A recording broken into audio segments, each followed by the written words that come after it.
Golden Age Radio is starting now. To accomplish that purpose. Subscribe to get future updates. Get ready for some spy thrillers and noir detective mysteries with The Man Called X, Secret Agent K7, Dangerous Assignments, Richard Diamond, Dick Tracy, The Avengers, Whistler, Shadow, Falcon, and Top Secret. You're twice as sure with two great names, Frigidaire and General Motors.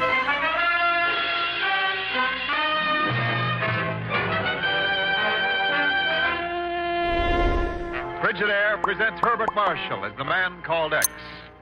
Wherever there is mystery, intrigue, romance, in all the strange and dangerous places of the world, there you will find the Man Called X.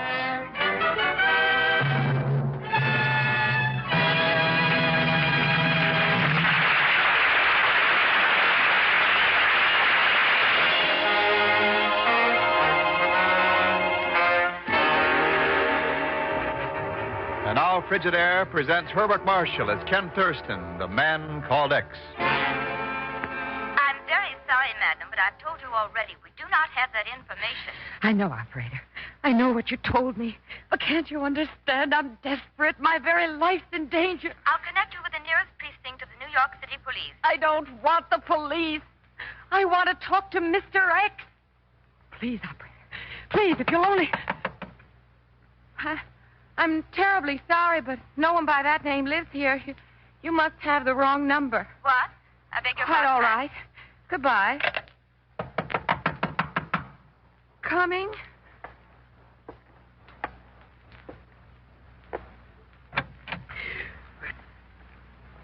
It's you.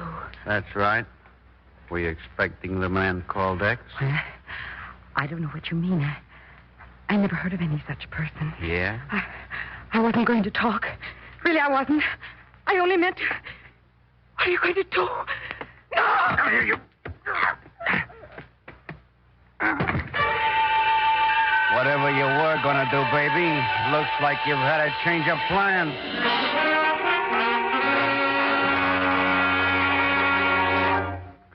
Hagen, for the last time, no. Now get out of here. Let me go back to Steve. Mr. X, it's positively impossible that you should do this to me. Then call it a miracle. I am doing it. Good night. You have no soul, no heart, no... Oh, all right. What do you need the money for? Well, it's all on account of Clarabella. Mr. X, she's gorgeous. The most luscious little damsel in New York. You'd love her. At the moment, I hate her. And she's so refined, you know, drinks nothing but champagne. That's how the bill got to be $68. She must have brought her family. Uh-oh. If that's Clarabella, tell her not to worry. Everything's all right. Oh, it is it? Hello, Ken Thurston. One moment, Mr. Thurston. Washington is calling. Hello? I have your party, sir. Go ahead, please. Hello, Ken? Chief? Sorry to get you up, Ken, but this is urgent. What is it, Chief? Well, earlier tonight, some woman up in the country tried to place a phone call to Mr. X. Huh? The operator gave her the usual runaround, and after she'd hung up, reported the number to the police. They went out on a routine check and found her dead, strangled. Uh-oh. Now, I want you to get on it right away. Well, when did the Bureau take on local murder cases? Oh, it's more than that, Ken. This thing is plenty big. I'm getting a plane out of here and flying up. Tell you all about it in the morning. Meanwhile, you can get the dope over at the 14th Precinct. Her name was Glorianne Milholland. All right, Chief. I'm on my way.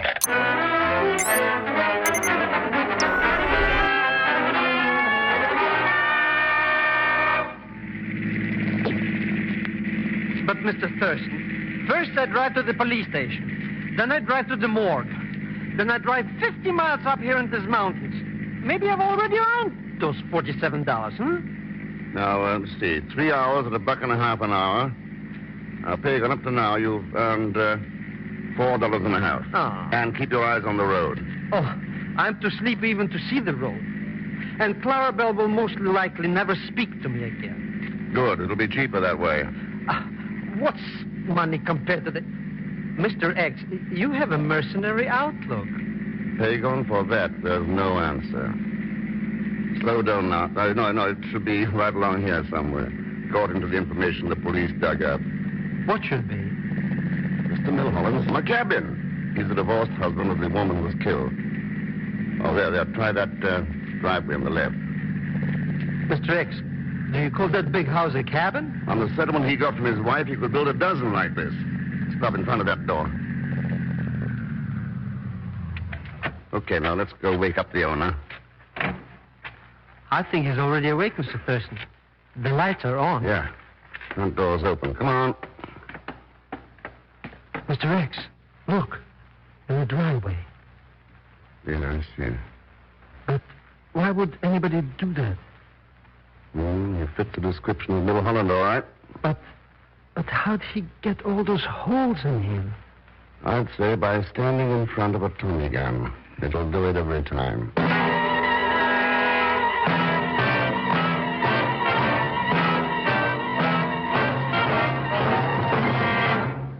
Well, that's the deal, Ken. That's what I meant by saying this thing was plenty big. All right, Chief. So the immigration authorities were getting ready to question the Mulhollands, and somebody beat them to it. Why did they want to question them? Several months ago, Ray Mulholland was flat broke. Then he suddenly took a trip to Lisbon. Married Gloria Ann Jensick there a week later and brought her back to the United States. So? 2 months afterwards, she had a divorce and gave Mulholland a big sum in settlement. The immigration boys wanted to know how come. Oh, the old trick. Buying citizenship through a short-term marriage of convenience to a United States citizen. Right. She married the guy over there simply as a means of getting into this country as a citizen.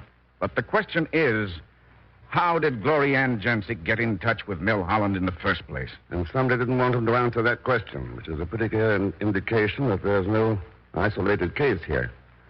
Somebody's collecting on these arrangements and sitting in a good spot for blackmail later. Sure, that's probably why Mrs. Mulholland was trying to get in touch with you right before she was killed. This is a racket, all right, Chief. I'm inclined to go with you on that, Ken. Especially in view of this letter we managed to intercept. Let's have a look. Addressed to Mr. Harry Rowe in the USA. That's right. And written by a girl named Marguerite Heil in Lisbon, Portugal. How about Rowe? Has he been questioned? Yes, several days ago. And he seems to be clean. He's a farmer who, he went bankrupt a while back. Says he's never heard of the woman. Mm-hmm. Heard of your bad luck and wish to help you. Have much money and would be glad to send you the fare to come to Lisbon and marry me. Well, it seems to be a pretty definite proposal of marriage by this girl to a man she's never met. Yeah, sounds like it. Marguerite Heil. She apparently didn't believe in leaving anything to Rose's imagination. Here's the snapshot she enclosed. Well, all this and money, too. What do you think, Ken? I think I better go to Lisbon.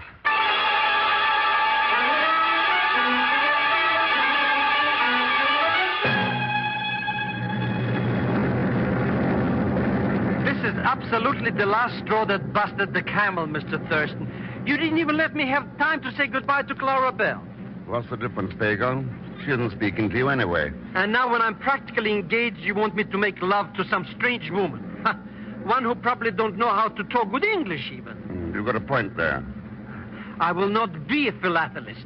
It wouldn't be fair to Clara Bell. It's an awful quick $40. That's the only thing I like about it, but I won't do it. Bygone, all you have to do is to pretend you're Harry Rowe.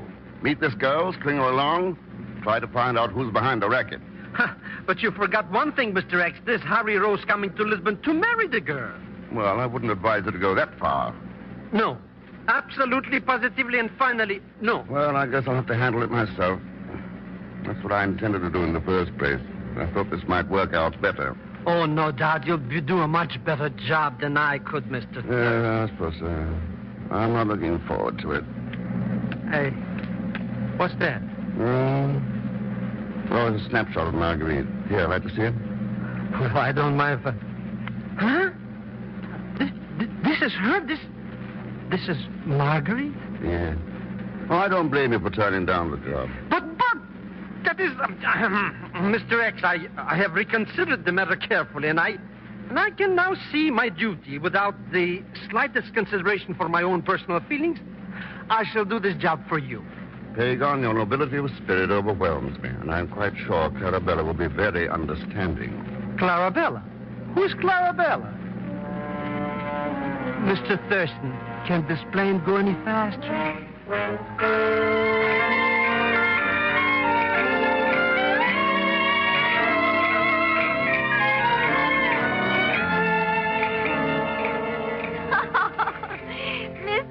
Oh, you Americans are all so witty. Oh, thank you, Miss Harlot. It's nothing, really.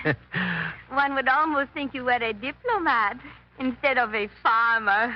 A farmer?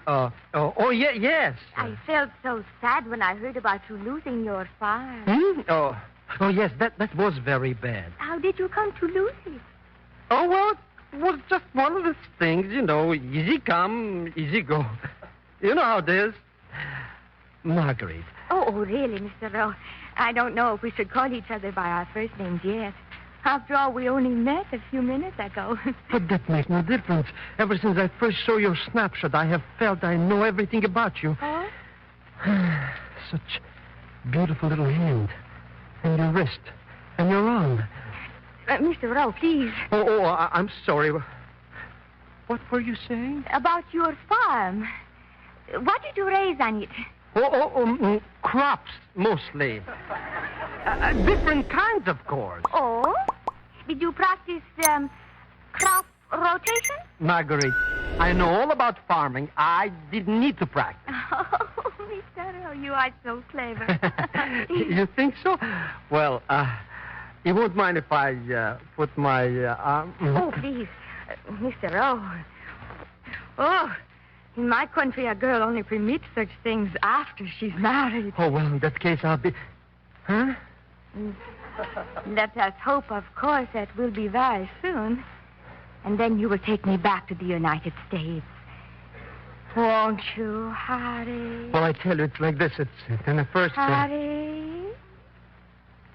Margaret. Won't you, Harry? Anyway. Come here, baby. No. No, I didn't mean... I really think you should leave now. It's getting late. But, don't you think we ought to get better acquainted? I mean before we're married? Come on now, we'll have lots of time later. But your letter, it sounded like you were so friendly. I am, Harry. You wait and see. But I don't want to... Maybe I could at least kiss you goodnight. Every night, Harry, when we get to the United States. Good night now. Clarabella never acted like that. Well, that's that. No, not at me. Don't shoot! Don't shoot! Why don't they have bigger trees in this park? Huh? Maybe that's all. Oh, somebody's coming. They're heading this way. They're after me.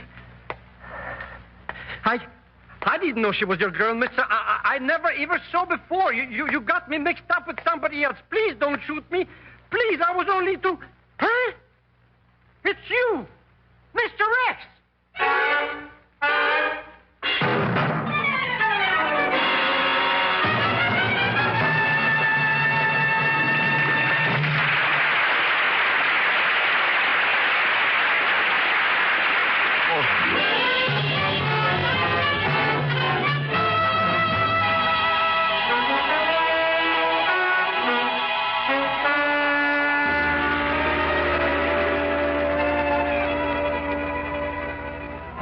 Now to continue with Frigidaire's Man Called X, starring Herbert Marshall. Ken Thurston has gone to Lisbon, Portugal, to investigate an international marriage racket. Pagon has been posing as a marriage-minded American named Harry Rowe, and a few minutes ago left the home of Marguerite Heil, only to walk into a burst of gunfire from the dark shrubbery of the park. And Pagon is thrown completely off balance when he sees Mr. X himself carrying a smoking gun in his hand. Pagon, let's get this straight once and for all. I did not try to kill you. But your gun, those shots, zing, zing, bullets all around. Mr. Thurston. Pagon, somebody shot at you from the underbrush. I was standing across the street. I fired at the gun flashes. And whoever it was got away into the park. You mean somebody else was here? Sure. But that's even worse. Who was it? I don't know. Maybe you've got a rival. And maybe she's got a husband. Mr. X, I resign. From what? From being Harry Rowe. Starting right now, I have again become Pagan Zelchman. Well, keep your chin up. Maybe you'll outgrow it. For $40, I can afford to be a clay pigeon. That's fair enough. Make it 100. I accept. Just call me Harry. But from now on, I only work in the daylight. Matter of fact, you'll only have to work at it for about 15 minutes.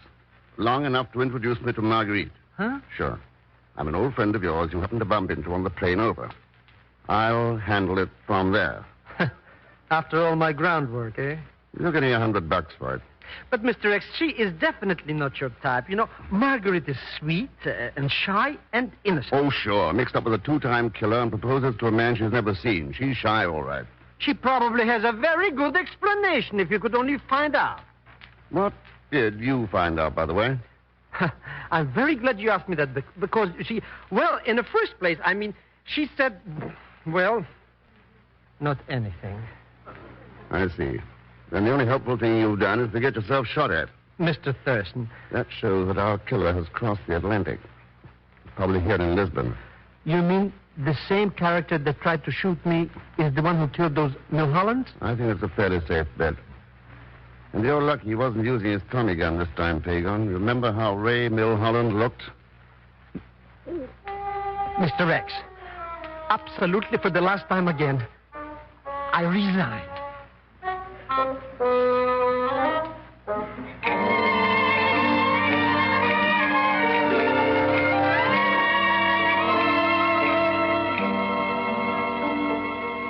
Don't quite understand it, Mr. Thurston. Why did Harry rush away so suddenly, right after the two of you arrived here?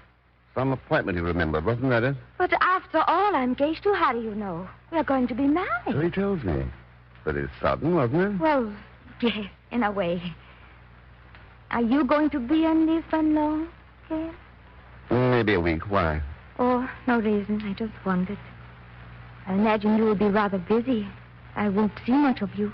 Oh, now, a pair of sweethearts like you and Hattie wouldn't want to be bothered by having an outsider around, would you? Well, I mean, you are such a good friend of Harry's, and I certainly wouldn't want to come between you. Forget it, Marguerite. I can understand a man's wife always comes first. Well, I suppose that's right. Of course, we're not married yet. You're as good as married, though. Sometime this week, so Hattie tells me. Yes, that's right. I'll bet you can hardly wait. I don't know. Sometimes I... No, nothing. Marguerite, come here. Ken, what is it? You don't have the slightest desire to get married to Harry Rowe. No?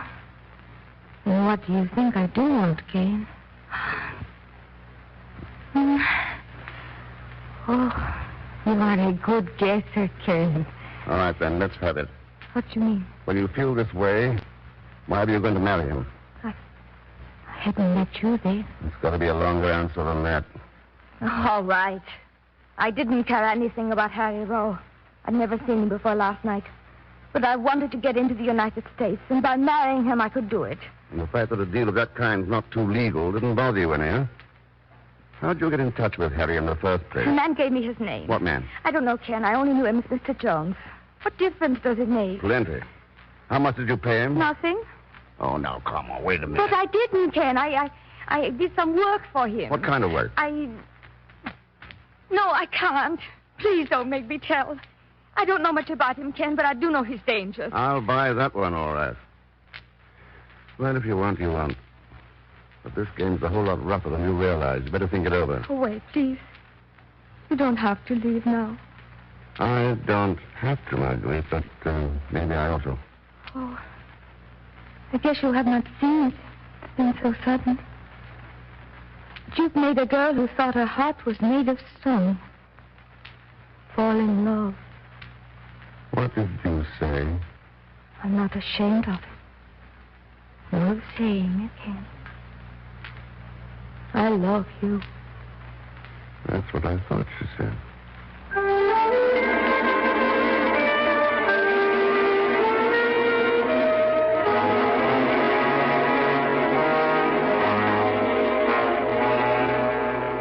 But, Mr. Thurston, it's impossible to understand it. For me, she was strictly a cold fish, but for you, I don't get it. Never mind, Pagon. The main thing is she didn't kick through with the list. And that's what's important. List? What list? The names of wealthy women she's introduced to this man who calls himself Jones. Not only the ones who are still here, but the 20 or so who already Already married and gone to the States. Did she tell you who this Mr. Jones is? No, but Pagon, I'm expecting a visitor. As soon as he gets here, I'll tell you both who Mr. Jones is. But if Margaret didn't tell you, then how did you find out? From the chief. He phoned about an hour ago in answer to that cable we sent him yesterday. That's something else I don't understand, Mr. Thurston. You told him to check all the passenger lists on planes from New York to Lisbon for the last 6 months. That's right. And to look for repeats of the name of anybody who flew over between the time of the murders in New York and the time you were shot at here. And he found somebody like that? Just one man with a lucky hunch. I wonder if that... Hello. Hello, Ken? Marguerite. Ken, I've decided to give you that list you want. Oh, good for you. When? Tonight, I'll pick you up in my car. We'll drive somewhere. Will around 9 be all right? Perfect. All right, Ken. Until 9, then. Au revoir. Bye, Marguerite. That's it. The one break we need. My fiancée, and she calls you up. Now, Pagon, you've still got Clarabella. How do I know if I have or not? Anyway. Who's there? I don't know. Mr. Jones, maybe? Let's hope not. Come in. Good afternoon. You are Senor Thurston, no? That's right. And you? Lieutenant Moreno, Special Division, Lisbon Bureau of Police. At your service. Come in, Lieutenant. And this is Mr. Zellschmidt. How do you do, Senor? I was told you would give me the name of a man, Senor. That's right. He's wanted for 2 murders in the States, possible blackmail and conspiracy against the government. I don't know his Lisbon address, but you'll probably have it in your files. And his name, Senor, is? Mr. Olan Lee. Never heard of him. Olan L-E-E. L-E-A. L-E-A. Olan Lee. We shall apprehend him at once. Are there accomplices? Only one that I know of. And the name? No, Lieutenant. I think I better handle that one myself. Matter of fact, my investigation of the accomplice won't be completed until tonight.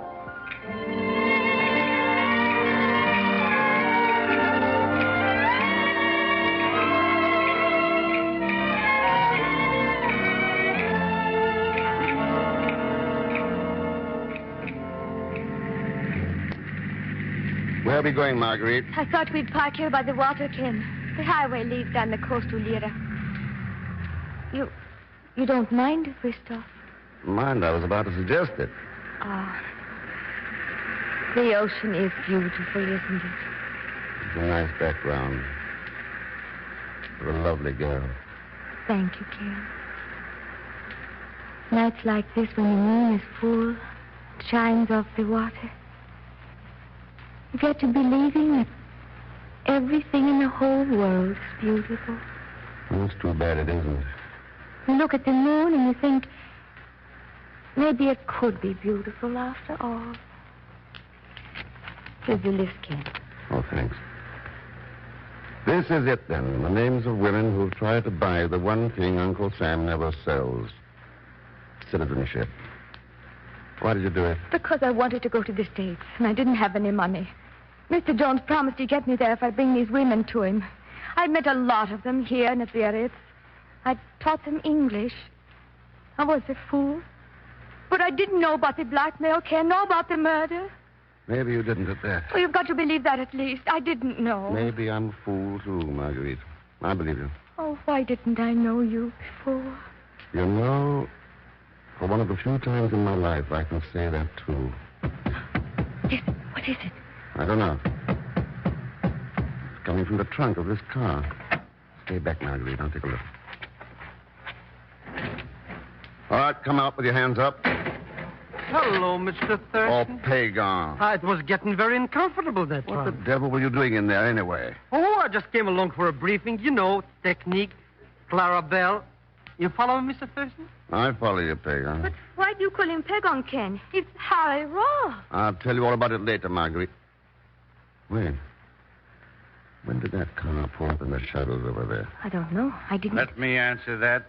5 minutes ago. Now, don't move, Thurston. You know what a Tommy gun can do. Mr. Don. Well, good evening, Mr. Lee. Lee? So the police haven't picked you up yet. No. And thanks for the tip. I'll stay away from my apartment. I didn't know he'd followed Ken. I didn't tell him anything. Believe me, I didn't. So it's Ken, is it? I see why you shot out your mouth, Marguerite. Give him the list, Ken. That's all he wants. Don't bother, Thurston. I'll take it from you later. All right, Lee, but one thing. Let's leave Marguerite out of it. That's up to her. I still got plenty of use for her. Well, how about it, baby? You gonna go with Thurston or stay with me? Ken is going to kill us. Me, not us. Play it safe, Marguerite. Well? I don't want to die, Ken. I'm not asking. No. No, Ken. You'd never ask anything of any woman. And you'd never give anything. Just the same, it's all a woman could ever want. It's all I'd have ever wanted, Ken. But I don't have any choice. Well, you win, Mr. Jones. Hey, it's plain and smart, baby. You got the right idea. Sure, I'm a smart kid, all right. Goodbye, Ken. I've got to take him, Ken. Let go that gun. All right. Now, you, Thurston. Why, you... You dirty, rotten dog.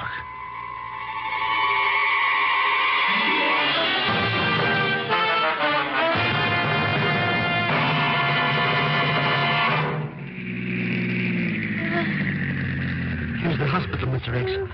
How is she? Oh, she's pretty bad, Peg. I'm still unconscious. Get a doctor out here right away. Okay, Mr. Thurston. Hang on, Marguerite. Just keep hanging on. Ken. Okay. Don't try to talk, Johnny.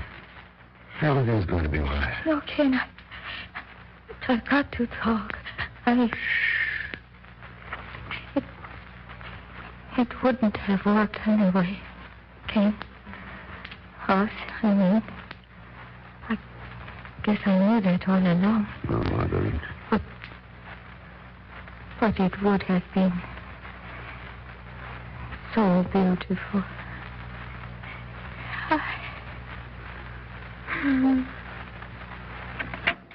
The doctor's coming right now, Mr. Thurston. Is she? I mean, she's... Yes, Peg.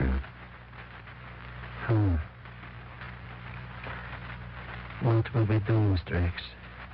I don't know. I guess I better call the chief. She saved our lives. Yes. Mr. Thurston, you liked her very much, maybe. I don't know, Peg. What difference does it make now? The world's rid of old Lee, and the world's lost Marguerite. Maybe that's the way it has to be for some reason. Oh, what the heck? The only thing we can do, I guess, is to send a cable. Investigation successful. Mission completed. Case closed.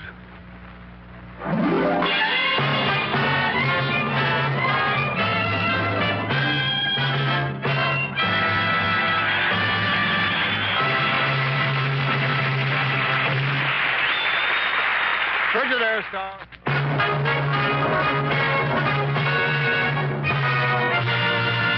And now Frigidaire star Herbert Marshall.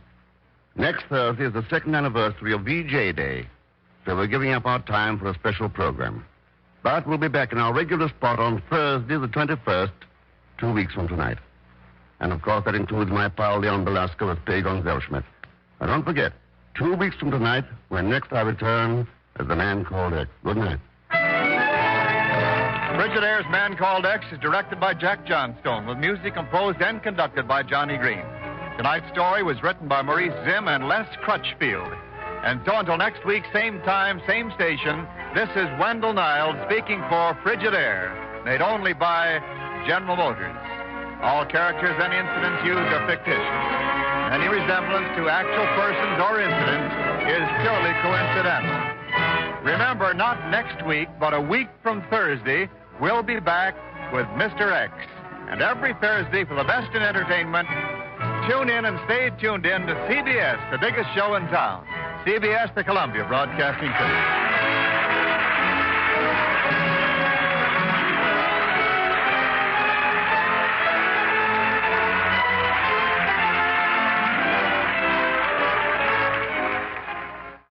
You are listening to Golden Age Radio, rumble.com/C/GAR, brought to you by G3PL.com.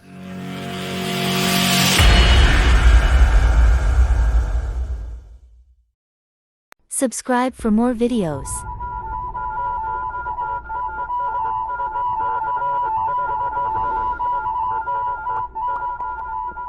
Secret Agent K7 returns.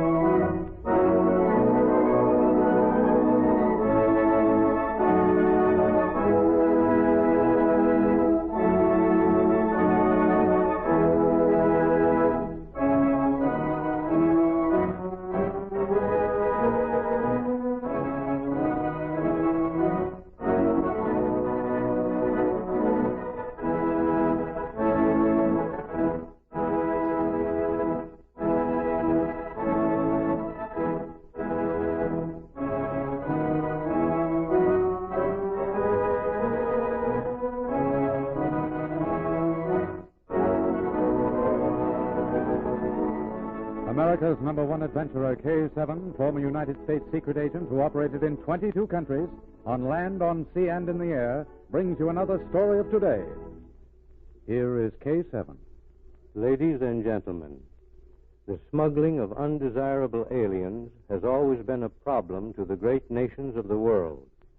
Today, it has assumed major importance, since the undesirables who thus enter a country are often spies and spreaders of propaganda sent in with orders to undermine and sabotage.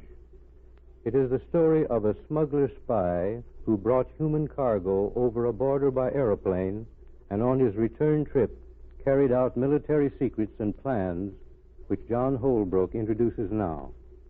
Thank you, K7. Military intelligence of an important power found that certain valuable plans and important information was being stolen and carried out of the country. Investigations followed, and the activities of a master spy were uncovered.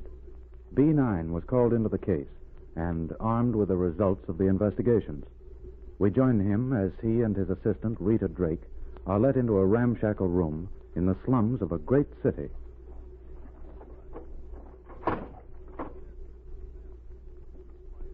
You will wait here. Thank you.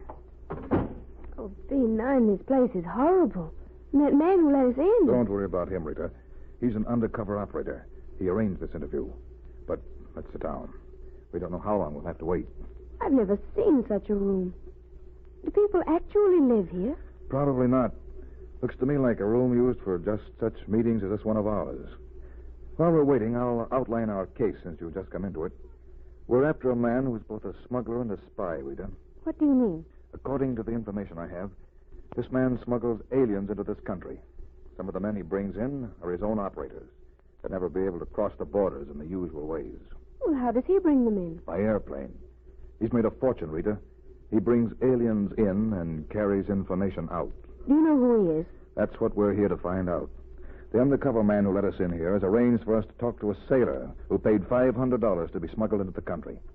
This man who's coming is not a spy. And in return for information, we're going to let him remain here. You mean you bargained? In a way. This sailor is all right, Rita. His wife was here.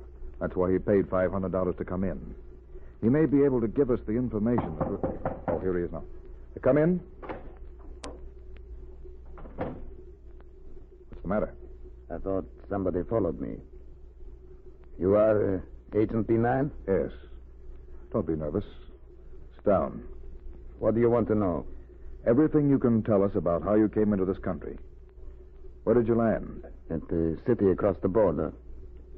You know where I mean. Yes. All right. You paid $500 to be carried across the border by airplane. Yes. Who did you pay that money to? To a man named Satiro. Satiro? Yes, I know him. You mean Abro Satiro, don't you? I don't know his first name. Yes, go on. How did you hear of this Satiro? I was told on the ship. It said if I had $500, I was to stand in front of a church at 6 o'clock in the morning. Mm-hmm. A black car would stop. I would go to it and ask the question, which way is the airport? I did. Get down, Rita. He's been shot. Wait. Wait, I'll take a look at him. Is he all right? I'm afraid not, Rita. He gave us the information we need, but he's paid for it with his life.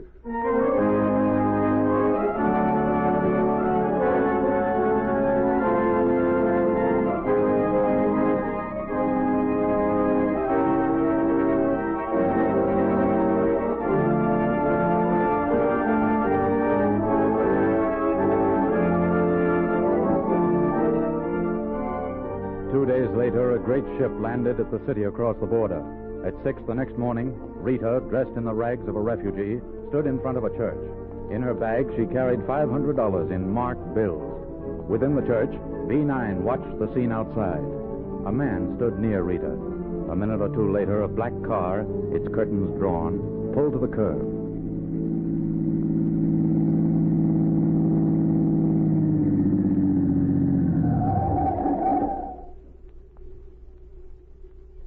Which way to the airport? Get in the car. All right, driver. Wait. Which way to the airport? Oh, so you asked that question, too. I thought there was only to be one. They said on the ship... Never mind what they said. You talk too much.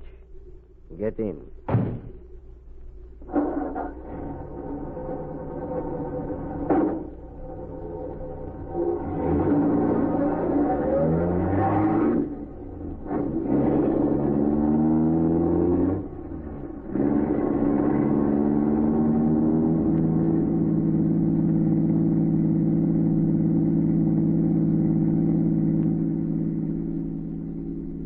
B9 watched the car as it pulled away. Then he went around the corner, stepped into another car, and followed. There was little traffic in the early morning, and he just managed to keep the smuggler's car in sight. About 20 miles out of the city, it turned into a small road. B9 continued for a mile before he stopped and walked back. In the meantime, the smuggler had reached his destination.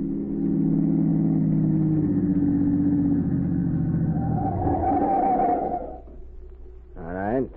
You'll get out. Both of you. Driver, you will unlock the barn door. Yes. You, the girl, come here. Is this the airport? You do not need to know where you are. Have you got $500? Yes. Give it to me. Wait, it's in my bundle. Here it is. Give it to me, I said. 3, 4, 5. Good. Mademoiselle, you will be locked in that barn. Tonight we will come for you. All right, you. You're next. Here is my money. What about food and water? Food and water? If you have another $100... No, it's too much. Then get in the barn and keep quiet. You get in there with her. Hurry, I haven't time to talk. All right. Close the door.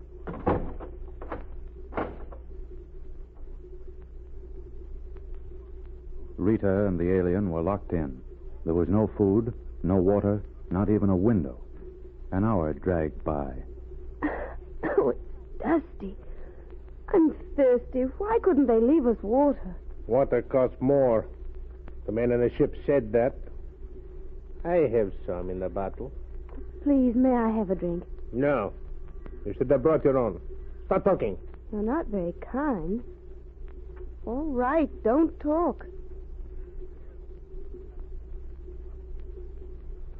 The minutes dragged by. Then Rita heard a sound at the door. Someone was working on the lock. There's someone outside. I have a knife. If it is the police... And I have a pistol. Do you feel it in your back? Don't try to move. Mademoiselle. I said not to move. The door's opening. Rita. B9. Are you all right? Yes, be careful, B9. This man has a knife. He was going to use it. I'll take care of that. Put your hands behind you. You're the police. I'm a special agent. Here, Rita. Snap his handcuffs on him. B9, I paid my money to Sataro. I know it was him from your description. Yes. I saw him from the church. What are we going to do next? First, I'm going to get this man back to the city. Then I'll dress in his clothes. Later, I'm bringing someone back here to lock us in. We're going to wait here together? That's right. Tonight, when Sataro comes back for us, We're going to take him across the border with us. Then we'll arrest him. But how will you make him cross? We'll find a way to do that tonight.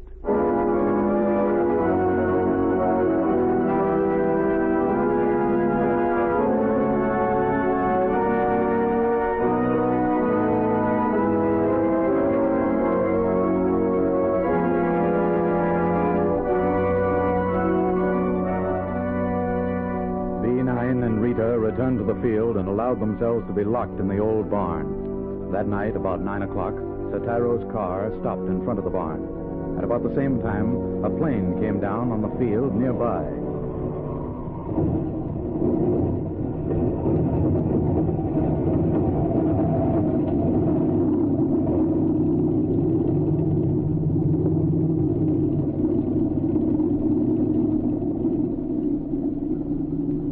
A minute later, Satiro and the pilot walked toward the barn.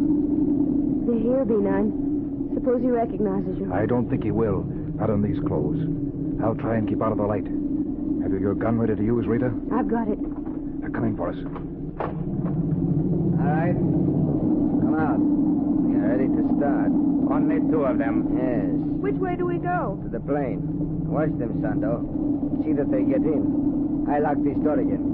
Walk straight ahead.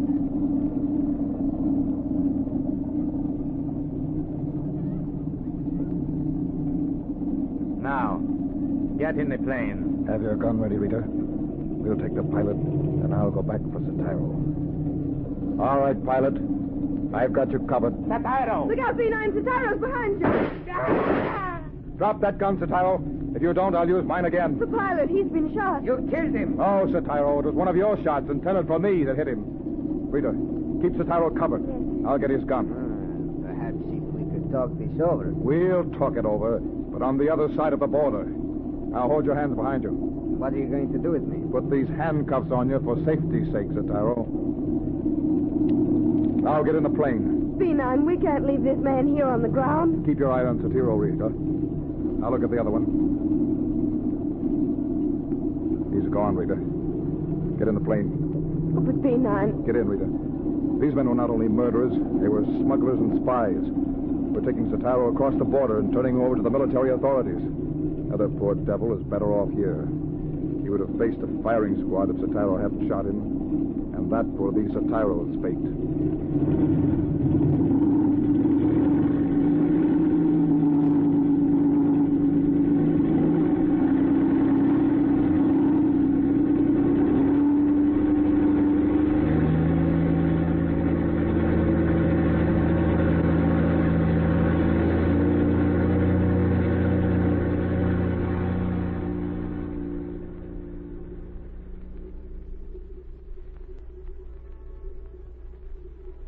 When Satiro was sentenced, the military court called him one of the worst enemies in a century.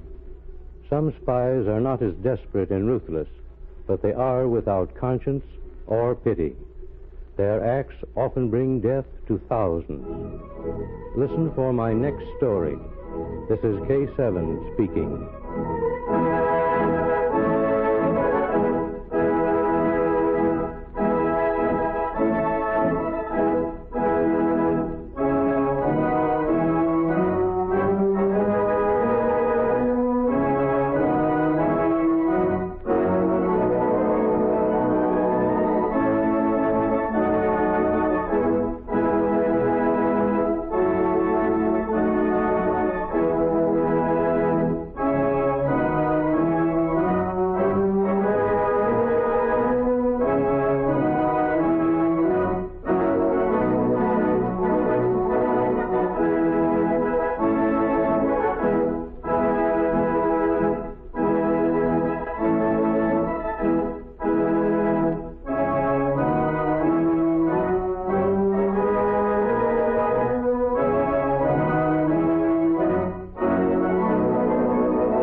You are listening to Golden Age Radio, rumble.com/C/GAR.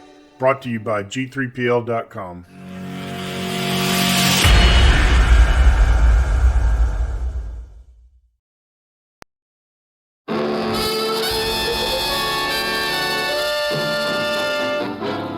Dangerous Assignment, starring Brian Donlevy as Steve Mitchell.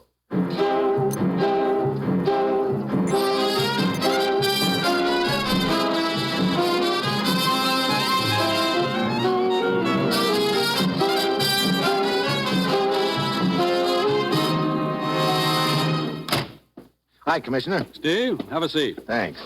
I suppose you know you're ruining my reputation around this town. Every time I get out on a date, you haul me back here to the office and send me halfway around the world. Cheer up, Steve. They always keep a light burning in the window for you, don't they? Yeah, but if you're gone too long, that fire can die out, you know.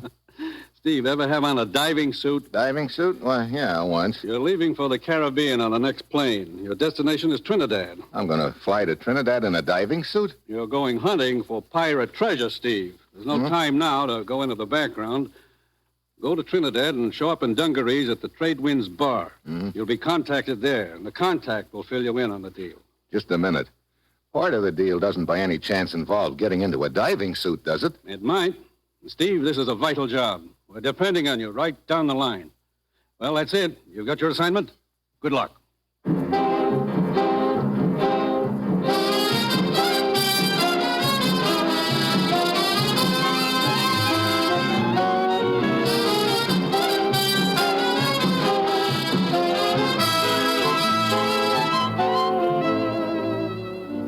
In a moment, tonight's story of Dangerous Assignment, starring Brian Donlevy as Steve Mitchell, colorful, two-fisted government agent. But first, a message from the Ford dealers of America. The 1950 Ford has everyone talking. Here is what Mr. R.L. Bell of Georgia, one of more than 410,000 enthusiastic owners, said about his 50 Ford. I've had my new Ford Club Coupe for 6 weeks and have driven it 6,700 miles. This operation was over all types of roads and under varying weather conditions, from Key West to the Great Smokies. It holds the road better than any car I've ever driven. And in 19 years of traveling, I've owned 8 makes of cars. For my money, it has more comfort than any low-price car on the market. My car is equipped with overdrive, and up to now, my gasoline mileage average has been 21 3/10 miles per gallon. Yes, Ford owners everywhere are finding out about the economy of the great new Ford. They're saving real money now because of Ford's low price. And they'll be saving real money for years to come because of Ford's low operating and maintenance cost. But see for yourself. Tomorrow, stop by your neighborhood Ford dealers. Get the facts on Ford economy. Then take the wheel and test drive the big new Ford.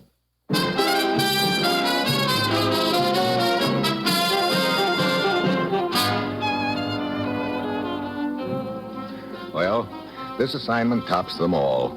Usually I have at least an inkling of what I'm supposed to do, but here I am heading for Trinidad, and all I know is I'm supposed to meet a guy in the Trade Winds Bar. It's a hot Tuesday afternoon when I get to Trinidad. I change into dungarees at the hotel and head for the Trade Winds Bar. It's a real keen joint. A bunch of rickety tables, a calypso singer, a battered-looking bar with a drunk sprawled on it, and behind the bar, a fat gent in a dirty apron. All right, name it, brother. Beer. Coming up. Hey, sailor, aren't you? Yeah, but out of a job right now. Just drifting. Here you are. Bartender! Hey, bartender! Oh, I'm coming. Hey, mister. Huh? Buy me a drink, will you? You look like you've had too much already. You better go back to... Hey, wait a minute. Joe Wilkins? Yeah. Commissioner told me I'd be contacted here, but he didn't mention you. I've been working on this case for 6 months now. Oh. I've managed to establish an enviable reputation as the leading drunk in Trinidad. Oh, my poor liver. What's the deal? Underwater demolition. You know what a job it did for us during the war, Steve? Yeah, the Navy frogmen. Yeah. Well, about 6 months ago, a group of civilians with government cooperation developed a revolutionary new explosive technique. Mm-hmm. They came down here, rented a boat, and made their tests. We're sure of that much because they radioed in that they were on their way back, and that's the last we ever heard from them. What happened? We don't know. Boat apparently sank. Any survivors? One. Deckhand named Griggs. He disappeared before I could get down here. It's either one of two things, Steve. Griggs got away with the data they compiled, or else it's at the bottom of the Caribbean. You know, if that falls into the wrong hands, none of our ports and harbors would be safe. You got any line on Griggs? Not until 3 days ago. And Griggs popped up here in Trinidad looking real prosperous, throwing dough around. Well, maybe he sold the plan. I don't think so, Steve. He started outfitting a treasure hunting expedition. His outfit is shoving off tomorrow on a little boat called the Sea Witch. I've been trying to get a job on it. Hey, you could be walking into a lot of trouble. Steve, see that babe over there in the corner table alone? Yeah. What about her? That's Griggs' girlfriend. I can't get any information from her. I think she likes the more of your size. Okay. I'll give it a try. See you later. Hi. What do you want? To buy you a drink. Why not? Matter of fact, I'll buy you 2 drinks. And then what? Then we quit drinking. I'll be broke. Oh? Having it tough, huh? Yeah. It's pretty hard for a diver to get a job these days. A diver? Oh, why don't you get lost? What's the matter? Don't you like divers? Oh, sure, but they're never around. I know. I go with a guy who is a diver. Griggs. Oh. Hey, maybe this friend of yours, Griggs, could get me a job. I don't think so. It's some kind of a treasure hunting business. Teresa, button your lip. Hello, Griggs. Who's this joker? A guy who is kind enough to buy me a drink. Shove off, bud. Now, don't you think that's up to Teresa? You heard me. Get lost. Oh, sit down, Griggs, and quit showing your muscles. And, mister, maybe you'd better sort of. Okay, sure. Well, see you around. Maybe we can have that drink some other time. Yeah? There won't be any other time. You keep your eyes to yourself after this and don't get any out. How did you make out, Steve? Not so hot. The boyfriend showed up too soon. Yeah. Well, I sure wish we could get some. What's the matter? A little gent who just came in, the one in the white suit. Yeah, what about him? His name's Jeremiah. You'll hear all about him in a second. Byron's tuning up right now. Lord Byron? Yeah, it's the calypso singer over there. Listen. Jeremiah is a fine man, he, the best man in all Trinidad colony. He's a good friend of sailors whose luck's very bad. The best man in colony Trinidad. A wristwatch, a ring, or a curio. For this Jeremiah will lend much dough. He will find you a job for a modest fee, the savior of suffering humanity. He saves the sailors from a cold, cruel fate and charges a very low interest rate. Oh, Jeremiah is a fine man, he, the best man in Trinidad colony. And now you know who Jeremiah is. Yeah. Hey, he just slipped that calypso singer some dough. Sure, that's the deal. Well, what do you know? Singing commercials in Trinidad yet. Wait a minute. That song said something about getting jobs for sailors. Sure, that's right. That's the angle I'm working on with him. You mean you're trying to get him to put you aboard the boat Griggs is sailing on? Yeah. Oh, watch it, Steve. Jeremiah's heading this way. Oh, Joe. Joe. Oh, hello, Jeremiah. How can I help you start a new life if you spend all the money I'd lend you on cheap whiskey? Well, I tried, Jeremiah. You know how it is. You must be firm, Joe. You must turn over a new leaf. No. The ways of sin lead but to the grave or the drunk tank. And then how could I ever get back all the money I've invested in you? Work. That is the answer for you, Joe. Work. Yeah. Nobody will give me a job. That's not true any longer, Joe. I have gotten you a job. Huh? On the Sea Witch. You sail tomorrow morning. Hey, you kidding me? Of course not. Joe, I see in you a noble man who has been corrupted by evil companions and unfortunate experiences. I believe in you, Joe. I believe that you will straighten out and take your rightful place in the world. So, I have gotten you a job to help you. That's pretty nice of you, Jeremiah. It was not easy, mind you. It is a small boat with a small crew, some sort of treasure hunting expedition, I believe. Now, just sign this little slip of paper, if you will, please. What is it? Well, the customary agreement, which gives me a small percentage of your wages in return for the trouble I've gone to on your account. Hey, you call 20% small? Why, Joe, after all I've done for you, how can you quibble about such a trifling amount? Oh, okay, Jeremiah. I'll send. Just give the skipper this card, Joe. That will identify you. Okay. Well, I must be going now. I have to meet this other deckhand, Nick, and give him a card also. Thanks again, Jeremiah. When a human being is in need, Jeremiah will not be far away. Steve? Yeah, I heard it all. Come on. Huh? We're going to follow Jeremiah. I'm cooking up an idea. If it works, you're going to have yourself a shipmate.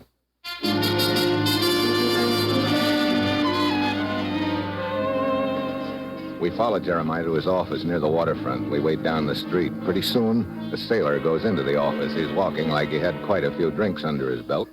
In a few minutes, he comes out again, and he's putting one of Jeremiah's cards in his pocket. Come on, Joe. Here he comes. Start walking. Hey. Sorry. Why don't you look out where you're going? Same to you, bud. Now, break it up. It was just an accident. Hey, didn't you just come out of Jeremiah's office? Yeah, what's it to you? Oh, I was just wondering if he was there. I gotta find out some more stuff from him about this boat I'm shoving off on tomorrow morning. Oh, the Sea Witch? Yeah, why? Looks like we're gonna be shipmates. Yeah? Hey, you sailing on it too, huh?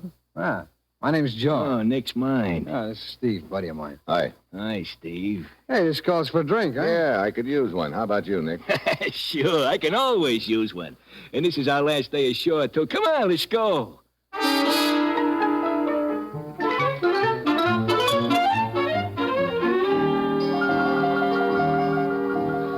2 hours and 5 bars later, Joe and I managed to find out that Nick hasn't ever seen the skipper of the Sea Witch.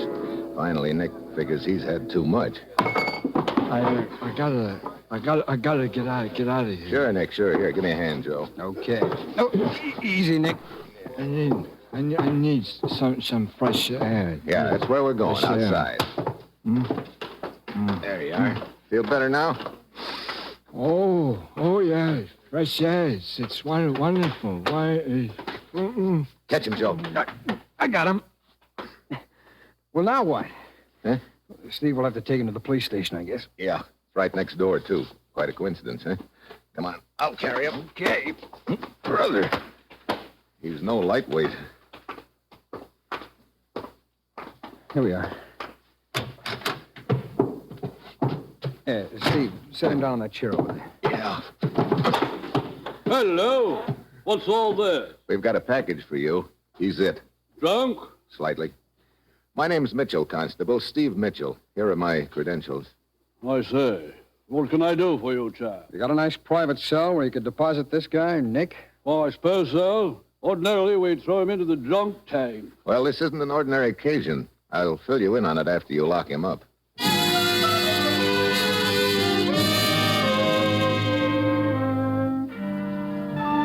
I get Jeremiah's card off Nick.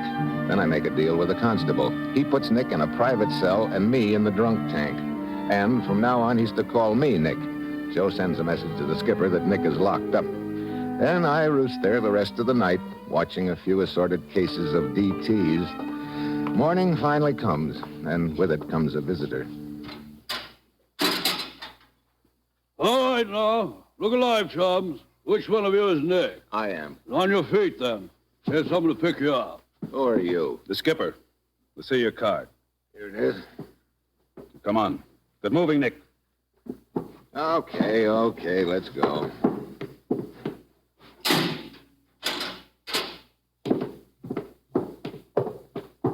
Nick, if I wasn't short-handed, I'd let you rot in a drunk tank. Ah, simmer down, will you? We shove off in an hour. Be aboard. Sure. I'll get my gear together and be down there in plenty of time. I'll see you later, Skipper.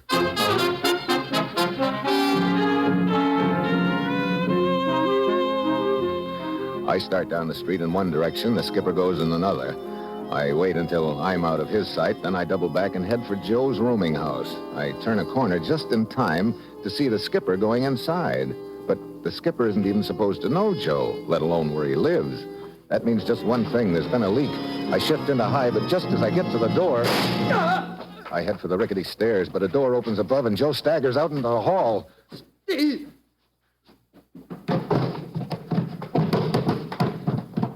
Joe, here, let me... No, it's too late, Steve. The skipper? Yeah. He doesn't know about you, Steve. I told him I was working alone. Get aboard the Sea Witch, Steve. You're on your own.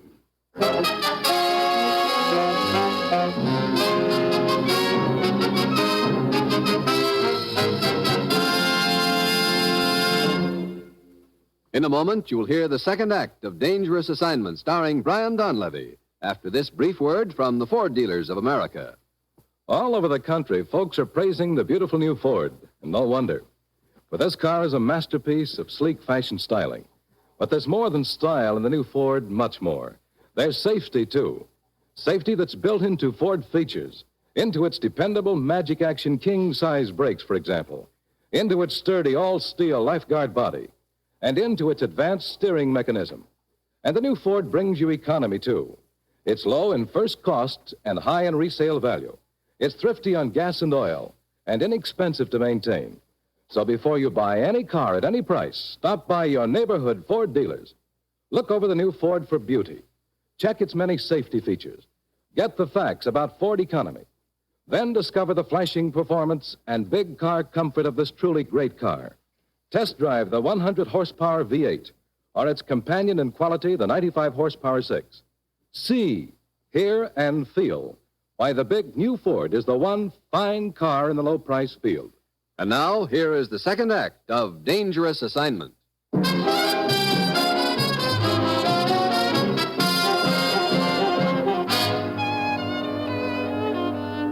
Yeah, I'm really on my own now.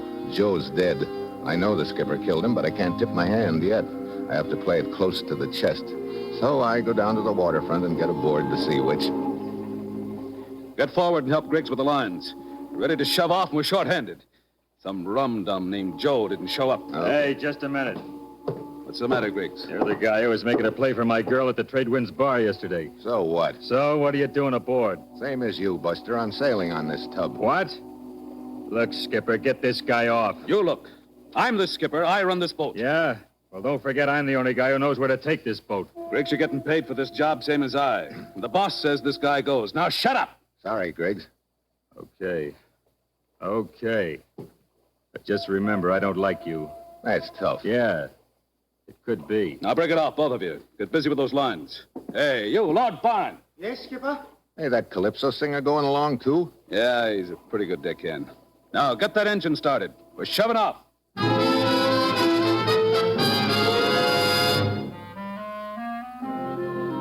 I watch the shoreline at Trinidad fade away, and I wonder if I'll ever see it again. Joe and I had figured we'd be 2 against 3 when the showdown came, but now it looks like it's 1 against 3.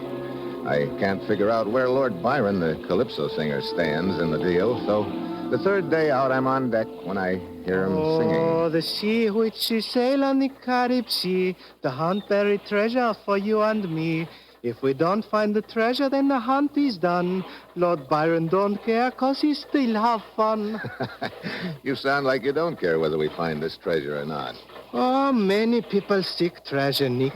Few of them ever find it. But it's fun looking.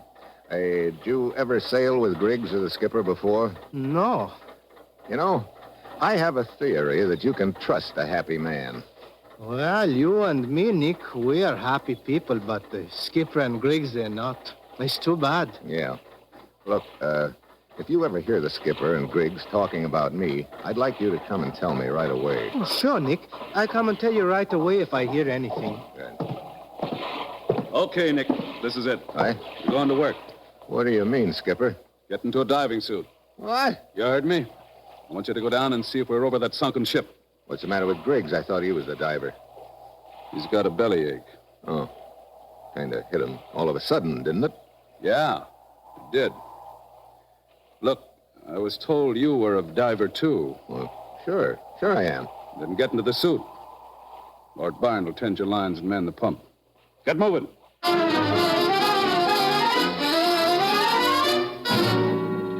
I don't like it. It smells like trouble all of a sudden, but there's nothing I can do. I get into the diving suit. They fasten the helmet over my head, and Lord Byron helps me over the side.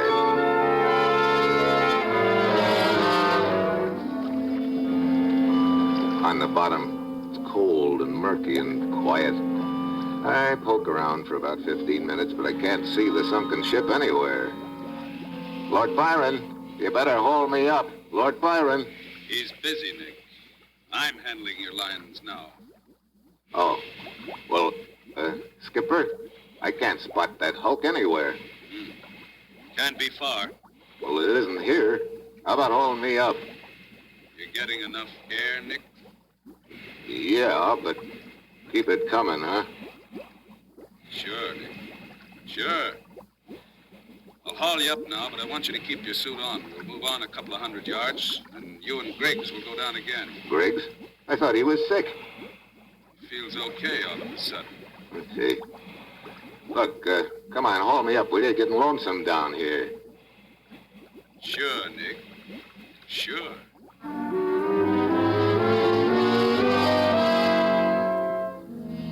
I'm sweating plenty inside that suit on the way to the surface. For a couple of grim seconds, when the skipper was asking me about my air supply, I figured he was onto me and playing cat and mouse. Yeah, it was good to get that fishbowl off of my head. Yeah, I thought I was in trouble then, but if I could have seen what was happening at the Trinidad jail, I'd have known how much trouble I really was in. Good morning, Constable. Oh, Jeremiah.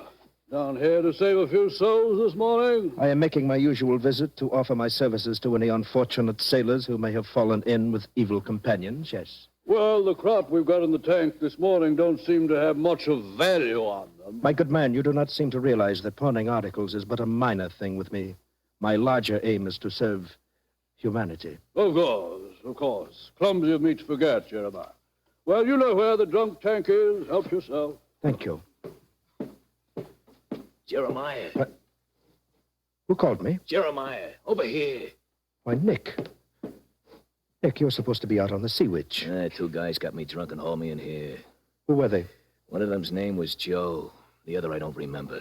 Joe was taken care of before the Sea Witch sailed. Do you still have my card? No, it was gone when I came to. I see. This friend of Joe's must have taken your place, Nick. I will get a message to the Sea Witch at once.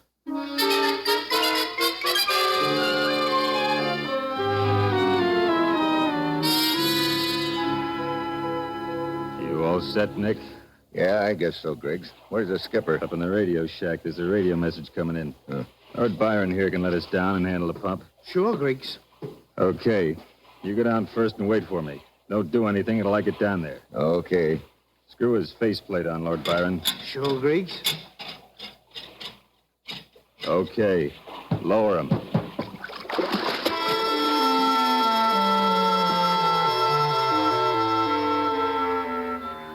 This time we've got the right location.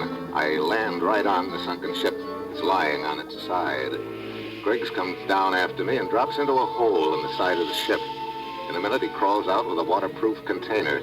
The underwater demolition data we're both after. Then he stiffens and seems to be listening to something. Divers' phones are on separate lines, so I can't hear what Griggs was listening to, but suddenly Lord Byron is singing into my phone. Oh, there were once two men in the diving suits, and one of them's in trouble, you can bet your boots. The bad man is holding a knife very tight. The good man had better begin to fight. Great time to be singing. Then suddenly it registers. It's more than a song, it's a warning. I turn around just in time to see Griggs bringing his knife through the water toward my diving suit. From then on, it's like a slow-motion movie. I manage to get my hand around his wrist in time, and I start inching him back toward the hole in the side of the ship. We sway back and forth for a few seconds. Then I finally get my shoulder against him and shove. He topples over into the hole.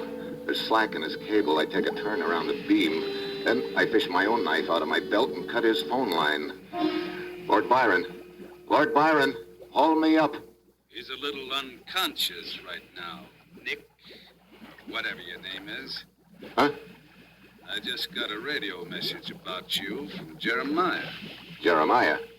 Oh, so he's the big boss. Yeah. It looks like that message came just in time. With you on the bottom, and me on the surface. I got news for you, brother. You're not coming up.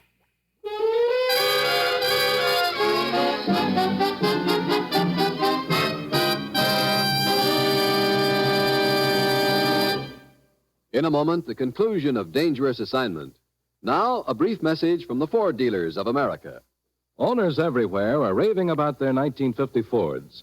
Here is what Mr. Clyde McNeely of Illinois, one of more than 410,000 new Ford owners, has to say about his 50 Ford. Being a metal plater, I naturally am interested in machinery and metals. I've realized for many years that Ford had a real power plant under the hood. Now that I own a 1950 Ford, I'm sold on it, particularly because of the engine and also because I like its style. It surprises me that the 100-horsepower V8 engine is so quiet. In fact, the mechanical features of the 1950 Ford are outstanding. Its power and quietness, the way it rides, the ease of handling, and its economy. Yes, ask any Ford owner how he feels about his big new Ford, and he'll tell you it's tops for performance and for comfort. But prove it for yourself. Drop into your neighborhood Ford dealers and test drive this great car. You'll be amazed when you discover how little it costs to buy, to run, and to maintain. Do it tomorrow. Test drive the big new 1950 Ford.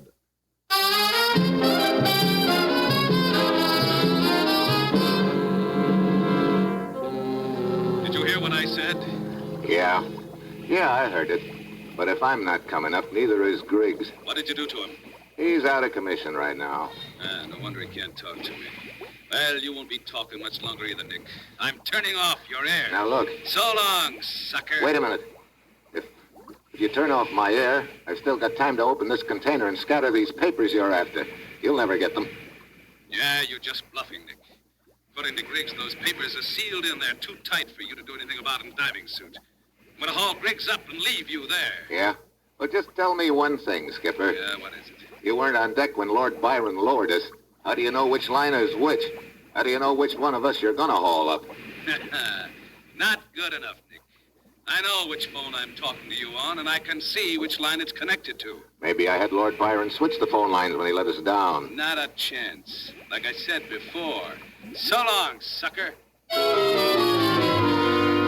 I played my last card and he trumped it. I stand there with a sick feeling in my middle as I watch Griggs' line tighten with a jerk, and suddenly I know there's only one thing more I can do. Well, so you did switch phone lines on me, huh? Thanks for the tip, Nick. I knew if I jerked your line hard enough, I could get a grunt out of you. Now I'm sure which line to haul up. It had worked. Griggs' line slackens, and the skipper starts hauling me up.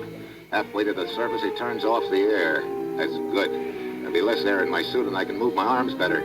I let my body go limp and slump my head down below the faceplate in the helmet like I'm unconscious. I surface. The skipper hauls me up on deck and unscrews the faceplate. Okay, Griggs. You'll be all right. You guessed wrong. Nick! Yeah, come on, Skipper, let's bump heads. Oh. Nick, you okay? I tried to warn you. Yeah, that warning came just in time. Thanks, Lord Byron. When I get out of this suit, I'll untie you, and we'll haul up Griggs and head for Trinidad. And Jeremiah. Untie you? Jeremiah? You know, Nick, this almost sounds like a calypso song. Huh? Oh, yeah. Well, then, I might as well finish it. How's that thing go? Oh, Jeremiah was a fine man, he, until he sent his bad boys out to sea. They got all fouled up down near the equator. Now Stephen Lord Byron bring back the demolition dater. How's that? Nick, in the future, I had better sing the calypso. Yeah, maybe you had better.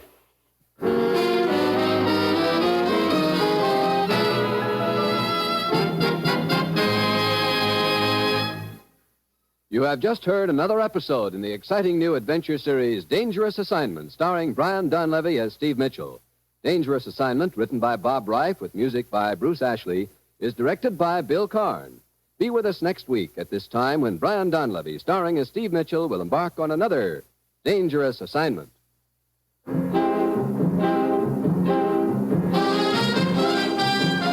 Tomorrow, be sure to hear Bob Hope and Fibber McGee on NBC.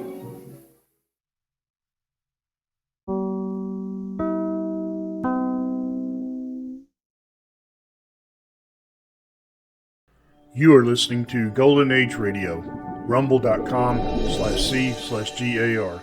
Brought to you by G3PL.com.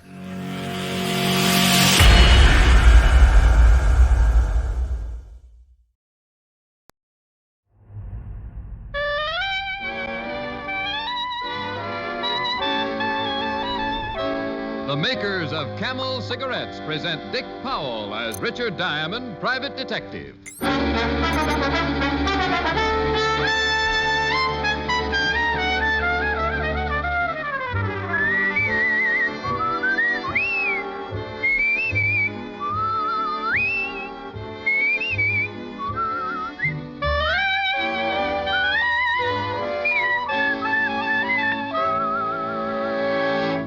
Why don't you smoke the cigarette so many doctors enjoy? In a nationwide survey a few years ago, 113,597 doctors were asked, "What cigarette do you smoke, doctor?" The brand named most was Camel. It was true then, it is true now, because repeated surveys have been made. And every time, the brand named most has been Camel. Yes, these surveys show that more doctors smoke Camels than any other cigarette. Why don't you smoke the cigarette so many doctors enjoy?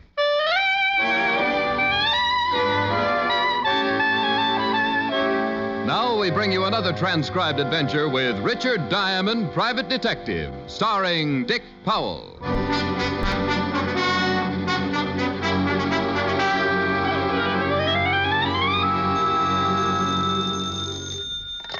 Diamond Detective Agency, Mr. Diamond speaking. Excuse me, I must have the wrong number. Oh, is that you, Helen? This is me, Helen.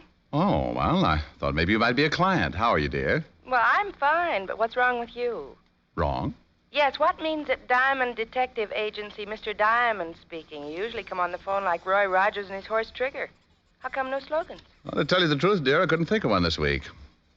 Anyway, aren't you the gal who's always after me to get some culture? This is culture? Ain't nothing else but.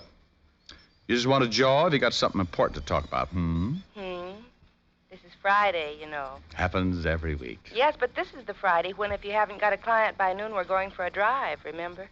By Jove, that's right. Well, by Jove, it is now 11:43 and 15 seconds, approximately. Sounds like someone gave you a new... What does that broken sentence mean? Client walk in? Shh, quiet. Don't talk so loud, dear. This one looks like he might scare easily. Good morning. Good morning. Are you Mr. Diamond? I am Mr. Diamond. Won't you come in? Said the spider to the fly. I'll hang up, Rick. Call me back if you have time. All right, dear. Bye. Bye. Well, come in, Mr. Walker. Thomas Walker. I do hope I didn't interrupt your conversation, Mr. Diamond. Oh, it wasn't important. Just my broker calling to tell me I've been wiped out. But enough of me, Mr. Walker. Let's talk about you. Would it be all right if I sat down? I'm a little nervous this morning. Well, you do seem a little worked up over something. Sure. Sit down, Mr. Walker. Sit down anywhere at all. Thank you. Are you engaged, Mr. Diamond? Well, not yet, but she's working at it. Just between the two of us, I think if I can hold off through the month of June... Oh, no, Mr. Diamond. I meant, are you working for anyone on a caper, I believe you call them? Oh. No. We honest and true private detectives just call them cases. As a matter of fact, you're in luck. I am at liberty to listen to your proposal. That is, if you wish to engage me. Good. It's taken me some time to work up enough courage to come to a private detective. I don't think I could do it again. I don't think you could either. All right, Mr. Walker, just what is it that's troubling you? Well, I hope, Mr. Diamond, that it's nothing more than my suspicious mind. Oh, don't misunderstand me. I'm not by nature a suspicious person, but I have stumbled across something that I think should be brought to the attention of the local authorities. Then why not bring it to the attention of the local authorities? Well, because I'm afraid they'll laugh at me. So you want me to go down and let them laugh at me, huh? No. At least not right away. Not until after you've confirmed my suspicions or proved them ridiculous. In either event, you will know then what to do. Well, before you lose me entirely, Mr. Walker, maybe you'd better tell me just what it is you want me to do. I think the best thing to do is... Yes, I think that would be the best. That way they wouldn't be... Remember me, Mr. Walker? Mr. Diamond, I want you to follow someone. Shadow him is the word I believe you use. Shadow? Yes. You do that type of work, don't you? Oh, well, occasionally. Just who is it you want me to shadow, Mr. Walker? Carter, I believe his name is. Joseph Carter.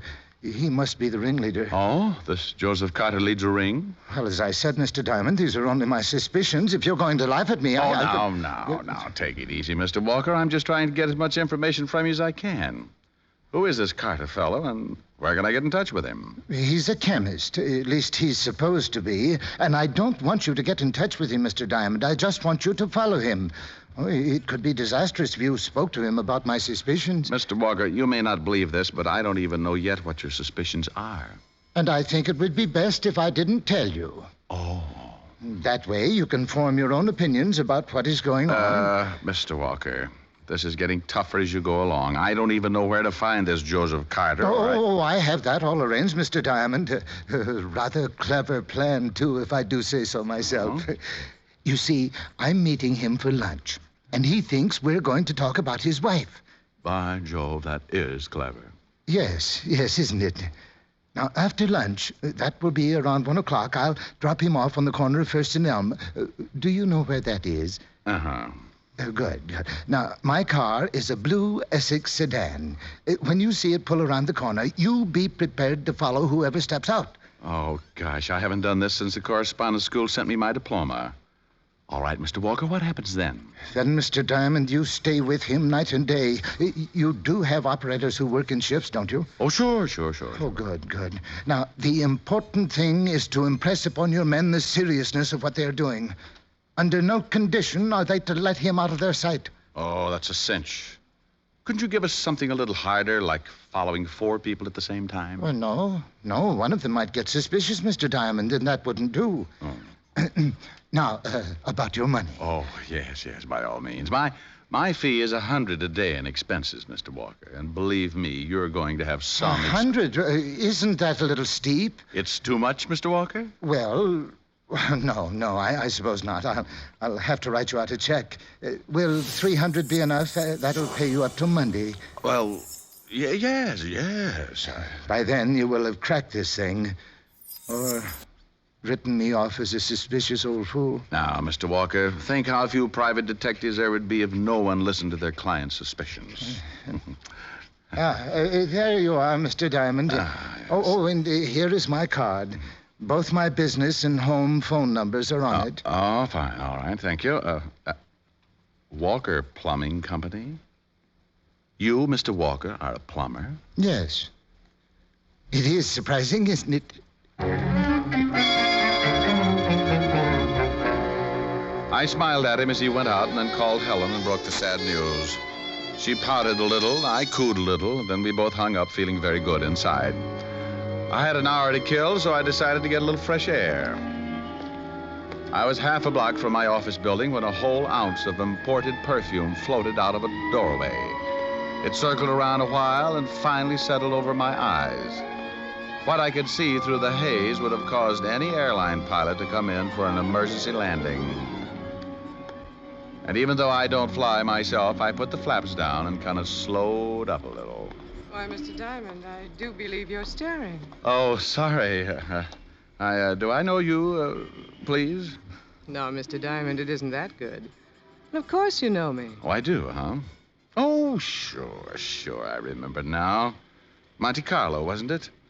Only you were a blonde then, with the moonlight behind you, making a halo for your lovely head, and I'm just ad-libbing, so get me out of this. Who are you, lady? Sandra Browning. And it wasn't Monte Carlo. Come on, I'll buy you a drink and refresh your memory. All right. But I hope we can cover everything in an hour. There's quite a bit of you to cover, isn't there? Heaps. Much too much to run through in an hour. You're working on a case, then? The luck of Ricky Diamond. Yes, Miss Browning, I am in the midst of what my client calls a caper. Go on the payroll at 1 o'clock. I see. And, just who is your client, Ricky? We were going to talk about you, remember? Oh, but I'm so dull, Mr. Diamond, and you're so fascinating. True, yes. This place look all right? Fine. Intimate, isn't it, Mr. Diamond? Oh. Say, just how well do we know each other? Can't you tell? Honey, right now I probably could even tell you my name. And, I'm beginning to need that drink more and more. Shall we go mingle with those strangers? Stranger?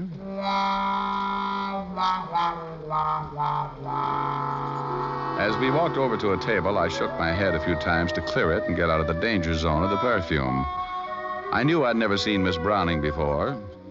No, not that I've led a sheltered life, but something like her only happens once, and it usually costs an awful lot of money. Money I've never had. So, naturally, the same applied to Miss Browning. So, with renewed vigor and a firm grip on my wallet, I sat down beside her. Cozy? Too cozy.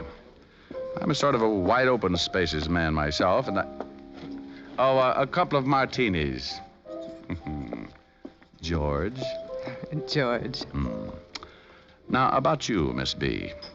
Where was it our paths first crossed? No, Mr. D, I've changed my mind. I'm going to make you guess. It'll be more fun that way. Oh, and it will also be a long winter.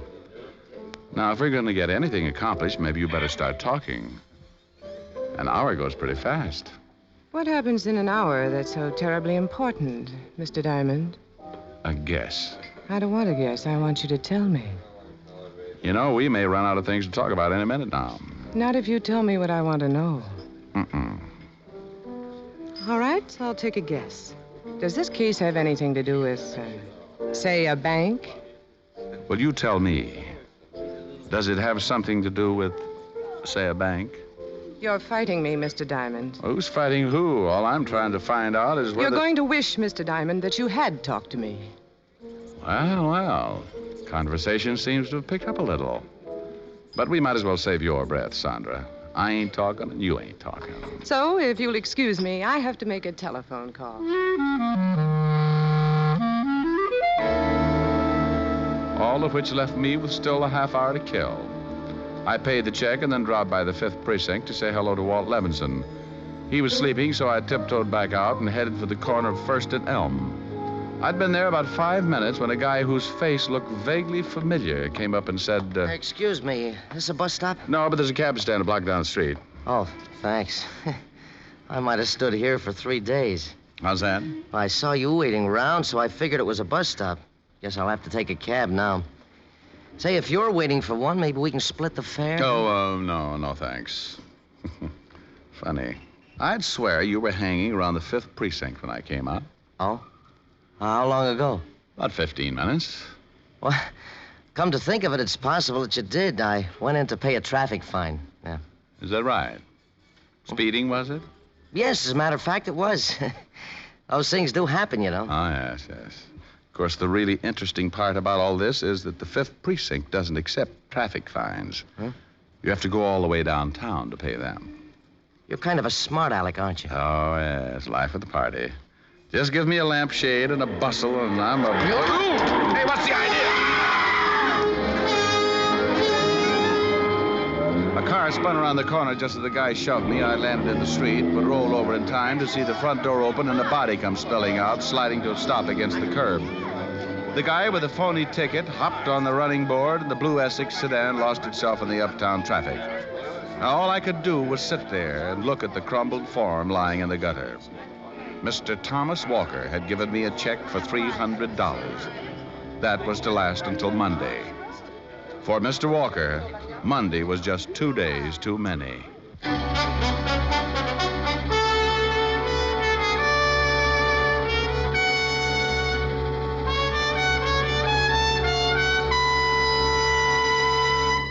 Before we continue with Richard Diamond, here are a few words about smoking enjoyment. After all the cigarette mildness tests, including the famous 30-day Camel test, Camel leads all other brands by billions. Here's how you can make your own 30-day Camel test. A sensible test of cigarette mildness based on steady smoking. Smoke Camels, and Camels only for the next 30 days.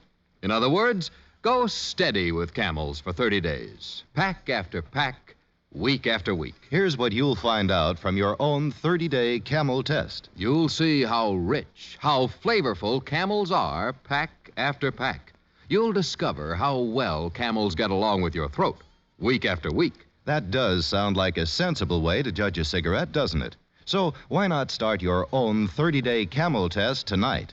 It won't take you long to find out why Camel leads all other cigarettes in popularity buy billions of cigarettes per year. How mild can a cigarette be?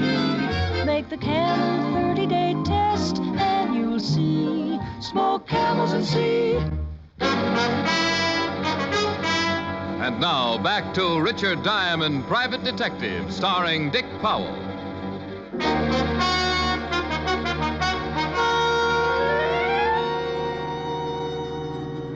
They abandoned the car about 4 blocks down the street, Rick.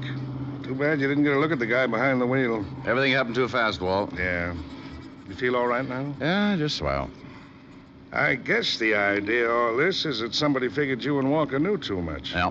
That doesn't make sense either, Rick. You said Walker wouldn't tell you a thing. No, but he gave me $300. Between now and Monday, I'm going to try to earn it.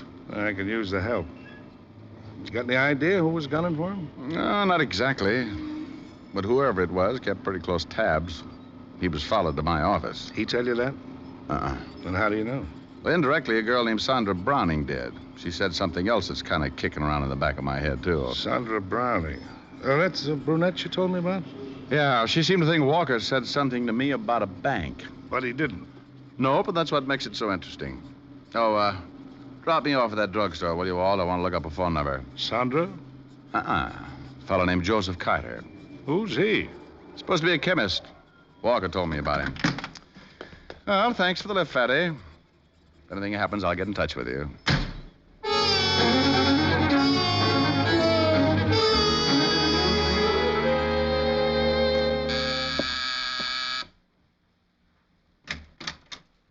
Mr. Carter? Oh, yes, that's right. Well, I'm a private detective. May I come in? I'd like to talk to you. You, mean about my wife, Mr. Diamond. Oh. Richard Diamond. What about your wife, Mr. Carter? Well, nothing. I merely supposed. I mean, after all, you said you were a private detective. Oh, yes. But I don't handle divorce cases, Mr. Carter. Oh, I see. Then what... I just want to ask you a couple of questions about a plumber named Walker. Thomas Walker. Do you know him? A plumber?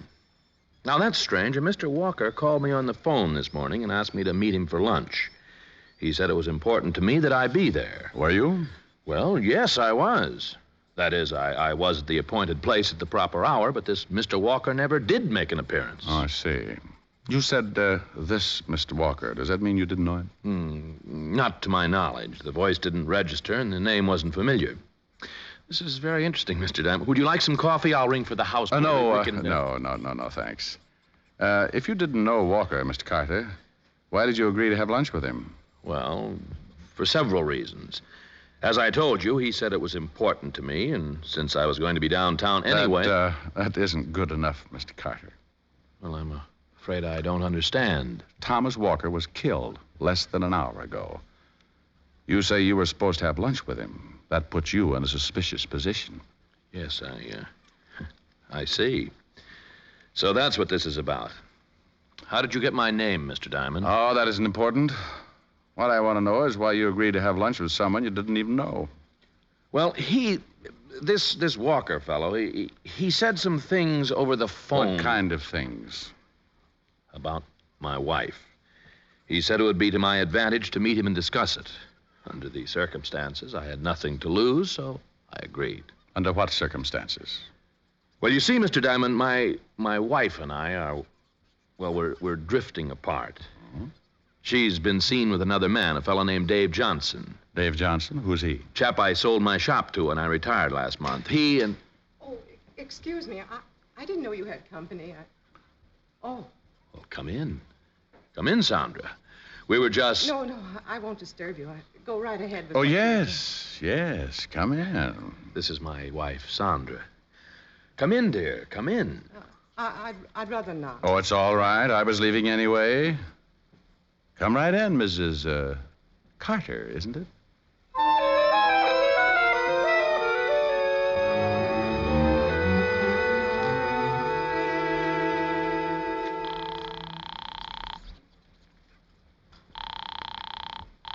Lieutenant Levinson. Anything break, Fatty? Nothing but my head. I've been doing some thinking, Rick. Well, since you've already pulled the punchline, go ahead. What? Oh, look, Rick, you said this Sandra Browning... Carter. Browning's a phony. You know, someday you're going to meet a girl that gives you a right name and you won't know how to react. That's the trouble with guys. As soon as you finish the discourse, Fatty, we can get back to the plot. What have you been thinking? Well, you said that this Miss Carter... It's Mrs. Carter, Walt. Will you stop that? I don't care if it's Mrs. Whiffenpiffle. I want to know what she said. She did say something about a bank, didn't she? She did? Yeah, and you said something about a guy named Joseph Carter who's a chemist. Walt, so help me, if you tell me they're married, I'll throw this phone from here to the 5th Precinct. You do, and you'll never find out the startling news I'm about to unfold. All right, unfold. It's better. On the corner of 1st and Elm, on the very corner where you nearly met your demise, there is a bank. That's very interesting. You're darn tootin'. Right next door to this bank is a small shop with a sign painted on the window. Pretty good sign, too. Somebody took a lot of pains with it. Walt, All right. Maybe it doesn't mean anything, but the sign says Carter Chemistry Corporation. Oh, that's what you've been thinking about. Yeah. Only now it's even more interesting because of this Sandra Browning Carter girl. It's a definite connection. Uh-huh. With Walker, the plumber, making the connection. Well, thanks, Walt, and, bye.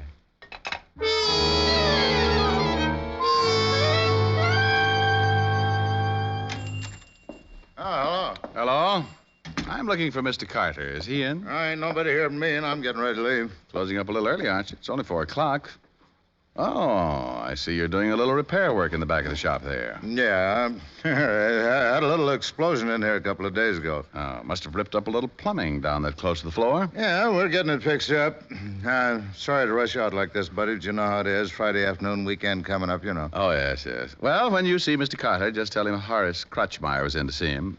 He'll understand. Horace, well, tell you the truth, Horace, Mr. Carter don't come around here no more. He's retired. Sold out everything, lock, stock, and test tube. Oh, is that so?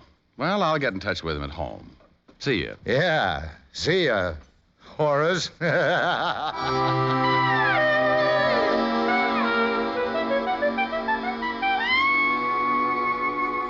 know, this could turn out kind of silly, Rick. What if they don't show up? Oh, they'll show, Fatty. I checked the floor plan of both buildings. Got it figured they'll break through about here. How many of them do you think there'll be? Just 3. If they knocked off Walker because he got suspicious, they won't cut anybody else in. Is Carter in on this, Rick? It's his chemistry shop, isn't it? No, not anymore. He sold out to a guy named Dave Johnson. You'll meet him as soon as they blast the wall out. And the one I'm anxious to meet is this Sandra Browning Carter. Sounds like quite a dish. Not my type, Walt. I like him a little more tender. What's the other guy's name, the one who shoved Walker out of the car? Don't know yet. I met him in the shop this afternoon. Well, you'll like him, too. He's got sort of an ingrown face. You know, you got to hand it to him, Rick. It's a pretty slick stunt they're pulling. Buying the shop next door to a bank, digging through the wall, and... Shh. There they are, Walt. Maybe we better get over here. Right.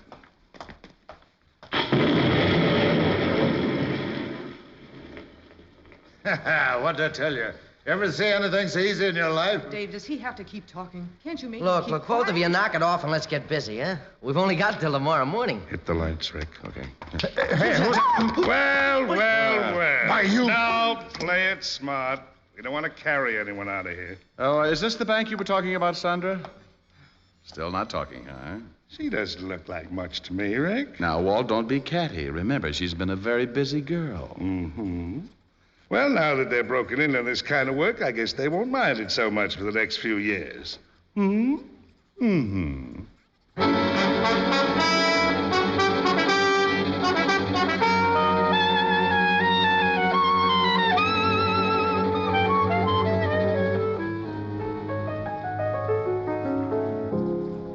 But, Rick?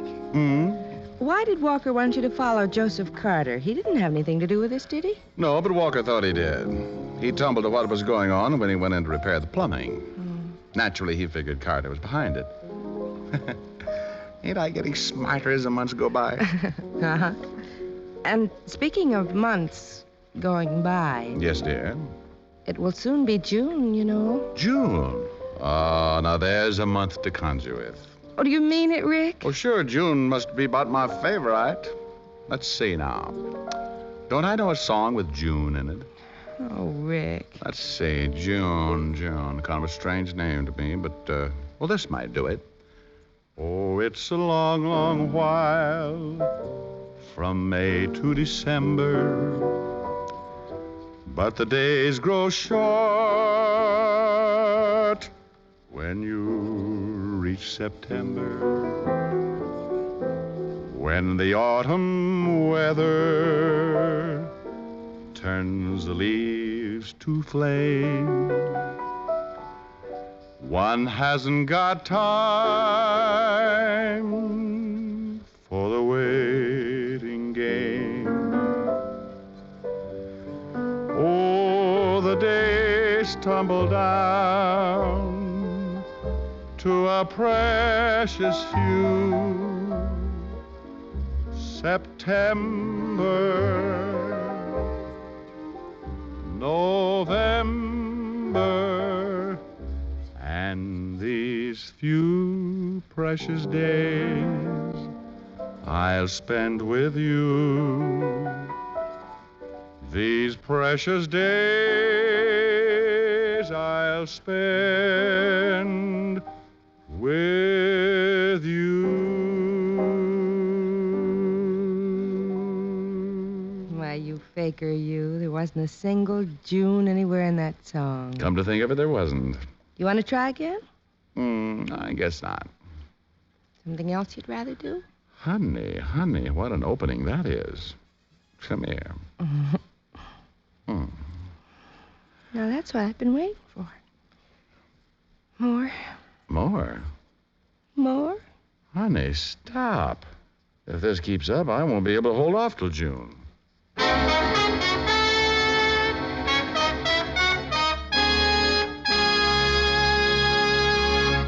Dick Powell will return in just a moment.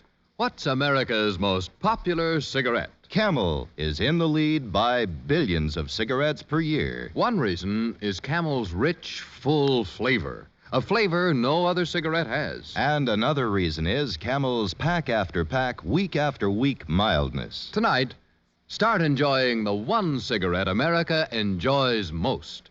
It's Camel, of course. Yes, of all the cigarettes on the market today, Camel is in the lead by billions of cigarettes per year. How mild, how mild, how mild can a cigarette be? Smoke Camels and see. Here's Dick Powell with a special message. Thank you. Ladies and gentlemen, to bring a little extra cheer and comfort to our hospitalized servicemen and veterans, the makers of Camels send them thousands of packs of gift Camels every week. This week, the gift Camels go to Veterans Hospitals, Clarksburg, West Virginia, and Miles City, Montana.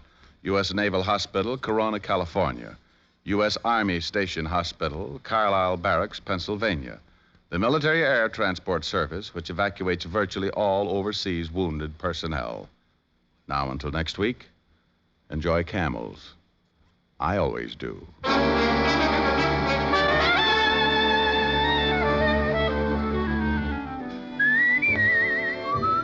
Tonight's adventure of Richard Diamond was written by Ty Cobb with music by Frank Worth. Virginia Gregg was heard as Helen Asher and Alan Reed as Lieutenant Walt Levinson. Others in the cast were Bob Griffin, Joyce Manners, Sidney Miller, and Jim Backus.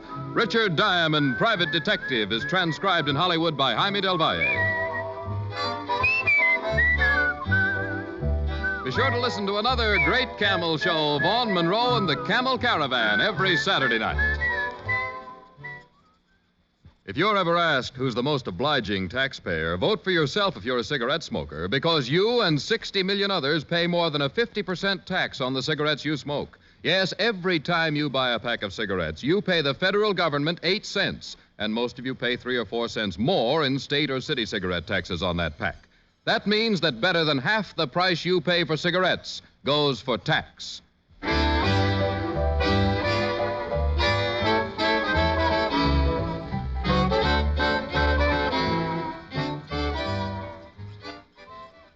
Listen next week for another exciting adventure of Richard Diamond, starring Dick Powell. Now stay tuned, for This Is Your FBI, followed immediately by Ozzie and Harriet over most of these stations. You are listening to Golden Age Radio, rumble.com/C/GAR. Brought to you by G3PL.com.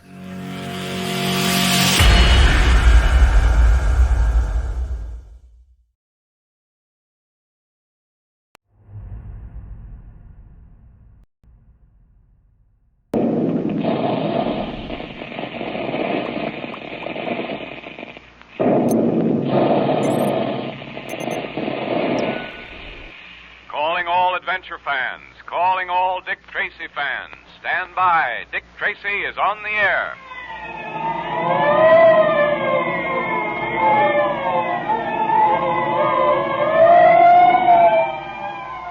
Now, the makers of Quaker Puffed Wheat and Quaker Puffed Rice, those two nourishing, delicious cereals that are shot from guns, bring you another thrilling Dick Tracy detective adventure.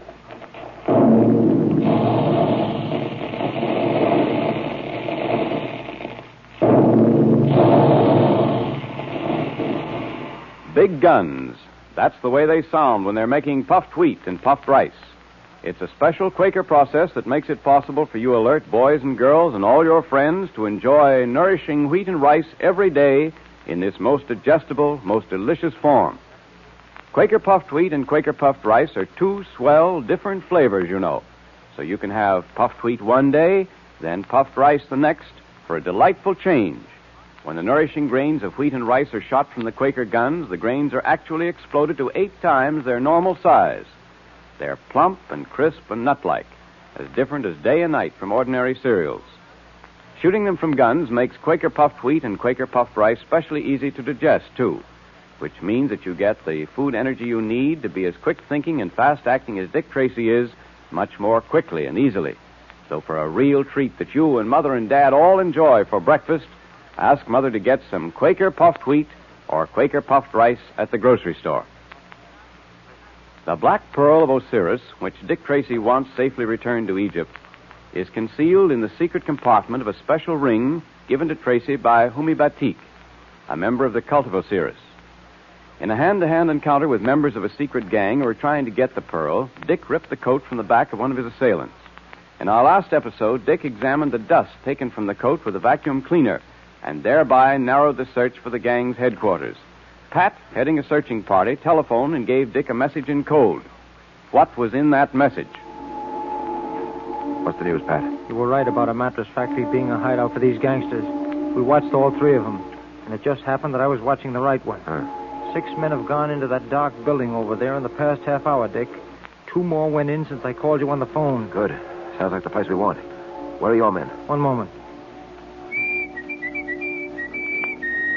Here they come out of doorways and alleys. All right, boys. Yeah, all right. We're ready now. Yeah.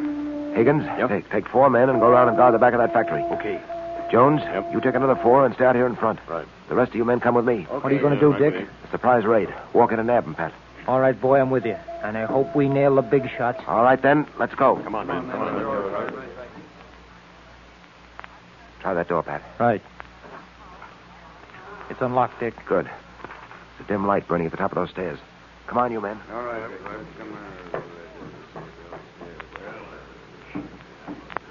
They're in there, Pat. You can hear them talking.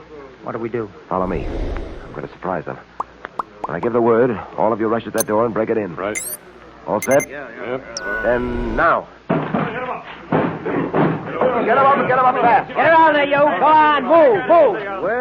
Well. May I inquire what this means? Are you the head of this mob? I don't quite understand. This is a factory.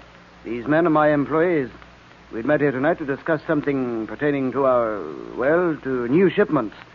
Would you be good enough to explain your violent entrance? Certainly there's no call for a raid by the police. I'm sorry, it won't do. I have a fair memory for faces, and I can positively identify at least 4 of these men as the ones who attacked my friends and myself earlier this evening. Yeah, and so can I. Why, this is preposterous. You can't get away with this. We'll see about that.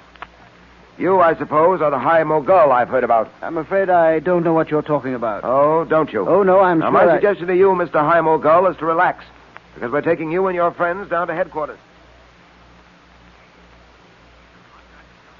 And so, if you're smart, you'll talk now, when it might do you some good. All right, I'll talk. You bet you will. And talk fast. You got the high mogul, all right.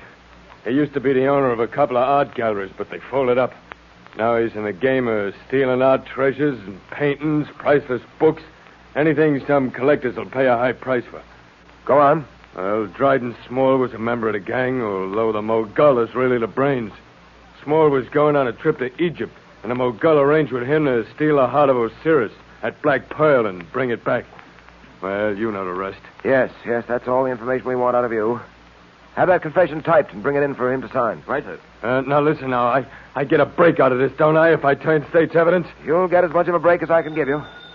I'll take it, Dick. Hello? Yeah? Oh, just a moment. For you, Dick. The tomb. Oh, thanks, Pat. Tracy speaking. Batik wants to see me. See me and Junior. What's he want with Junior? Oh, you don't know, huh? All right. We'll be down in a little while. Pat, I've got to go down to the prison. Homie Batik wants to see me and Junior. Says it's urgent. Have this bird sign that confession and then send him down to the tombs. Right. I'll look in on the High Mogul while I'm down there, too. I want to have a talk with that fellow anyway.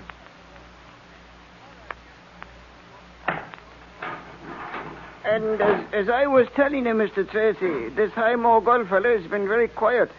Not a peep out of him all day. He just lies there in his cot in cell 15. He doesn't say a thing. He doesn't even stir. I see. All right, I'll go in to see him after I finish with Batik. Yes, sir. Yes, sir. Here. Batik's cell is right down this way. What do you think Homie Batik wants with me, Dick? I don't know, Junior. We'll soon find out. Well, here you are, sir. Well, Batik. Oh, do come in, Mr. Tracy and Junior. I am Hello. very happy to see you both. What's on your mind? I understand that you have captured the High Mogul. Yes, he won't worry us any longer, Batik. I wish I felt as certain about that as you seem to feel, Mr. Tracy. The Mogul, you know, is an extraordinarily clever man. I don't doubt it. We'll keep our eyes open, you can depend on that. Batik, when are you going to send your agent to me, the man who's to carry back the Black Pearl of Osiris? Oh, he will come soon. He has at last made the way clear, I believe, for the safe transportation of the Black Pearl. Yes, he will come to you shortly. Say, Mr. Batik, what about me? Didn't you say you had a surprise for me? Yes, I have. And I was just about to discuss it with you. Earlier this week, I gave to your great and good friend, Dick Tracy, a special ring which contained a secret compartment for carrying the Black Pearl of Osiris. Do you know the legend of that ring? Well, no, I don't. Neither do I, Batik, and I think I'd like to hear it. You shall, my friend. Many hundreds of years ago, there lived in the city of Fezzan in the province of Libya a certain prince named Bani Suef. He was a great man, this prince. But alas, there came a time when the young prince was wounded on the field of battle, dangerously wounded. Gee. His father's heart was full of sorrow, for he feared that his son might die, and death seemed very close. Then one night, the Pharaoh, his father, was awakened from his sleep by a vision of Osiris the Great. Osiris gave to the Pharaoh a ring in which there was a secret compartment. And in this compartment was some fluid that looked like water, but was not water. And Osiris said, "Take that fluid from out of the ring and anoint your son with it, and he will be well." And then he disappeared. Did he get well? Then the Pharaoh leaped from his bed and rushed into the room where his son lay dying. He opened the secret chamber of the ring and anointed his son with the fluid, and lo, the eyes of the young prince opened. The fever left him. Once again, he was strong and healthy. Gosh. And all was well. That, Junior, Mr. Tracy, is the legend of the secret ring of Osiris. It's a wonderful story. Gee, I'll say it is. But, you didn't call us down here just to hear a legend. Oh, no. Earlier this week, when I gave the secret ring to you, Mr. Tracy, I could not help noticing the eyes of your young friend, Junior, as he studied the ring. They were wide with eagerness. He said that he would like to have a ring just like it. And so, as a small token of my gratitude to you, Dick Tracy, I wish to present this to your young friend. Wow. It's a ring. A secret ring of Osiris. Yes, we have had it made especially for you, just like the ring of Osiris. And it is all for you, Junior. We have made one special change. We know how greatly you admire Dick Tracy, so your ring bears the likeness of Dick Tracy on it. We thought you would prefer it that way. Oh, boy, I'll say I do. Gee, it's wonderful. So wear it always, and I am sure it will bring you good luck. I certainly will. Gee, thanks. Thanks a lot. Gee, Dick, isn't it a beauty? And that secret compartment, I can make good use of that for carrying secret messages and things. Yeah. Gee, Mr. Batik, Oh, gee, you're swell. I'm glad it brings you happiness, my young friend. Gee, Dick, now I've got a ring just like yours, except that it's got your picture on it, and that makes it better than yours.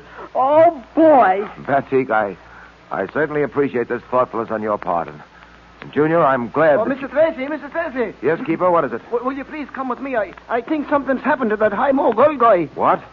Wait here for me, Junior. You say you think something's happened to him? Mm-hmm. Yes, look, he looks dead. There, here's his cell door. Remember I told you he was very quiet all day long? Well, I went in to have a look at him, and, well, here you are. See for yourself. No pulse. He is dead. I wonder who could have done this. It must have been a heart attack. Yes, probably. But the medical examiner will undoubtedly be able to tell us exactly what happened.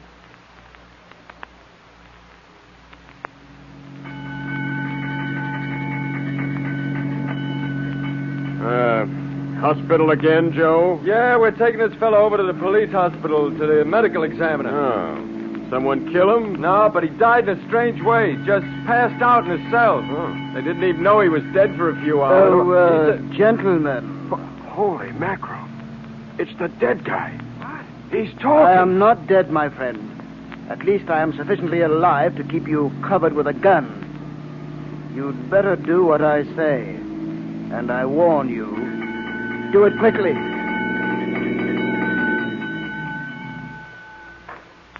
What is the answer to the riddle of the High Mogul's miraculous recovery? And what will happen if he makes his escape? Well, that's a surprise. And get ready for another one, because it's time for the Dick Tracy Secret Service Patrol Meeting, brought to you by the makers of delicious, nourishing Quaker Puffed Wheat and Quaker Puffed Rice. And here comes Dick Tracy with Junior to tell you all about the big surprise he has for you. The meeting will now come to order. Okay, Dick, we're all ready for that big surprise. Well, I don't know whether you can stand another surprise, Junior. You were nearly bowled over when Humi Batik gave you that secret ring. Say, let me see your ring, Junior. Here it is. Isn't it a beauty? Mm-hmm. See the swell picture of Dick on it? And here's the secret compartment. You see how it works? Say, that's great. You're a mighty lucky boy. Gee, you can carry secret messages in there, just the way Dick keeps the Black Pearl of Osiris. Junior, how do you think the patrol members would like to have secret rings just like yours? What? The patrol members? Secret rings for them? You mean a real secret ring like this for every patrol member? Holy smoke! Well, that's emphatic, if not clear. But I gather you think they'd like them. Oh, I'll say they would, Dick. Anybody'd give anything for a secret Dick Tracy ring like this. Well, I've talked to the Quaker man about it, and he says that our friends who make Quaker Puffed Wheat and Quaker Puffed Rice will do everything they can to help. That's right.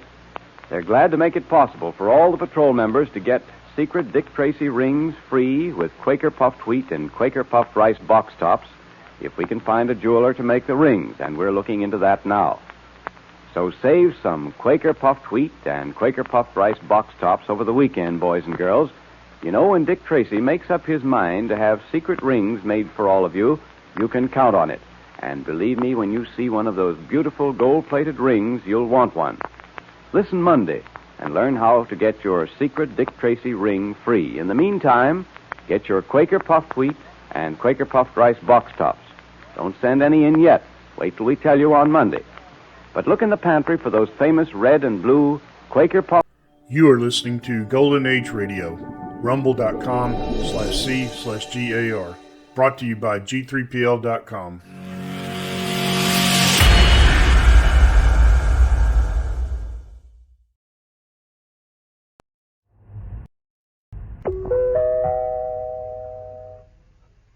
Now, from the makers of Cold Water Omo... Firing party! No, please, Firing party! I can explain it! Again. No! Fire! John Steed and Jimmy Merlin, handcuffed together, were in the street outside. They heard the shots from the deserted garage and ran towards it. When they arrived, the doors of the garage were wide open. On the floor lay the body of John Cartney. Well, he won't be able to tell us what it's all about, Merlin. Steve, look, tied round his neck. A chunk of cardboard. Yes, and on it's written one word. Loot.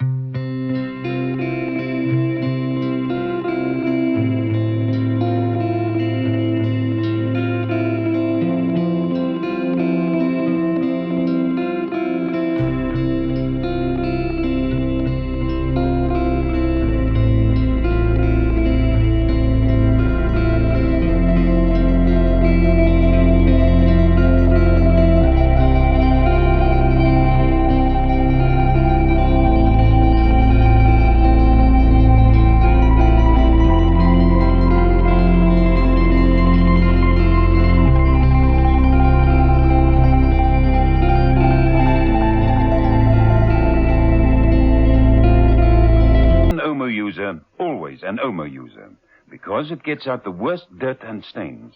Mrs. Francis of Port Elizabeth found that Omo cleaned her husband's bathing trunks. He used to come home and they'd be marked and splodged with tar and oil from our beaches. Well, he wanted to throw them away, so I said, well, he'd soak them overnight in cold water Omo.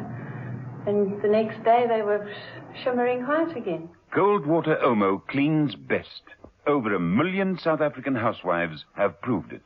What's in the Wars ice cream freezer today? I say, wow wafer. Wonder what's inside.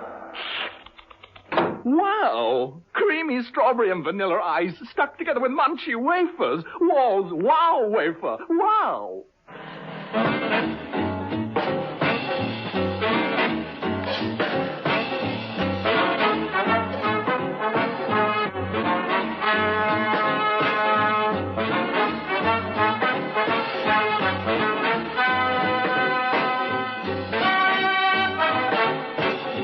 Episode 3 of this story, in which John Steed tenaciously clings to treacherous Jimmy Merlin and tries to find out just what is going on the morning after. The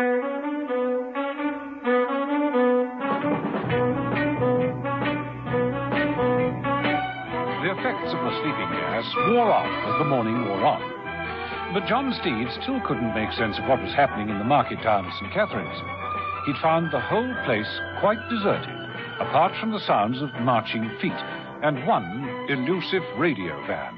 In fact, the first person he and Jimmy Merlin saw that day was a dead man. Shot for looting. Doesn't make sense. Nothing does this morning. Mind you, I was sorely tempted back there in the bank. That the reason you tried to jump me and get away, Merlin? The sight of that open safe? Not really, Steed. I play for far bigger stakes than could be held in a town bank. You're not going to be playing for any kind of stakes in future. You're going inside a well-guarded jail if it's the last thing I do. Careful, old boy. It could turn out that way. Don't try anything. I wish I could think of something to try. But back to the subject in hand. What about him, the dead man? Well, let's examine the body. Why is it so important to find out who he is? You'll never know. Want to send flowers to his widow or something? Just shut up and cooperate for once. Come on, let's go through his pockets. Steed and Merlin knelt by the body and carefully searched its clothing. Steed found a wallet. This says Harold Thomas Cartney, 4 Lymeton Crescent, Ipswich. Cartney. Harold Cartney. Now, that seems to ring a bell. The only bell it rings to me is an alarm bell. Look, Steed, neither of us knows what's going on in this desolate place, but we do know that people are shooting each other. One person has been shot. So far. But when people start shooting at each other, that's when Mrs. Merlin's youngest son, Jimmy, starts getting out. All in good time. I want to find out why it's all going on. Does it matter why? I think it matters very much indeed. Well, nothing more to be found out from Mr. Harold Thomas Cartney. Come on, let's go. Now, that's better. Back to your car, turn it round, and head on back to London. If there's no one there, I'll know I've gone mad. Not back to London. Steve, you obviously like dicing with death more than I do. Now, let's be sensible. Either we make a complete break and get back and away from all this, or we sit tight in this garage until the whole wretched business sorts itself out. We are not running away. Well, then let's stay here. It'll be safer to sit tight here and... I agree. It would be infinitely safer. Well, then. But we are leaving right now. But why? Where to, Steve? Emma Peel. Do you remember Mrs. Peel? You said that you particularly admired my choice of partner. Now, the lovely creature you turned your oily charms upon before you busted that capsule that knocked us all out. Ah, yes. Mrs. Peel. Presumably she's still sleeping it off. Presumably. But when she wakes, she's going to be alone and very, very vulnerable. So no more talk. Come on.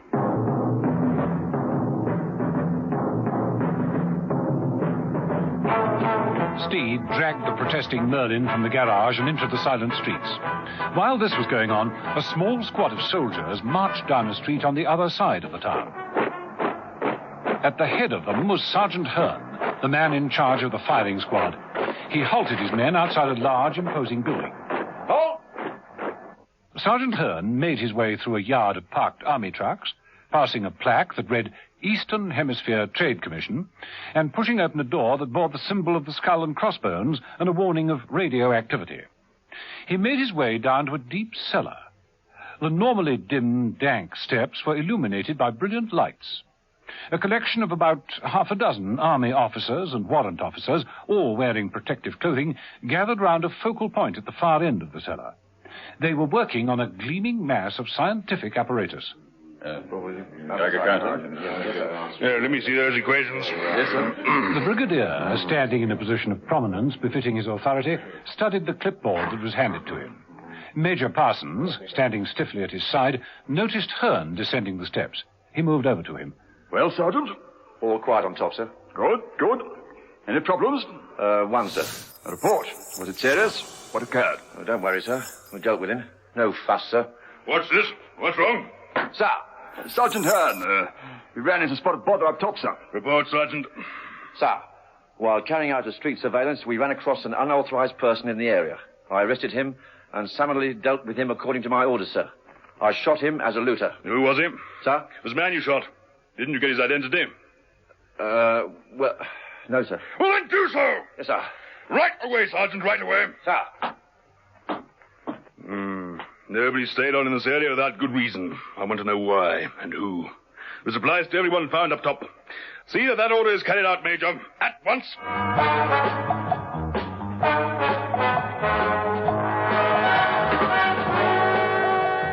Some while after that, Steed and Jimmy Merlin were cautiously making their way back to the Poston Trading Company, where they hoped to find Mrs. Peel still sleeping. Nothing so far. Got to be careful. You know, Steve, this is darn ridiculous. What are we doing, snooping about like a couple of Boy Scouts on tracking practice? Being prepared isn't a bad motto in these circumstances. I wonder who this can be. It was Sergeant Hearn, on his way back to the garage. Quick, up the steps into the bank. Steed and Merlin scuttled up the steps of the bank they had previously visited. Inside, they made their way to the rear door. Too bad.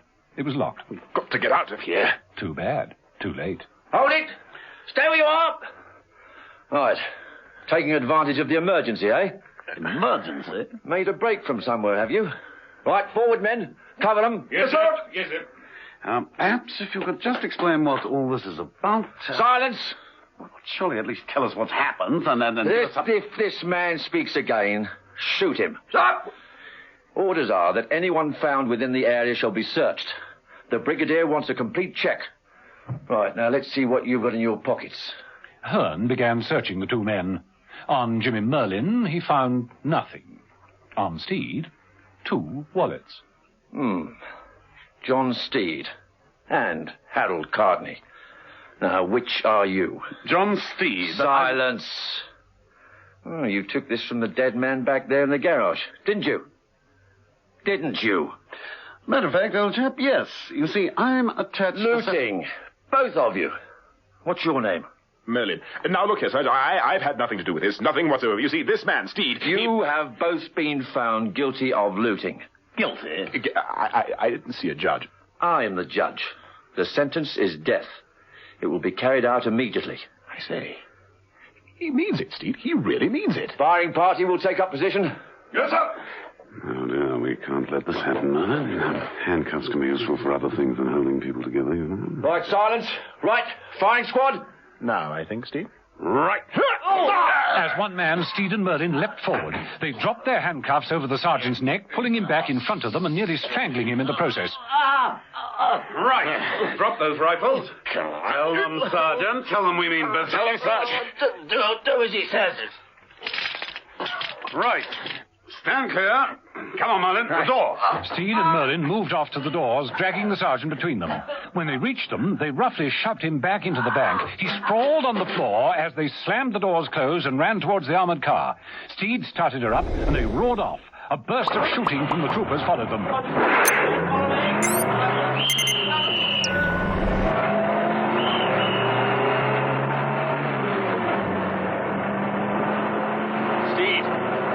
For pity's sake, let's get out of here. We can make it easily enough. Those men were trying to kill us. But they didn't. I don't find that encouraging. Well, Steve, let me off the hook. Undo these blasted handcuffs and let me take my chance alone. Wouldn't hear of it, my dear chap. They're after us. I'm too young to die. You're over 21. If I were over 80, I'd feel the same. Steve, where are we going? We're sneaking back. Sneaking back? Give me 3 good reasons why. 1, Mrs. Peel is still there. 2, I want to know what's going on. I said 3 reasons. Third one? A terribly obstinate man. How's that? It's not good enough. They were the British Army. The sergeant in that firing squad, they were the British Army. And he mentioned a state of emergency. Houses empty, cars abandoned, martial law, it all fits. Now, I'm not moving out of St. Catherine's until I find out what sort of emergency. You got that? Understand?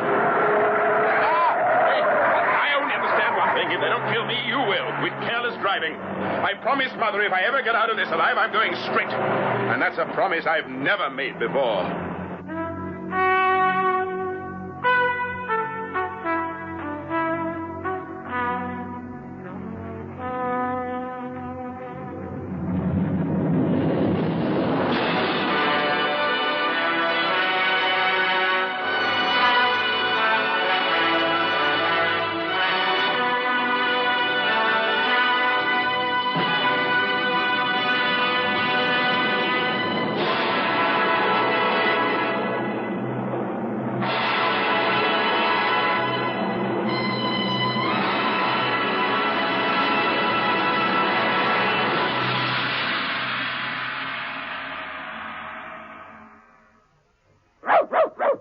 Your dog gives you a lot of pleasure.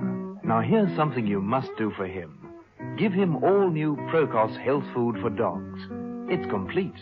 New Procos contains all the energy-giving vitamins and protein a healthy dog needs. So with New Procos, you need feed him nothing else. New Procos health food is all he needs. Care for your dog. Give him New Procos health food for dogs. It's complete, and he'll love it. There's no dirt that can stand up to the cleaning power of cold water Omo, If you use cold water, Omo comes out very, very easily indeed. says Mrs. Sutherland of the Innican. Once an Omo user, always an Omo user. It cleans best.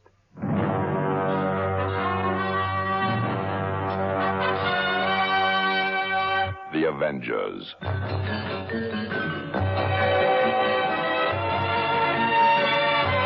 Listen every evening, Monday to Friday, to John Steed and Emma Peel, The Avengers. Brought to you by the makers of Cold Water Omo.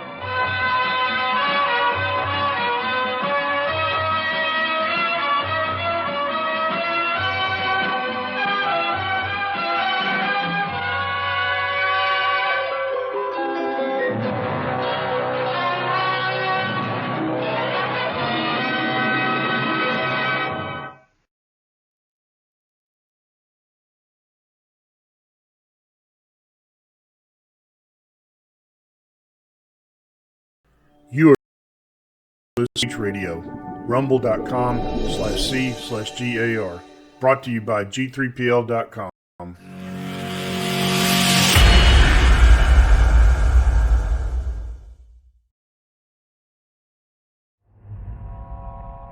Have you heard the strange tales of the Whistler?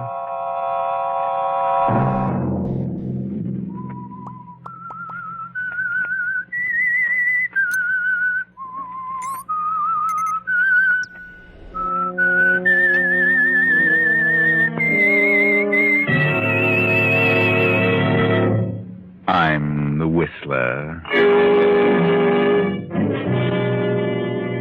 Please, Paul, take me away from here. I can't stand this lonely place. I'm frightened. It's too quiet here. If you don't take me away, I'll leave by myself. Saturday night, and again, CBS presents The Whistler.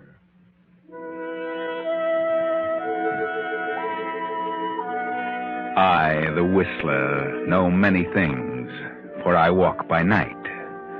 I know many strange tales, many secrets hidden in the hearts of men and women who've stepped into the shadows. And so I tell you tonight the amazing story of House of Fear. In an apartment overlooking New York City, a young man and a young girl stand facing each other. The girl is calm. The young man is tense with anger. The girl is Lana Wallace. The young man, Paul Garson. Silence reigns for a few seconds. Then... What? What did you say, Lana? I said I was going to be married, Paul. Married? Yes, married. But But, Lana, you don't know what you're saying. You're out of your mind. No, Paul, I'm quite sane. I thought you were in love with me. That we were going to be married. In all the months I've known you, you've never said a word about marriage until now. You knew I was madly in love with you? Yes, Paul, but there was nothing about marriage. Oh, please, Lana, please listen to me. You don't know what you're doing. You'll never be happy with anyone else. Now, please think it over. Please wait until you're sure. I am sure, Paul. I've made up my mind. Oh, what's the matter with me? Well, nothing's the matter with you. Oh, no? There must be something. Nothing. Oh, then why change your mind so suddenly? There's nothing sudden about it. I've known the man I'm going to marry for some time. Some time? You mean a few days, I suppose. It doesn't matter. It does to me. Who is this man? It doesn't matter. How does it happen you never told me about him? I didn't think it was necessary. Oh, I see. Playing both ends against the middle, eh? You'd better go, Paul. Do you love him? I said you'd better go. Do you love this man, or is it just a matter of... Will you leave? Is it money you're after? Is he some old duck ready to kick off? Please, you're talking nonsense. Who is he? If you insist on knowing, his name is Gregory Hellman. Gregory Hellman? Yes. And who's Gregory Hellman? He's the manufacturer. Oh, some old duck you're taking for a ride. At least he's not as young and stupid as you are. All right. Go ahead and marry him, but I'll tell you this. You'll be bored with him from the day you marry him. That's my business. Oh, what a sap I've been. All this while, what a stupid nitwit. Goodbye, Paul. Yeah. That's the way it goes, I suppose. Well, there's no use crying over spilled milk, is there? No, Paul. Well, so long, Lana. Goodbye, Paul. Oh, I'll run into you one of these days. I'll have one of my shoulders patted especially for you, for crying purposes only. So long, Lana.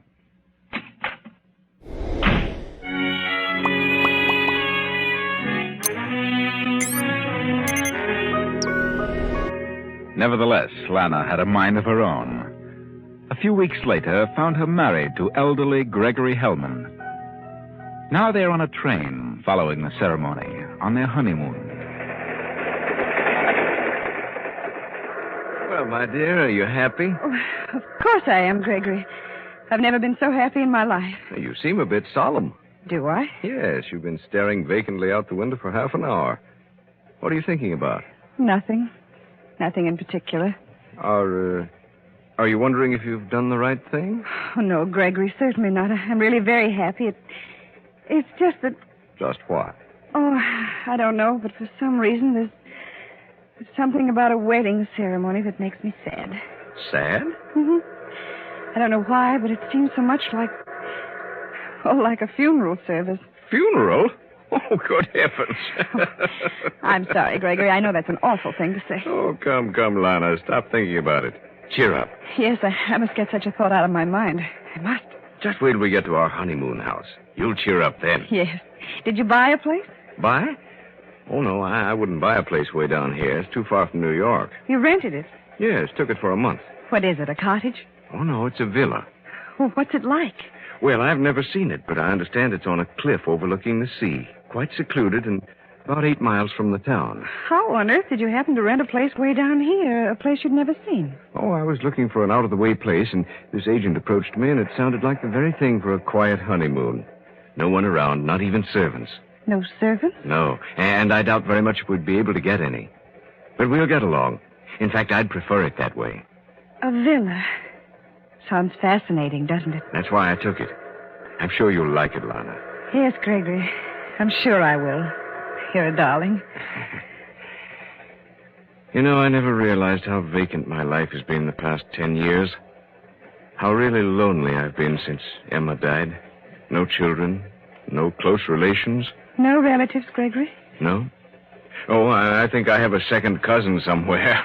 Well, I'll do my best to make up for those lonely years, Gregory. I'm sure you will, darling. It's strange. Here I am, 50 years old, and all of a sudden I feel like a youngster again. You think I look 50?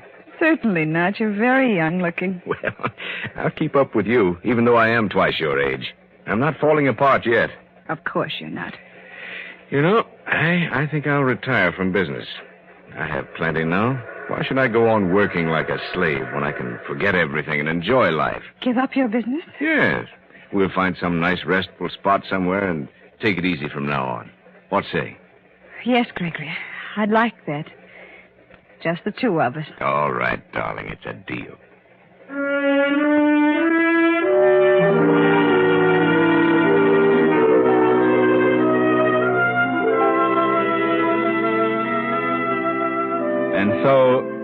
weeks go by.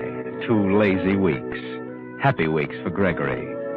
He lolls about the villa, reading and sleeping, having the time of his life. But Lana, being so much younger, is at times somewhat bored. However, she's most tolerant with her elderly husband and does her best to be satisfied with his idea of happiness. Then early one morning, Gregory flies up to New York and returns in the evening. Well, Lana, I'm back. Gregory, so soon? I didn't really expect you this early. No?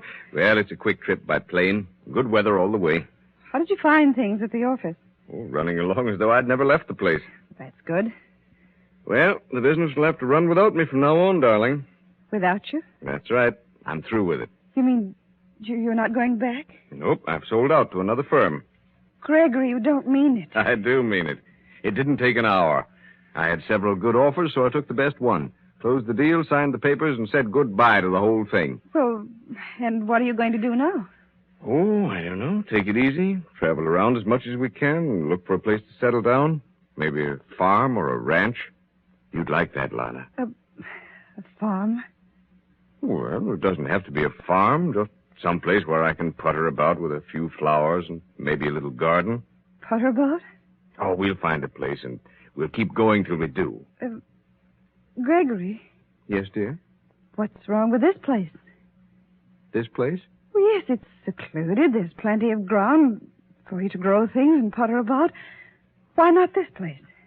Well, I hadn't thought about this villa, but I suppose it would be all right. I'm sure it would be the very thing. You may travel the country over and never find another spot so nice as this. Well, maybe not. Do you like it here?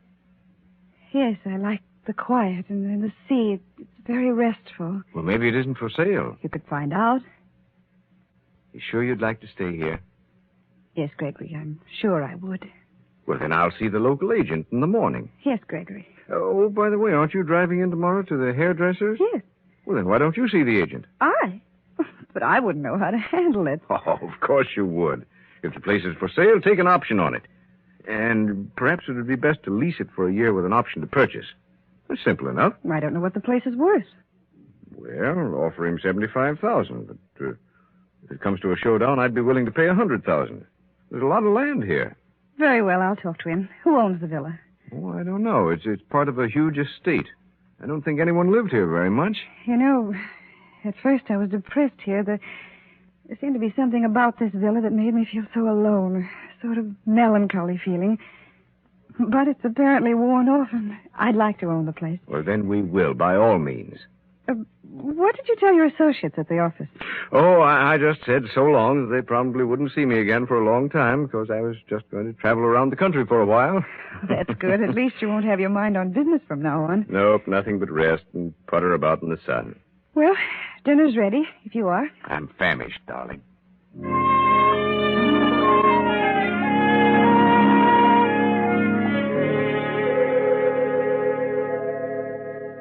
Well, Mrs. Hellman, the villa is for sale. It's been up for sale for quite a spell. What do they ask? I haven't set a price. What do you offer? $75,000? Mm-hmm. Well, that's somewhat in line. I think that would be accepted. Where's the owner? How soon could you contact him? Well, that's trouble. I don't know where he is just now. Been running around all over the country. Why don't you take an option? Well, I'd rather lease the place for a year with an option to buy at any time. Fair enough. Lease for a year and an option to buy. I'll make out the lease and the option. You better put up 10% on the option. That'd be $7,500. Very well. I'll give you a check. Good. I'm sure this will go through because the owner wants to get rid of the place. Hasn't been here in 2 years. Why does the owner want to get rid of it? Oh, I don't know. There's too many other places, I guess. Well, it's yours for a year anyway. You feel confident he'll accept? I know he will. Don't you worry about that. Thank you, Mr. Blodgett. Thank you. This will make me a nice commission. I've been trying to sell the villa for several years, and this is the first offer I've had. I see. Just take a few minutes, Mrs. Hellman, to draw up the papers.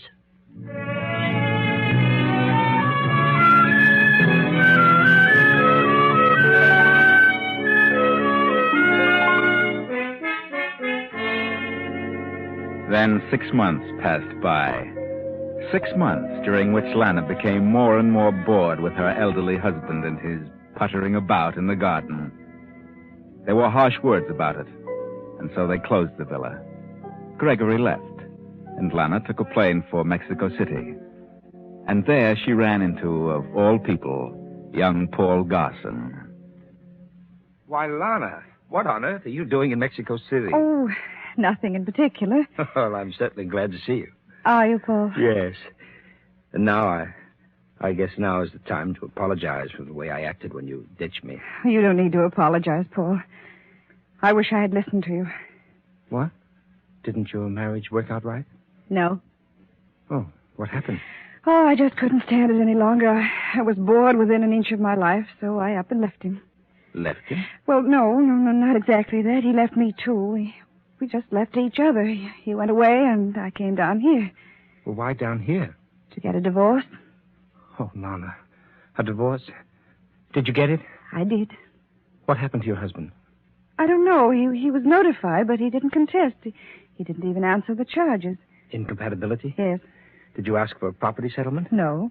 Well, why not? Well, because he'd already signed over half his cash assets to me and several other articles, so I felt that was enough to take care of me for a long while. I just couldn't go on, Paul. I just couldn't. No. He was so much older than I. He was ready to settle down in an armchair and sit the rest of his life away. I just couldn't do that. I understand, dear. You're wide awake, Lana. You're just starting. I know how it must have been. Oh, he was nice enough, but I just couldn't go on. I just couldn't be 50. Lana, dear, can you forgive me for saying the things I did? Yes, Paul. I was so much in love with you that, well, I thought I couldn't live without you. But you have, Paul, haven't you? No, Lana. No, I haven't. I've banged around all over this hemisphere since you turned me down, and I haven't been happy one single moment. Haven't you, Paul? No, dear. No, not until this very moment. Oh, I'm sorry. So sorry. I made a big mistake. You did? Yes. I should have married you. Then why didn't you? Well, I'll tell you. This is a confession. As a child, I lived in poverty. Everything I had was a hand-me-down. My father never earned his salt. My mother was always in need, so I made up my mind that love wasn't worth it, that I would sacrifice love for the things I felt I deserved. So you turned me down for this man, Hellman, because he could give you the things you've always wanted. Yes. Well, how did you know that I couldn't have given you those things? How did I know you could? You didn't indicate that. Oh, I took you to cheap little cafes. I was apparently penny pitching, but it wasn't necessary. What? No. Why, every girl I knew was after me for my money. That's why when I found you, I acted as though I didn't have an extra dollar. I never dreamed it was money you wanted. Oh, I loved you, Paul. I still do. But I made up my mind that I wouldn't marry a poor man. Understand? Yes, Lana, I understand. And I sympathize with you. I see now what it must have meant to you. But I have money, Lana, plenty of money. I admire you for your sacrifice you made. You do understand, really? Yes, I do. You still love me? Yes, Paul. Then why not marry me? Well, no reason. I'd love to, if you still want me. Oh, wonderful, darling. We'll be married as soon as possible. We can be married tomorrow. Then tomorrow it is, darling. Yes, Paul. And where shall we go for a honeymoon? Where would you like to go, Lana? Oh, I don't care. Anywhere. I'll leave that up to you. All right, darling. I know just the place. You'll love it. Cuba? No, not Cuba, but quite like it. Wherever you say, Paul. Oh, darling, I feel as though I've been born all over again. I feel like a new man. I'm happy.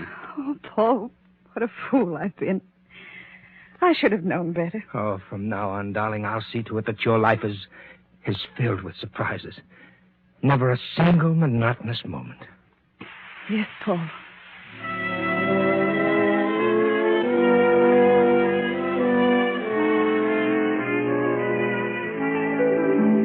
So Paul and Lana are married and set forth on their honeymoon. Paul owns a lovely place by the sea, and there he takes Lana. But from the night they arrive, Lana has been ill. Some strange malady has come upon her. Just what, no one seems to know. A doctor stands beside her bed as Paul slips into the room. How is she, Doctor? Still the same. I haven't the slightest idea what's wrong with her, but I've just given her a sedative. Do you suppose it's the climate? Oh, it could be. Semi-tropical here. Yes. Well, there's nothing more I can do, so I'll run along now. Yes, and thank you, Doctor. Lana. Oh, Paul. Lana, dear, what is it? What's wrong with you? Why don't you tell me? Well, I don't know what it is. I'm just sad. I want to cry all the time. I can't help it. Cry? Yes, ever since I've been here, I've wanted to cry. But why, darling? I don't know, but I can't help it. Don't you like it here? I don't know, Paul. I don't know what it is. I'm afraid. Afraid of what? I don't know. Nothing in particular, but I'm afraid. You mean you'd rather leave here? Yes. Yes, Paul, I don't want to stay here. But this is such a nice, quiet place, dear. It's so restful. Where could you go that would be better for you? I don't know, but I'd rather leave. Why? I don't know why. But there must be a reason, darling. I'm frightened here. I hear things. You hear things? What things? Strange sounds. Noises. I've heard nothing strange. I have. I hear them all night, and at times I've seen things. What things? Saying things, and I won't stay here another day. Oh, Lana, I think you're just hysterical. You're letting your imagination run away with you. I'm not. I'm sick. Terribly sick. But the doctor doesn't know what's wrong with you. Please, Paul, please take me away from here. I don't like this lonely old place. I've always been frightened of being lonely. That's what it is. It's too quiet here. Too alone. If you don't take me away, I'll leave by myself. Now, don't get yourself so excited. Please. The doctor has given you a sedative, dear. Now go to sleep. You'll be all right in the morning. And then we'll take a walk over the estate. Now, please, darling, please try to sleep, Lana. All right, Paul. I'll try. I'll try.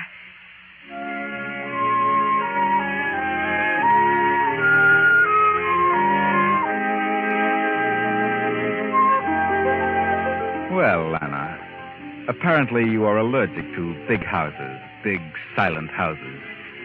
You felt somewhat like this once before when you were with Gregory. Remember? That house made you feel sad and melancholy. Now the night has passed, and the morning has come.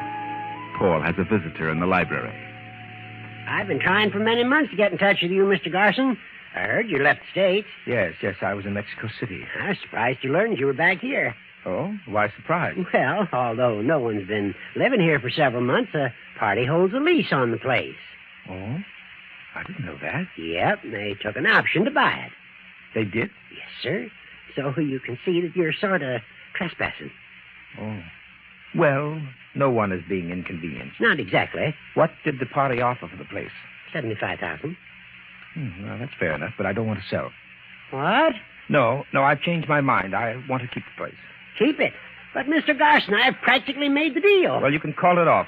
Oh, did the party make a deposit? Yes. Then return the deposit with my apologies. But I've worked hard for 2 years and more trying to sell this place, and now you back down on it. Well, what would your commission have been? Well, $3,750. Very well, I'll give you the $3,750, but call off the deal. I prefer to retain ownership. Yes, of course. Thank you very much, Mr. Garson. That's mighty kind of you. Paul. Yes, dear. Paul, what is that hammering? Is that noise? Hammering, my dear? Why, that's the workman. Workman? Yes, I'm having the place completely renovated, darling. From the garret to the cellar and all for you. Oh, you'll love it when it's finished. I see. You should be in bed, darling. Yes, Paul. Well, the hammering made me so nervous. I wondered what it was. I'll run along. Sorry to disturb you. Well, Mr. Blodgett, I think that you'd better... Mr. Blodgett. What? Well, what's wrong with you, sir? You're as white as a sheet, man. Are you ill? Who is that woman? Why, that's my wife. Your wife? Yes. Well, how long have you known her? Oh, for a long time. Several years now. I see. What are you trying to say? Mr. Garson, I don't understand it, but that is the woman who wants to buy this house. What? Do you know what you're talking about? She is the one who took a lease and an option to buy. Oh, you must be out of your head. My wife. That woman lived here for 7 months with her husband. With her lived here? Yes, sir. And they closed the place up, and she come to me and said they were leaving for a while, but to go ahead with the deal. Are you sure? Yes. What was the woman's name? Mrs. Gregory Hellman. I see. Well, you'd better run along now, Mr. Blodgett. I'll see you in a day or so. Oh, yes. Yes, sir, of course. Good day, sir. Yes, good day, Mr. Blodgett.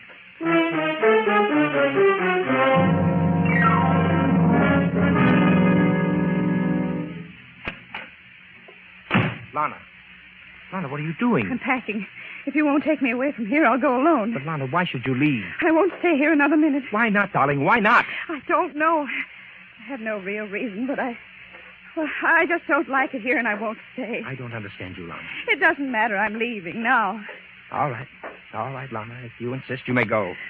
Sorry, Paul, but I... Yes? Oh, Mr. Garson. Mr. Garson. Yes. What is it? We've been working in the cellar. Yes? You better come down there, Mr. Garson. Why? We just uncovered a body. Buried A body? Yes, buried in the cellar floor. Body? You'd better stay here, Lana. I'll not be long. Yes, Paul. Yes.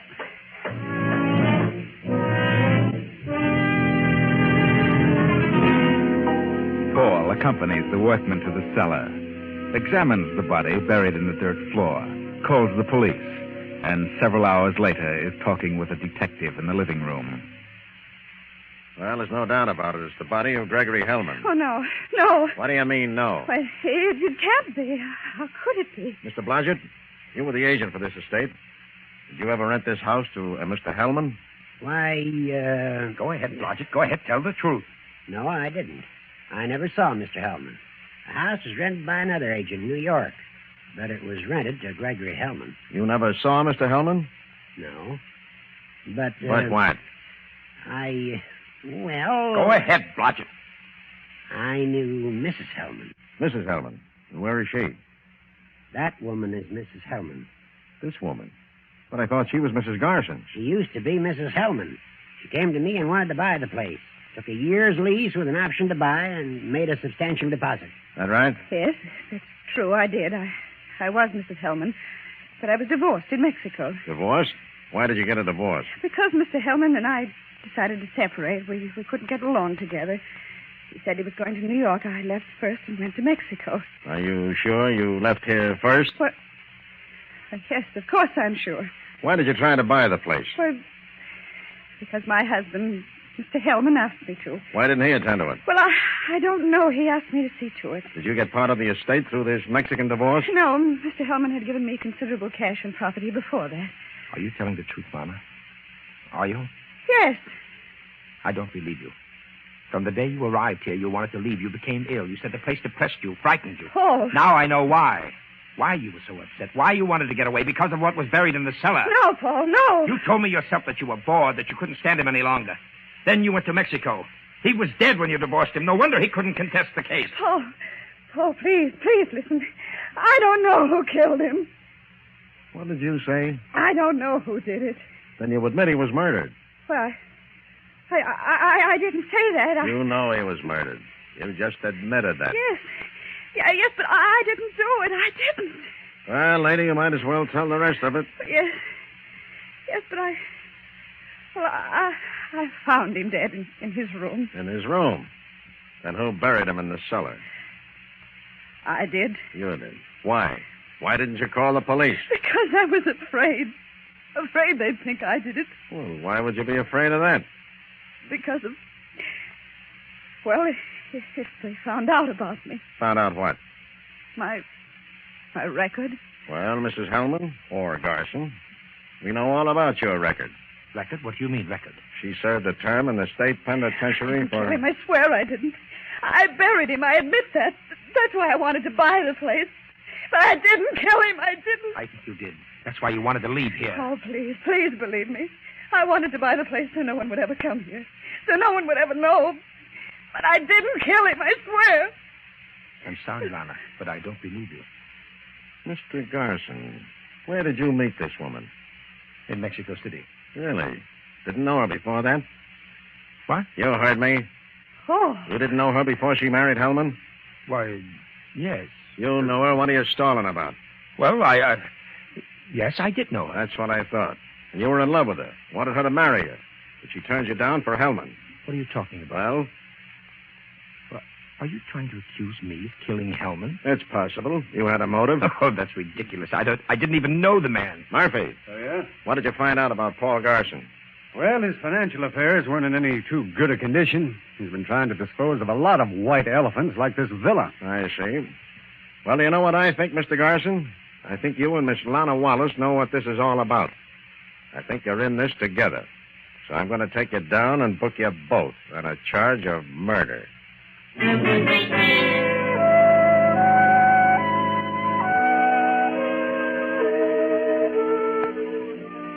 And that's just what the officer did. Booked Lana and Paul on a charge of murder. And the case came up for trial. And Lana was convicted. And so was Paul. Yes, Paul was convicted as an accomplice. The evidence piled up against them. Lana admitted that she buried Hellman's body, but denied that she killed him. Paul couldn't prove where he was when Hellman was murdered. And so he was convicted as an accomplice, an accessory. Poor Lana. Poor Paul. They are now awaiting execution in the state penitentiary.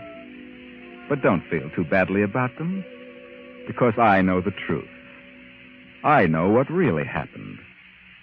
When Paul learned that Lana was marrying Hellman, he arranged for an agent to contact him and offer his villa for a honeymoon house. Paul himself killed Hellman, hoping to have the blame placed on Lana. But when nothing was heard of Hellman's death, Paul followed Lana to Mexico City and enticed her back to the villa to find out what had become of Hellman's body. And he found out, much to his sorrow.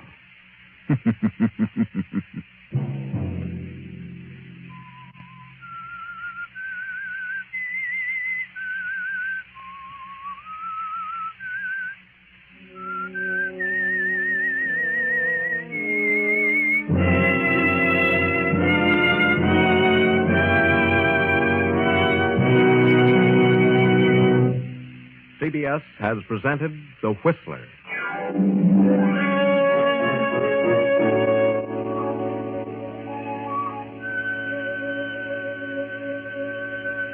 Original music for this production was composed and conducted by Wilbur Hatch. The Whistler is written and directed by J. Donald Wilson and originates from Columbia Square in Hollywood. Next week, same time, I, the Whistler, will return to tell you another unusual tale. Good night. This is CBS, the Columbia Broadcasting System. You are listening to Golden Age Radio, rumble.com/C/GAR. Brought to you by G3PL.com.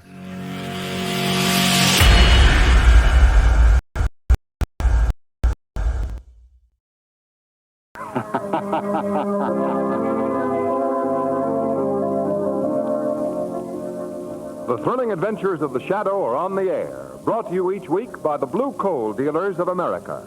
These dramatizations are designed to demonstrate forcibly to old and young alike that crime does not pay.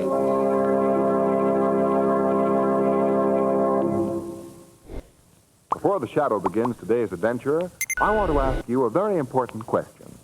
Have you enough coal left in your bin to round out the heating season? April is often a colder month than you'd ever realize. So if your bin is getting low, play safe. Take my tip and try a ton of blue coal. It will give you a steady flow of clean, radiant, healthful warmth that will enable you to wind up this winter season comfortably and economically as well. Phone your neighborhood blue coal dealer tomorrow, won't you?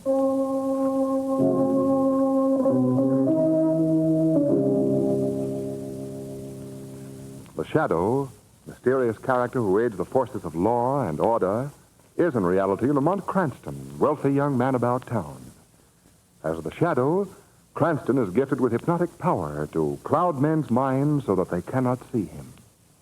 Cranston's friend and companion, the lovely Margot Lane, is the only person who knows to whom the voice of the invisible Shadow belongs. Today's drama, Voodoo.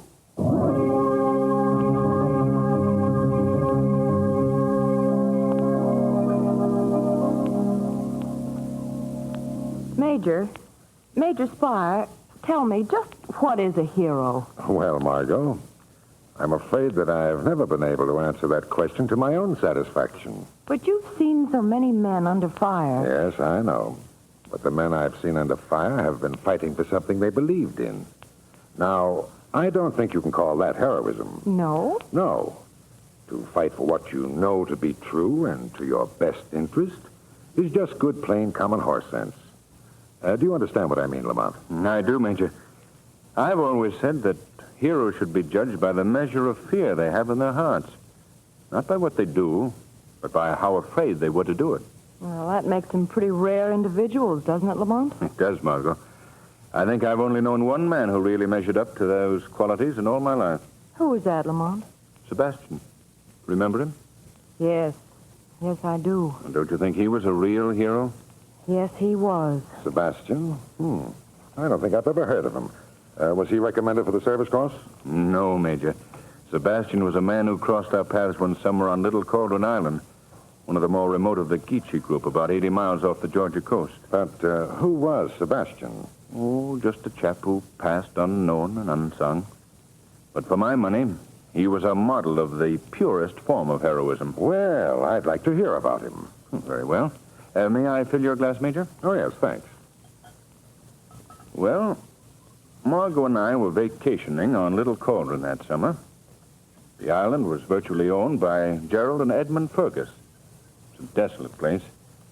In fact, the Fergus brothers and their sister Polly were the only whites living there. The rest of the population consisted of some 2,000 backward and illiterate natives. Backward and illiterate. That's giving the natives a break, Lamont. You see, Major, these natives practiced a peculiar form of voodooism. They worshipped reptiles. Worshipped reptiles? I know it seems unbelievable to find such primitiveness only a few hours' journey from the Georgia coast. Nevertheless, it's true. I still carry proof of it here on my watch chain. What is it?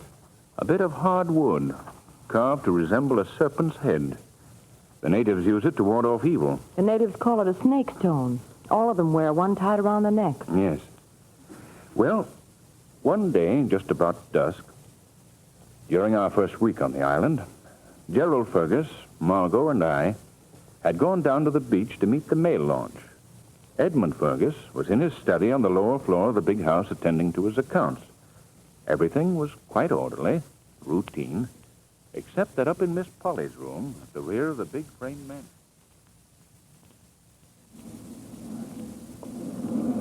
The surf is heavy tonight, Steenie. Very heavy. Where are you going? Downstairs, Miss Polly. Wait until I've finished dressing, please. Tonight, night of dance Congo. All peoples make this dance for spirits of dead. Cine, go now. Oh, no, please don't go. They'll begin those dreadful drums in a moment. If you're afraid of dark, you like take this, maybe? What is it? Snake stone. Belong to Cine. Keep evil spirits away. I don't believe in your superstition, Steenie. Then Cine, go. No, please, Steenie. It do you no good for me to say. What do you mean? Miss Polly know that Gobi, Papaloy, which man of Little Cauldron, put voodoo on Mr. Edmund, Mr. Gerald, and her, too. I don't believe that, Steenie. Besides, Papa Loy has to have some of our clothing or our hair, something that belongs to us to make the voodoo work. You're right, Miss Polly, you're right. Of course I'm right. Maybe Miss Polly noticed that Cine clean her hairbrush. Miss Polly must be careful. She's losing hair. Mr. Gerald, Mr. Edmund losing hair, too. All Fergus leave hair and brushes. But Cine take care of it. She take care of it. Cine! She did it. She gave the combings to the witch man because she hates us. All of them do. They don't want us here. I must get dressed and tell Edmund all about it. He'll fix her. He'll have her arrested. He'll put an end to all this. What was that? It was outside that window. Mortava. Who's there? I can see someone. Who is it? Tell me. Tell me. Who are you?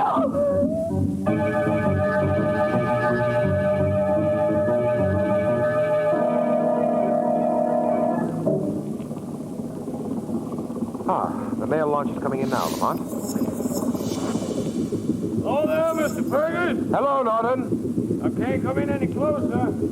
Ain't got any mail anyways, but I thought you might be interested to know we found the gun. Oh, good. Can you identify it? No, not yet. It's been sent to headquarters at Macon. They're tracing it. I see. Well, good luck. So long. Yeah. What was that all about, Gerald? Why, there was a murder committed on the mainland about a week ago. Oh? The officials believe that the killer is hiding somewhere on one of the islands. Have they any idea who he is? Yes, more or less. They suspect a man named Sebastian. He's a white who's loafed among these islands for years, living with the natives and existing as a shiftless beachcomber. Well, has he turned up around here? Not yet. They'll have a time finding him, even if he does. Why is that? The natives like him. They'll shield him from the authorities if they can. Hey, I imagine dinner's ready. Shall we go in the house? Oh, I was waiting for you to mention food, Gerald. Frankly, I'm starved. Oh, my. Well, then we'll have to do something about that right away. Good. Go in ahead, Margot. All right, Come on. thanks. Well, Yeah. Where have you people been? We went down for the mail, Edmund. Yes, how's the food situation, Ed? It's all ready as soon as Polly comes down. Now, how about a drink? Ah, now there's a brother for you. What'll it be, Margot? Nothing for me, thanks. I'll go up and see if I can hurry Polly along. You, Lamont? No, thanks. Well, I'll have something, Edmund. Right-o. Let's sit down, shall we? Right, thanks. Oh, by the way, Edmund, the men on the launch told me they'd found the murderer's gun. Really? Did it lead to anything? Not yet, but Norton did say that... That was Margot. What's wrong? We better go up and see. Lamont, Gerald, come quick. What is it, Margot? It's Polly, Miss Polly. She's dead.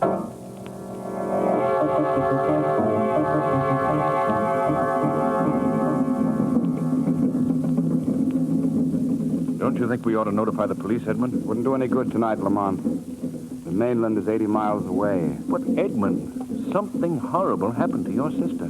She died of fright, I know. I've seen such cases before. Same contorted, twisted face. I'm aware of that, Lamont. Then whatever or whoever it was is still at large. Perhaps planning even now to carry on his work. Quite possibly. Well, then why don't you let Lamont go to the mainland and get the police? Because we're confronted with an even greater danger, a more immediate peril that we must all face together. What do you mean? Those drums. Part of a native ceremony. But what do they have to do with your sister's death? A great deal. The natives have always hated our entire family. They believe that they have succeeded in putting a voodoo curse on us. You mean because of your sister's death? Yes. When they hear of it, which they probably have already from our servant, Sini, they will come here to the house, all of them. Why? Why? To demand my sister's corpse. Why, that's fantastic. I know. But their belief is that a dead person should be prepared for burial immediately. Else a terrible calamity will occur. But we can't let them do that. What can be done to stop them? Well, I have several guns upstairs. I don't know what good they'll do against terrific odds, but I can get them anyway. Well, yes, by all means do. Gerald, what's happened? The natives. Sini is leading them here. I'll get the guns at once. They've heard about Polly's death. They believe that their voodoo caused it. They're coming here to... Oh! Edmund! He's falling down the stairs! Edmund, what's wrong? Come all you! Voodoo curse working! Keep out of here! They're swarming into the room, dozens of them. There, bodies! 2 bodies! Copy Papaloy, 6 bodies! No, no! Don't touch those bodies! Voodoo curse work! Voodoo curse! Let go of me! Get out of here! Let go!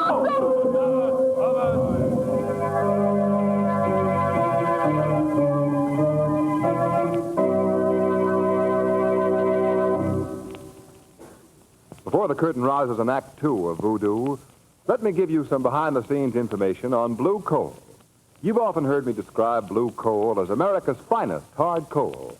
But do you know why blue coal is such an outstanding American fuel? Well, to begin with, blue coal is mined deep down in the ground, where only the finest hard coal is found. Then it is tested and retested with the utmost care, and only the highest quality hard coal, meeting the strictest standards set up by the blue coal dealers of America, only that coal is tinted a harmless blue and reaches your bin as blue coal. And believe me, there's no better safeguard against changeable weather conditions than a bin full of blue coal. For blue coal distributes steady, longer-lasting heat that keeps your home radiantly warm and healthy. And a blue coal heat regulator working with blue coal gives you even better results. Just a flick of the finger, and your furnace damper is open and shut automatically to keep your home at whatever temperature you wish. Your friendly blue coal dealer will gladly give you a free demonstration of this modern automatic heat regulator. Phone him tomorrow. And remember, try a ton of blue coal. You'll be better satisfied, and you'll be money in pocket. Your dealer's name is listed in the Where to Buy It section of your classified telephone directory under the words Blue Coal. And now, Act 2 of Voodoo.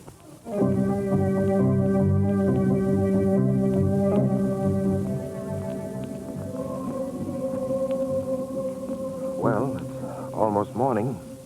There's been no let-up in that infernal chanting. Gerald, what will they do with the bodies when daylight comes? Lay them out in a clearing on a bier of twigs and leaves. They'll be kept that way until nightfall. Then they'll lower them into graves. Oh. Do you think we should wake Lamont? No, let him sleep. He must be exhausted. Gerald, this voodooism, how does it work? Why, it's supposed to be a psychological thing, Margot. The victim presumably works the curse out on himself by dreading it. This brings on his undoing. But how does a person know when he's been selected as a victim? Well, there are many ways, Margot. I have one of them here in my pocket. It consists of 3 tiny dolls. Dolls? Yes. They're presumably the images of Polly, Edmund, me. I found them in Seeney's room. The replicas of my brother and sister are both stuck with pins. Why is that? Well, it's one of the methods used by the natives to cause death. But the image of you was untouched. Yes, fortunately. Here, I'll show them to you. You see? This is Polly. This is Edmund. This is... Why, my image now has pins in it, too. Yes. Yes, they all have. I don't understand. How did it happen? Gerald, you're not going to believe in this thing, too, are you? Margot, there's something I think you should know. Yes, Gerald. You said there's something you think I should know. Gerald? Oh, the poor boy's fallen asleep, too, I guess. Gerald? Gerald? Margot. Gerald! What is it? Why did you call, huh? Lamont, it's Gerald. Something's happened to him. What? Gerald? Come on, old boy. Gerald! Lamont, is he dead? I'm afraid so, Margot. Who are you? What are you doing here? I'm called Sebastian. The killer. The missing killer. Tell me quickly. Who are the natives holding funeral rites for? Edmund Fergus and his sister Polly. They died earlier this evening. I see. It's almost dawn. Why have you come here? You, an escaped murderer? Listen, I don't know what you've heard about me. But I didn't kill that man on the mainland. You've been suspected of the crime?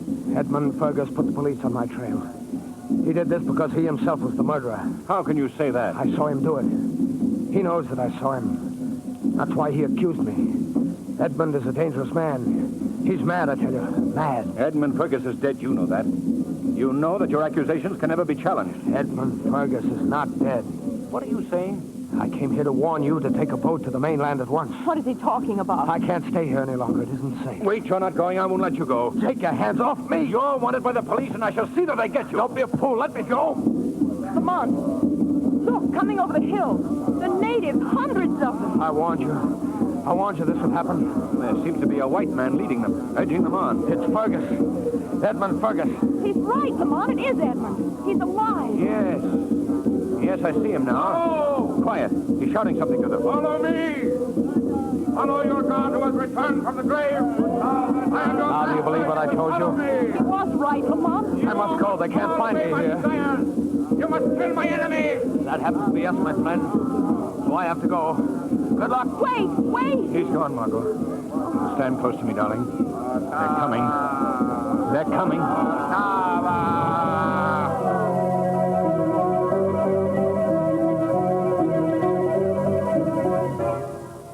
I shall be all powerful. Lamont, What's going on downstairs? Can you hear what Edmund's saying? Just snatches of it. He seems to be bragging about his great powers to the natives. Why were we locked in this room? Why are we prisoners here? Well, I don't know, Margot. Edmund must have some scheme afoot concerning us.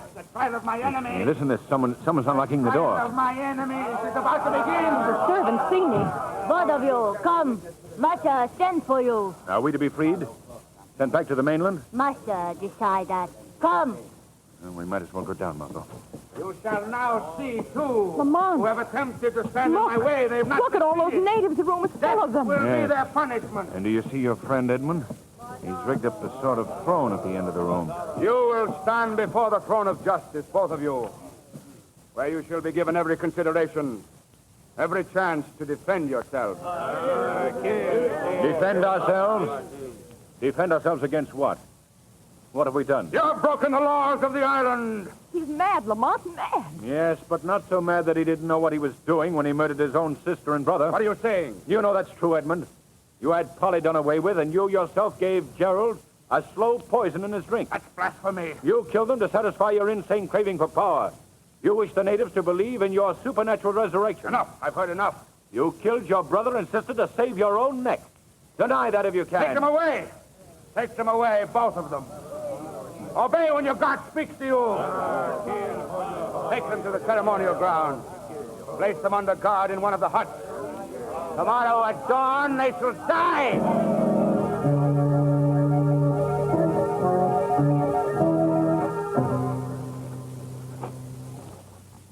Margot. Margot. Yes, Lamont. The guards are sleeping. Yes, I know. I could only reach that infernal rope that's binding my ankles. I could free myself. Oh, keep trying, Lamont. Must be nearly dawn. They'll be coming for us soon. We must get free. What's that? The door's opening. Someone is coming into the hut. Who's there? Quiet. It's Sebastian. I've come to help you. Sebastian? How did you get here without their seeing you? Never mind that. Time is too precious to waste on talk. Have the natives awakened yet? No, but they will soon. I have a knife here. I'll cut your ties. Lie quietly, don't move. All right. What are our chances for escape? Not good. Are there any boats nearby? They're all being watched. There you are. Thanks. Now, the young lady, I'll cut her bonds, too. No, wait. I've just thought of something. Something that has one chance in 1,000 of working, but we must gamble that it will. What? What is it, Lamont? You must remain tied up, Margot. Lamont, Please trust me, Margot. Sebastian, are you willing to trust me, too? To do whatever I say, if it means our getting out of here safely? Certainly. Good. Here. I want you to wear my coat. Here, take it. Give me yours. All right. You must remain here in my place, Sebastian. I shall tie you with the ropes that once bound me. I'm willing. I must tie you quickly, then. Where are you going, Lamont? To try to bring freedom to all of us. There. That'll have to do. Good luck. Thanks. Trust me, both of you.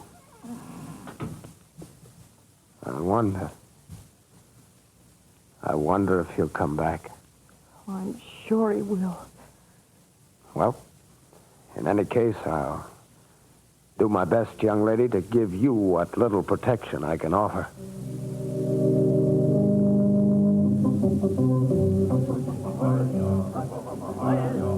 Listen to them. That frenzied cries. Courage, young lady, courage. Where is Lamont? Why doesn't he come? There's still time. Have faith. Bring them here. Bring them to the stake. Master orders. Obey him. Let go of me. Come. No, you can't do this. Edmund, listen to me. These savages obey your commands. Make them stop in heaven's name before it's too late. Gobi Papaloy. You call, master. Gobi Papaloy will prepare the victim for the sacrifice. Gobi Papaloy, obey. Take your hands off me, all of you. It's useless to struggle now. Are you giving up, Sebastian? No, I'm waiting for the proper time to strike. What are they doing with me? Where are they taking me? We're in a large clearing, surrounded by the natives. In the center of the clearing, Gobi Papaloy, the witchman, waits us. In his hand, he holds the sacrificial knife. No, they plan to murder us in cold blood. It's the ritual. Ritual? How dare a tribe of lowly snake-stone-wearing savages even use that sacred The girl, first. Where's Lamont? Why doesn't he come?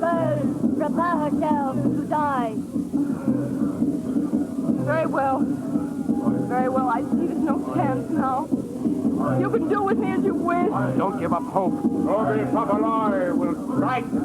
I offer sacrifice to serpent, to ancestors of serpent. Toby Papaloi, now take life. Oh, no, you don't! White man, attack Papaloi. Stop him!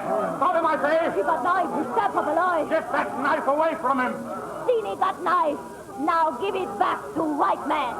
Oh, Sebastian, what have they done to you? You must carry on alone. Oh, Sebastian! Quiet. Kill Papaloi. Steenie kill him. Now, Steenie kill you too. That's it, Steenie. You shall continue the sacrifice. Kill her! Kill her! Steenie, obey! Something holds Steenie's arm. She cannot strike with knife. I am preventing you from striking your helpless victim, Sini. Oh, you. I see no one. You shall find out soon enough. Voodoo. That voodoo magic. Strike, Steenie! Continue the sacrifice. Why do you stand there like that? Because I have willed her to do so. Who speaks? Where did that voice come from? You might know me, Edmund Fergus, as the Shadow. Shadow? So you've heard of me. Then you must know why I'm here, Edmund. I've come to put an end to your reign of terror and murder. How dare you defy me? Use the knife, Steenie. She is powerless. Observe this, all of you. I have willed it that this girl's life be spared. Now watch as the knife is taken from Steenie's hands by an unseen power. There, you see? You see her drop the knife? Pay no attention to him. He's resorted to trickery, cheap trickery. You can answer that, Steenie. Did you feel the pressure of my hand upon your arm? Did I make you drop that knife? Yes. You said voodoo. Powerful voodoo magic. Wait, all of you. Don't be swayed by an unseen voice. I am your master. I am your god. You must obey me. That is a lie. He is not a god. He is a mortal being who tricked you into believing that he had returned from the dead. Let me tell you this. Edmund Fergus never died. He had no resurrection. Don't listen to him. Continue the ceremony. I command you. You command, Edmund Fergus, but none obeys. They stand silently. You are rapidly losing your hold on these people. I must obey. You're here. I must. Look, all of you. Observe the behavior of your god. See how frightened he acts. He's afraid of you. He's afraid of what you'll do to him. No. If he were a god, why didn't he prevent the death of your witch man, Gobi Papaloi? Why doesn't he stop me now from telling you these things? Wait, don't listen to him. There is blood on his hands, much blood. The blood of your people and his. Keep away from me. Stand back, all of you. Margot, run quickly to the beach. Yes. Don't come any nearer. You're powerless now, Edmund Fergus. These people have marked you out. Keep away.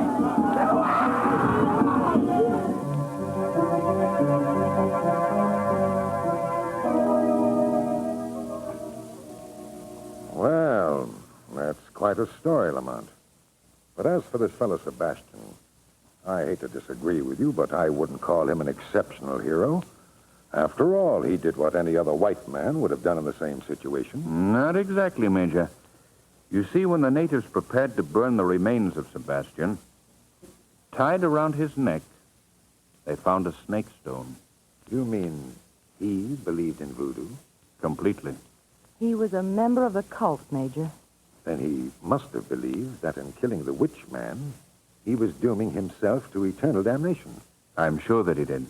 Yet he killed him anyway.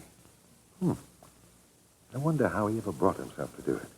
A hero, Major, must be measured by the amount of fear he has in his heart.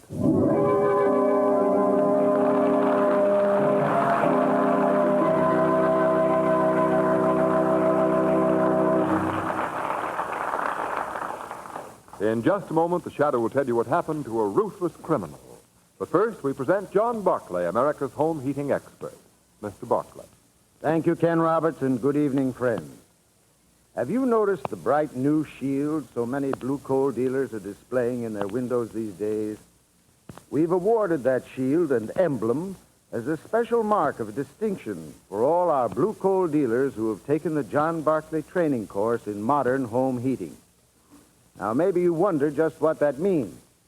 Well, the John Barclay symbol of service means that your blue coal dealer stands ready to inspect your heating plant, tell you what size coal you should use, and make recommendations for more satisfactory and more economical home heating. Every day, nearly 5,000 John Barclay trained servicemen are teaching householders all over the country the easy, economical way to heat their homes.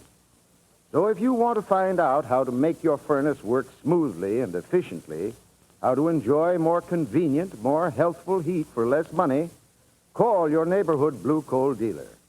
You can benefit from his symbol of service. It's this extra customer service that makes blue coal distinctive. Phone your neighborhood dealer tomorrow. I thank you.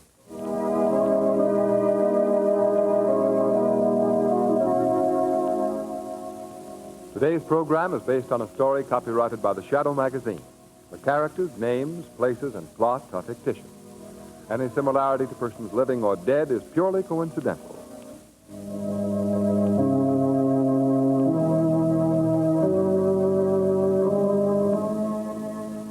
And now, fresh from the records of the New York General Sessions Court, we bring you conclusive proof that crime does not pay. New York City, January 14th. Jerome Reuben Lewis forges check for $18.60. Crime, forgery in the second degree. New York City, March 20th. Jerome Reuben Lewis sentenced to from 5 to 10 years in state's prison. The weed of crime bears bitter fruit. Crime does not pay. The Shadow knows. Next week. You are listening to Golden Age Radio, rumble.com/C/GAR. Brought to you by G3PL.com.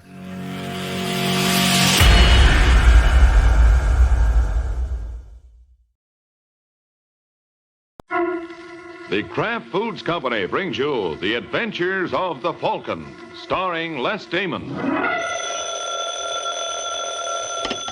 Hello? Yes, this is the Falcon speaking. Oh, Eloise. Oh, I'd love to see you, but I'm afraid you'll have to deal me out tonight, Angel. I have a job to do for some characters who got involved in a stiff poker game. Started out nice and friendly, but before they got through, they found they were playing for blood.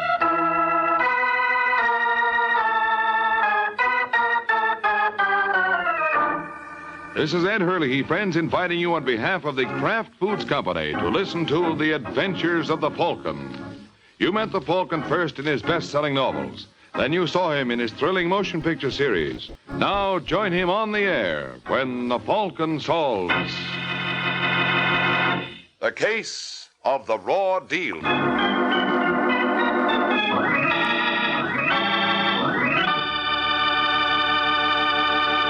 Before we join the Falcon in his latest adventure, I'd like to tell you folks about Kraft's golden cheese food, Velveeta. Velveeta is such good eating. Just taste that grand, rich, yet mild cheddar cheese flavor. And Velveeta is so good for you. It's rich in important food values from milk itself. For swell-tasting snacks, for good hearty sandwiches, for thrifty, easy hot dishes, it's smart to keep stocked with Velveeta. Get it tomorrow in the handy quarter-pound package or in the economical 2-pound loaf. The cheese food of top quality. Velveeta is made only by Kraft.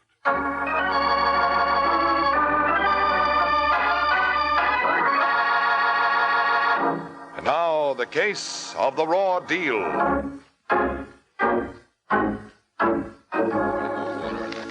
It's Sunday night in New York, and in room 508 of the Room Hotel Westland, 4 men sit around a table on which stand a couple of beer bottles, some glasses, butt-filled ashtrays, and $65,000 in cash. Gilbert Bannister, eldest and fattest of the group, studies the 5 playing cards in his hand, then places them face down on the table, picks up the deck, turns to the tall, blond young man on his left. How many, Summers? I'll take 2, Bannister. 2 it is. Kress? I'll play these. Pat, huh? Looks like your luck's changing, Cress. Maybe? Well, how about you, Freitag? Yeah, I have to think about this pet hand of Cress's. Yes, who is it? Bellboy. All right, come in. Well, Freitag, made up your mind? Yeah. I think I'll take 1 card. Right. There you are. And now you, son, you can put the beer down. What? Say, you're not a bellboy. Well, what do you know? I guess I'm not. Look out, he's got a gun. That's right, Bright Eyes, sharp fella. Everybody sit tight except Fatso. You, Fatso, get up. Me? Who else? Get up. Walk over to the wall and face it. That's right. We do this one at a time. Now you, Blondie. I guess that means me. I guess it does. And now, Bright Eyes. Okay. Only be careful with that gun. Yeah, sure, Bright Eyes, sure. Well, Baldy, that leaves you. Come on, get moving. All right. Only first I do this. All right, hold it, fellas. Stay right where you are. Baldy made a little mistake, that's all. He's sleeping it off. Well, I better clear up this table so you fellas can have some more room. Get all this cash off it. All right, fellas, here we are. Now you can get back to your game. Only, I think this time it's going to be penny ante. So long.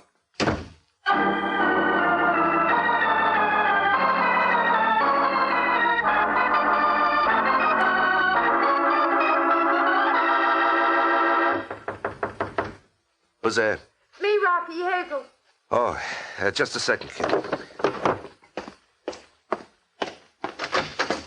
Hello, baby. Hello, Rocky. Hey, you're packing.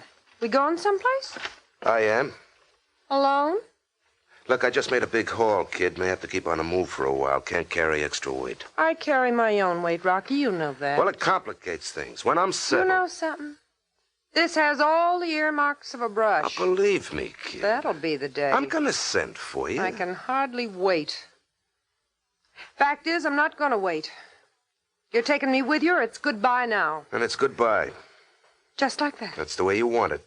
I can see you're all broken up about it. Well, you're not shedding any tears. I have already. I've seen this coming for a long time. Well, then maybe it's a good thing we've got it settled. Maybe it is. Didn't work out, that's all. No reason to get sore at each other, huh, baby? Oh, I'm not sore at you, Rocky. Good. I'm sore at myself. For being such a sucker. Letting you kid me along. I wasn't kidding. It's just not that I... much you weren't. No, I'm not going to argue about it. It's all over now. Nothing we can do. Oh, I wouldn't say that, Rocky. I might think of something. At least it's worth a try.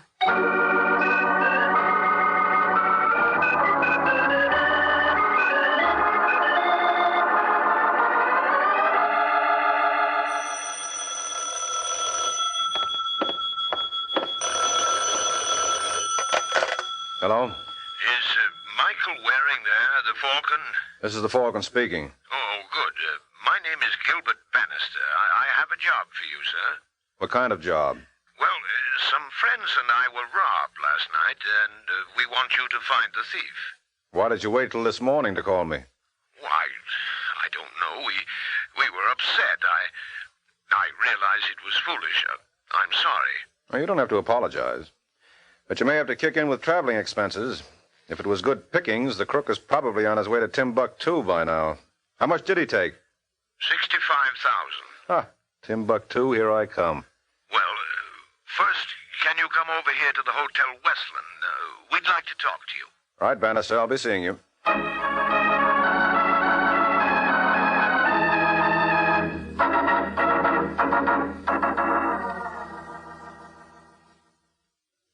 So I can introduce you to the others, Mr. Waring. Gentlemen, here's the Falcon.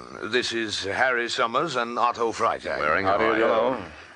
You told me there were 4 of you, Bannister. Yes, that's right, Waring. We agreed to meet here, but Dave Kress hasn't shown up. I called his room, but he's out. I see. Well, gentlemen, I've given Waring a brief account of what happened as I remember it, but he wants to check certain points with you. Surely, Waring, anything we can do to help? Oh, thanks, Summers. But I'm afraid there's not much we can tell you. None of us ever saw this man before. I know, Freitag, but you'd be surprised at the sort of things that sometimes prove useful in a case like this. What sort of things? Well, your head, for instance. My head? Yeah, Bannister told me you put up a fight and got clouded for your trouble. Yeah. Very foolish, I realize now. But I don't see what that has to... You don't have to see. Let me see. Well, you got quite a lump there. And a cut. Yeah, he hit me with his gun. Just what are you trying to prove, Waring? Well, Summers, you fellows want me to find the man who swiped your dough. So far, Bannister has given me a description. But there are 10 million people in New York. If he stays in New York, I'll need more than just a description. Well, how do you think this bump on my head will help? You think maybe he left fingerprints? Oh, it just seems to me that the easiest way to find our boy is to discover which one of you he's working with. What do you mean? What do you Now, mean? just a minute, Waring. Are you accusing one Well, of the us? crook knew there was a game going on in here. Well, we're here for a convention, Waring. There are nearly always card games in the evening. Yes, but not with $65,000 in cash on the table. Well, that's true, This was but a big game, and the crook selected this room. still is preposterous to think that one of us... Well, Bannister, you trying to tell me that you boys all have complete trust in one another? More or less. I don't think we'd care to accuse each other of, well, thievery. Why were you playing for cash? Well, He is right, Bannister. He's absolutely right. We didn't trust each other's checks. How can we trust each other's words? That's it, Freitag. Get out of here, Waring. Your services aren't required after all. I'm not going to have my friends insulted. Or yourself. Or myself. Get out. Now, just a minute, Bannister. Now, you keep out of this, Freitag. Well, Waring? All right. I'm going. I see I got a little too close for comfort. What do you mean by that? Here, keep your hands to yourself, Bannister. Just had this suit cleaned. What did you mean? I told you to lay off. Oh. You change your mind again, you know where to find me. Now, so long, gentlemen. Just a minute, Waring. Were you accusing me personally? Look, you're too touchy, Bannister. I was suspicious of all of you. That's why I wanted to see Freitag's head. To see if he'd really been clouded or was just faking. So that's why you wanted to find out if I was really hit or just pretending, hmm? That's right. A staged fight would make a nice cover if you were in the deal. But that blow is a little too hard to be a phony. Yeah, I'm glad you realize that. Unless your Confederate got a little overenthusiastic. That could have happened too, you know. For a moment I was hoping you were going to clear me. Well, chances are I'm going to be able to clear all of you. If you still want me to. But you said one of us I said one of your card party, Summers. How about the one who wasn't here? Kress? Yes, Bannister says he's not in the hotel. Yes, but he could have gone out to breakfast. So he could. He could also have left town. What are you doing now? Finding out. Hello, desk, please. One will get you 5. He's checked out. What'll we do if he has? Look for him. Am I still working for you? Well, I guess you are, Waring. All right.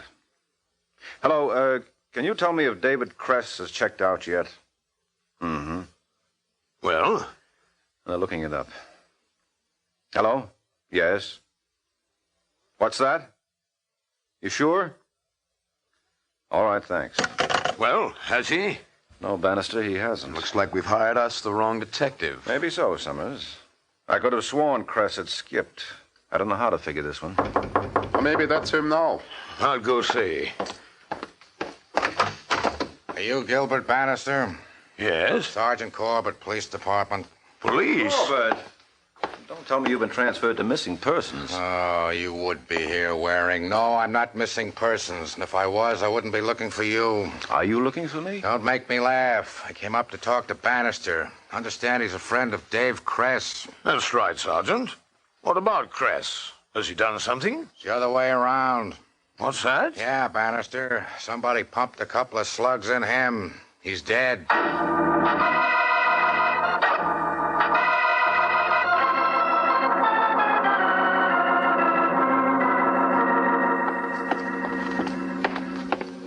why don't you toddle along? There must be some mentally underdeveloped girl who just loved to hold hands with you. You know me, Corbett. Business before pleasure. I'll help you search Cress's room. If I find anything important, I'll let you know. Yes, but how will you know what is important unless I'm around to point it out? Now, come on, let's go in. Scram? No, you don't mean that. You couldn't do without me. Wouldn't I love to try it sometime? Come on, open the door. Well, remember, you don't touch anything. I wouldn't dream of this. It's not dreams I'm worrying about. If I catch you trying to snitch any clues... Believe me, Corbett, you don't have a thing to worry about on that score. I hope not. I guarantee it. I positively guarantee you won't catch me. Very funny. Anyway, I warned you. Any monkey business, and I throw the book at you for obstructing justice. If you think I'm going to let our friendship stop me... That's a new name for it. Drop dead, Waring. Yeah, sure, later. Right now we've got... Hey, look at this. What is it? A card with a name and phone number typed on it. Let's see that. You're welcome. Get me Plaza 93098. Yeah. You don't believe in wasting time, do you, Corbett? Can't hurt to check. Hello, I want to speak to Mr. Rockwell. He has, eh? When? I see. Okay, thanks. Checked out last night. Well, that fits. He must be the guy I'm looking for. Maybe. Some merry-go-round. Go on a chase for Cress, he winds up dead. Then widen the chase to who he was working with, he winds up gone. Well, if that kind of luck's going to hang on, do me a favor, will you, Waring? Yeah, sure, what's that? Go chase yourself, huh?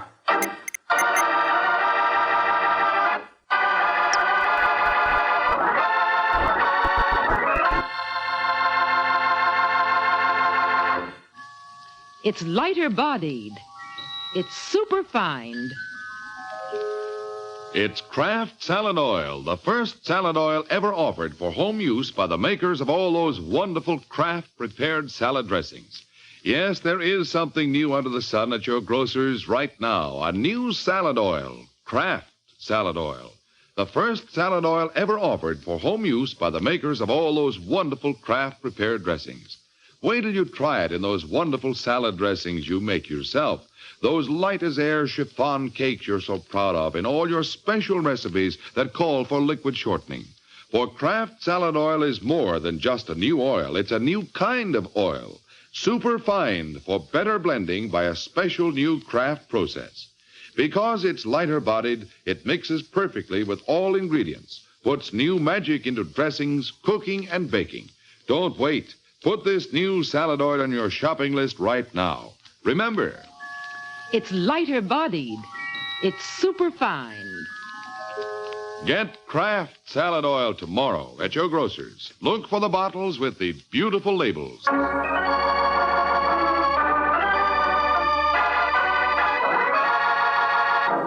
Now, back to the adventures of the Falcon. A day has passed since Mike discovered the probable name of the man he is hired to find. And with the name to go on, he's been checking with people who knew the fellow. So he winds up at the cashier's desk in a small downtown cafe. Hello, Hazel. Do I know you? Well, if you don't, here's your chance. My name's Mike Waring. Can't you see I'm busy? All right, go ahead. Make change. I won't interfere. What do you want? Where can I find Rocky Rockwell? Why ask me? You're his girlfriend. Don't make me laugh. Rocky doesn't have any friends, girl or otherwise. Well, if you're not his friend, you have no reason to try to shield him. Who says I'm trying to shield him? You won't tell me where to find him. I don't know. Why do you want him? Well, if you're no friend, it shouldn't matter. It does. Why? Well, if you're going to make trouble for him... What makes you think that? You said I was shielding him. That smells like trouble. So you won't tell me where he is? I told you I don't know where he is. But if I could be sure you were going to make enough trouble for him, I might try to find out.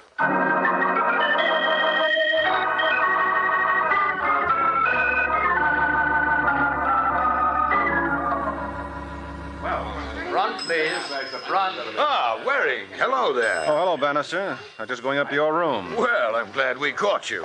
Oh, Summers. Waring. Tag. Hello. Well, shall we tell him what we decided? Yeah, I guess so.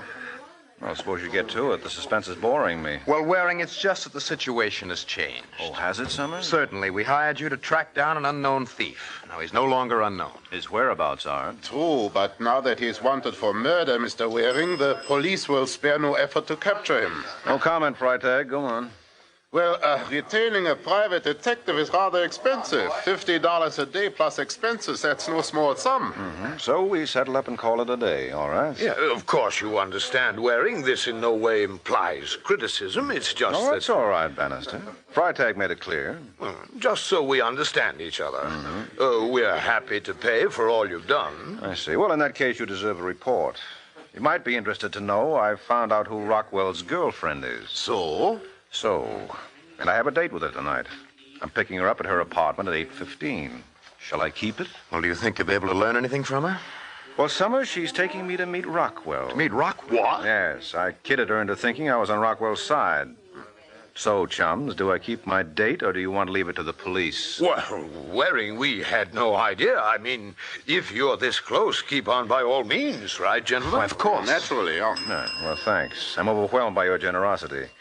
Now that I'm a cinch to bring home your 65 grand, you're willing to keep me on the payroll another $50 worth, Well, I'm huh? sorry if you think we were hasty before Waring. It's just that we can't see throwing money away, that's all. I see. Well, in that case, Summers, next time you play for high stakes, lock the door.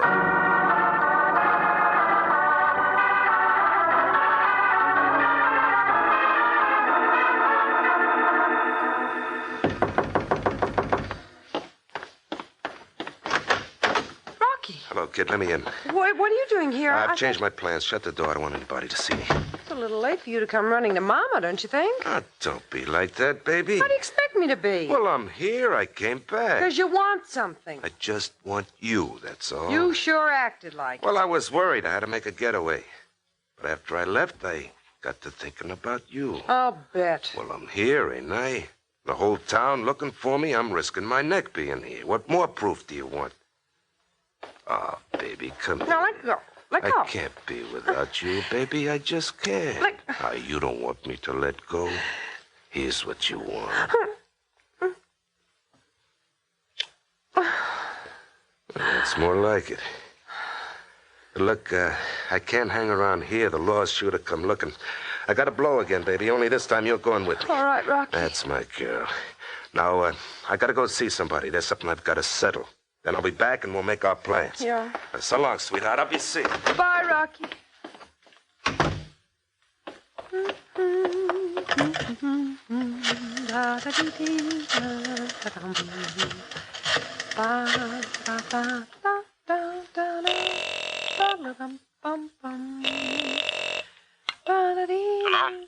Hello? Mr. Waring? Yeah? This is Hazel Gardner. You asked me to call if I had any news for you. Uh-huh. Well, I know where you can find Rocky. Where? At my apartment. He was here just a few minutes ago. He'll be coming back. What's so funny? I tried to bluff, and it turns out to be on the level. What do you mean? I mean, I didn't feel like quitting right when I was expecting a break. Only this isn't the break I expected. I still don't get it. Well, I'll be right over to wait for Rockwell to get back, and I can explain then. All right, I'll be waiting. All right, goodbye. Bye. Was that on the phone, baby? Rocky, I didn't hear you come back. You didn't answer my question. How long have you been here? Never mind. Who are you talking to? No, nobody. Nothing important. Why? Well, because, like I said, I have something to settle. But I'm beginning to wonder if I'm going to have to go out to settle it after all. No, Rocky, let go! Come back here. Rocky, please! Who are you talking to? Oh, Who was it? Rocky, you're hurting me! Baby, I'm just a gimp.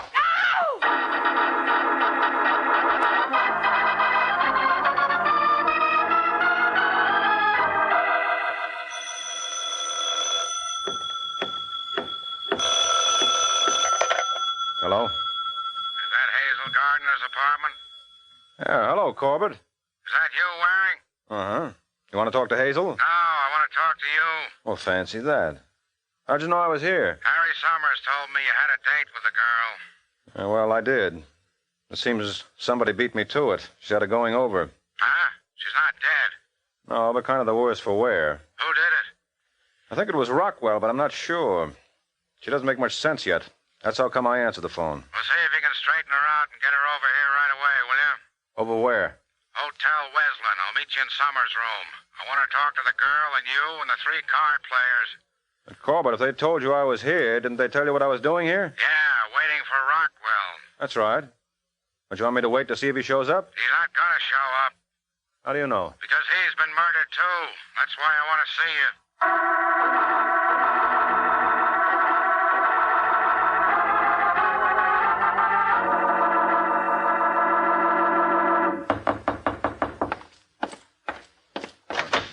Oh, hello, Waring. Hello, Summers. Sergeant Corbett here. Yeah, Waring, I'm here. Come in. Come in. Yeah, sure. Come on, Hazel. Hi.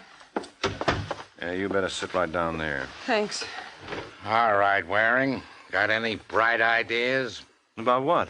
The case. You're supposed to be so sharp. Why, Corbett, you're not asking for my help. Yeah, I'm asking. This case doesn't make sense, so it ought to be right down your alley. I love that man. Started out nice and simple. Cress and Rockwell pull a robbery, fight over the take. Rockwell knocks off Cress and scrams. But now somebody knocks off Rockwell. Well, that's not such a terrific switch, Corbett. Maybe not, but how about Bannister and Freitag? Yeah, what about them? I've been wondering why they're not here. He's been wondering. They were supposed to have dinner with Summers tonight and didn't show up. They're not in their rooms, and no one knows if they'll be back. Wait a minute, Corbett. Are you trying to tell me... Yeah, Waring, Bannister, and Freitag have disappeared. That's what I'm trying to tell you. Disappeared.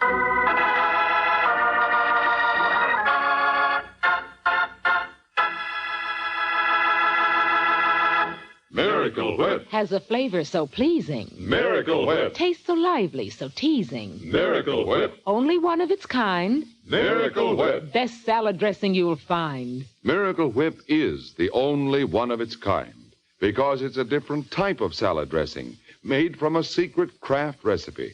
Miracle Whip combines the best qualities of old-fashioned boiled dressing and fine mayonnaise, so it's truly distinctive and delicious, with a flavor millions of folks call just exactly right.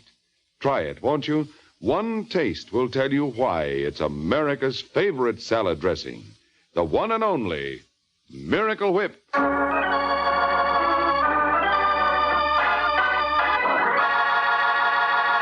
Now, back to the adventures of the Falcon. A few minutes have passed since Sergeant Corbett announced that Bannister and Freitag had disappeared. Now, in Summers' hotel room, Corbett paces the floor while Mike, Summers, and Hazel watch him. Suddenly, he wheels and faces the group. You, Miss Gardner. Yes? Summers tells me you're Rockwell's girlfriend. That's what Waring said. Didn't you know about Hazel, Corbett? Stop gloating, Waring. I had routine to take care of. I'd have got around to the girl. Oh, sure. Miss Gardner, Yes? why did Rockwell slug you? Which time? Huh? He's done it before. Oh, I mean today. He was angry. Naturally, but why? What did you say to him? When? Today, When today? We said lots of things. when he got angry. Nothing. You must have said something. When he gets angry, he does all the talking. I mean, before he got angry. Oh, you said... Never mind what I said. Let's take it from the beginning. When Rockwell first came into your apartment today... Which time? Oh, no. Forget it. Look, about the murder. Which murder? Rocky's or Cress's? Rockwell's murder. Waring, stop grinning. I'm sorry, Corbett. What about Rocky's murder? I don't know. Skip it. You, Summers. Yes? You know if... Oh, what? Waring, see who it is? Yes, sir. Oh, hello, Bannister. Bannister. Where in blazes have you been? Where's Freitag? Freitag? I don't know. Probably on the same kind of goose chase I've been on if he isn't here. What kind of goose chase? Well, Rockwell called me. What? When? This afternoon. Asked me to meet him at a downtown hotel and said he'd return our money. Why didn't you tell somebody? I didn't dare take the chance. He insisted nobody must know. I didn't want to spoil my chance. So you went alone? Yes. Kept waiting till I heard on the radio that Rockwell had been murdered. Then I rushed back here. Mr. Bannister, you really expect anybody in his right mind to swallow a yarn like that? Why not, Corbett? Makes sense to me. I said in his right mind, Waring. Well, after all, there must be some reason why Bannister dropped out of sight. This could explain it. So could his killing Rockwell and hiding the money explain it? Yeah, sure, except he didn't do that. How do you know? Because Summers did. Huh? Are you sure? Well, don't ask me. Try Summers himself. How about it, Summers? Watch him, Corbett. I've got him. No, you don't. Barry. Yeah, my turn. Hold it, Summers. You're not going anywhere. Good going, Waring. Thanks, Corbett. I suppose a flying tackle is illegal, but then so's murder.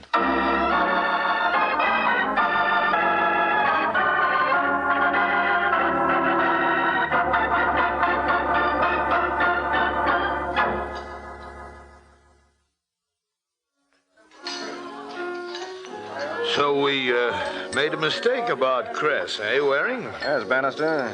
He wasn't the one who was working with Rockwell. It was Summers. But something made Cress suspicious of him, and he followed Summers when he went to Rockwell's for the split. And when Summers found out Cress had discovered his secret, he killed him. Mm-hmm. And Rockwell was suspected of the murder. But he had no part of it, and he came back to prove it. He had some scheme to get the goods on Summers, but Summers caught on and killed him. I see. And what made you suspect Summers? Well, remember I told you I had a date with Rockwell's girlfriend? Yes. Well, I didn't mention her name. Just said she was Rockwell's girl. But when Corbett was looking for me, Summers told him to try Hazel's. Oh, he did, huh? Uh-huh. That meant Summers knew who Rockwell's girl was, so he was connected with Rockwell. Oh, yes, I see, Waring. But it's still hard to believe about Summers. Seems such a nice chap.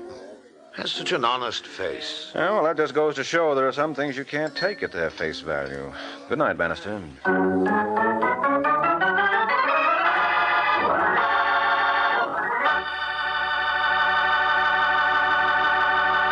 Do you like rich, delicious chocolate-flavored malteds? Well, you can make a malted just like that right in your own kitchen with Kraft chocolate-flavored malted milk. Just make a tasty paste of Kraft chocolate-flavored malted milk and a little milk in the bottom of a big glass. Fill the glass with chilled milk, stir it once more, and there. A Kraft malted is mighty nourishing, too, because it's filled with all the food values in milk. Get a jar of Kraft chocolate-flavored malted milk from your grocer and enjoy a Kraft malted often. This is NBC, the national broadcasting company.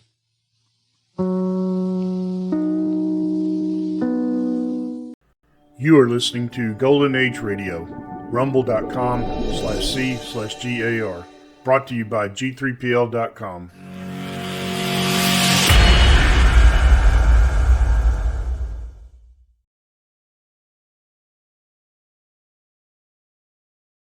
Next Sunday at this time, the American album of familiar music returns to the air, bringing you the finest in light classical music. It's tops for refreshing Sunday evening entertainment. Your favorite soloists return with the orchestra on the American album of familiar music, Sunday, August 27th, over most of these NBC stations. Beginning September 1st, Top Secret will be heard Friday evenings.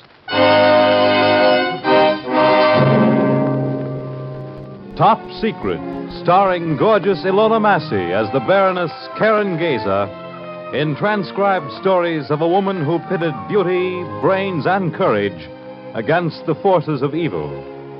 Tonight, as Assignment 11, The Church Without a Cross.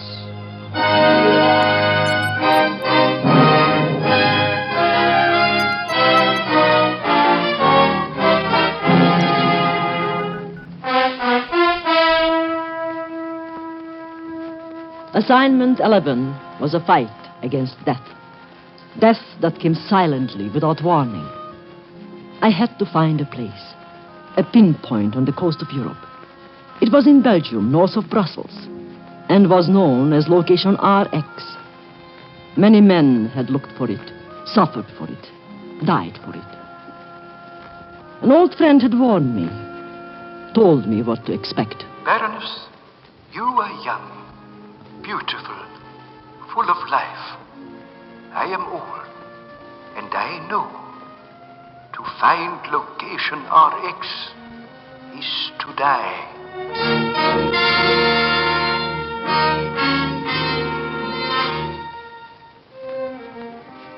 But Location RX had to be found, and found quickly. Otherwise, London would perish. Accordingly, I asked permission to enter Belgium by parachute. I made my request to Sir Eric Hamilton, head of London's Department of Civilian Defense. My dear Baroness, what you ask is impossible, quite impossible. Please, Sir Harry, let me try. No. Please. It's too dangerous, Baroness. I am used to danger. And besides, if I should die, there is no one who would... Shh. Listen. Windows rattling. One of them's hit. I don't see it. No one ever does. Oh, there it is, that cloud of dust. Get away from the window, Baroness. Get away from the window. Oh, you're hurt. A bit of glass. It's all right. Your cheek is bleeding. No, I'm all right. Really, Baroness. Please let me find out where they are coming from. If they ever learn to aim them accurately, London is finished. Yes, I know. Then please, Sir Harry, please. All right, Baroness, you win. That's the third V2 in 24 hours. This week, 400 dead.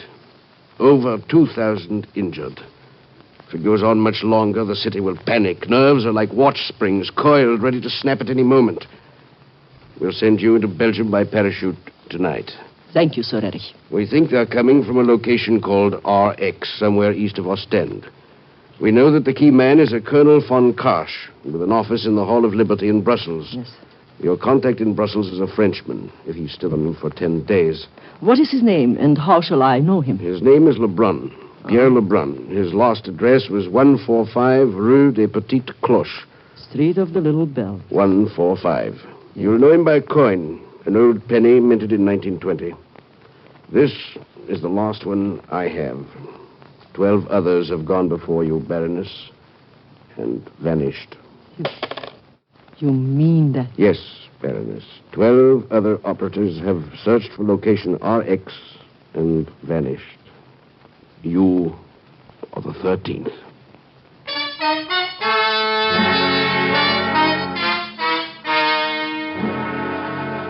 As I left his office, I passed the place where the V2 had fallen.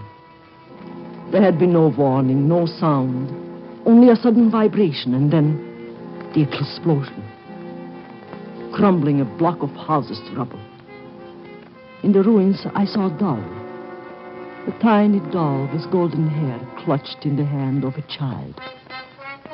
At the end of the hand, an arm. At the end of the arm, nothing. I hurried on, sick and horrified. I reported to the airfield.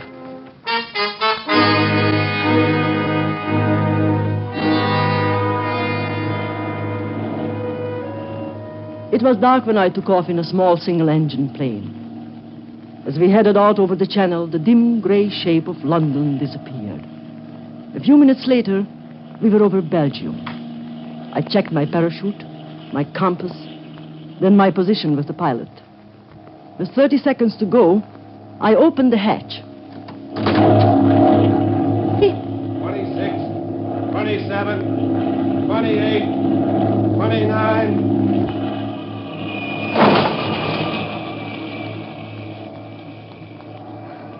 The wind was soft to my face and warm. The earth came up to meet me in slow motion. My search for location RX had begun.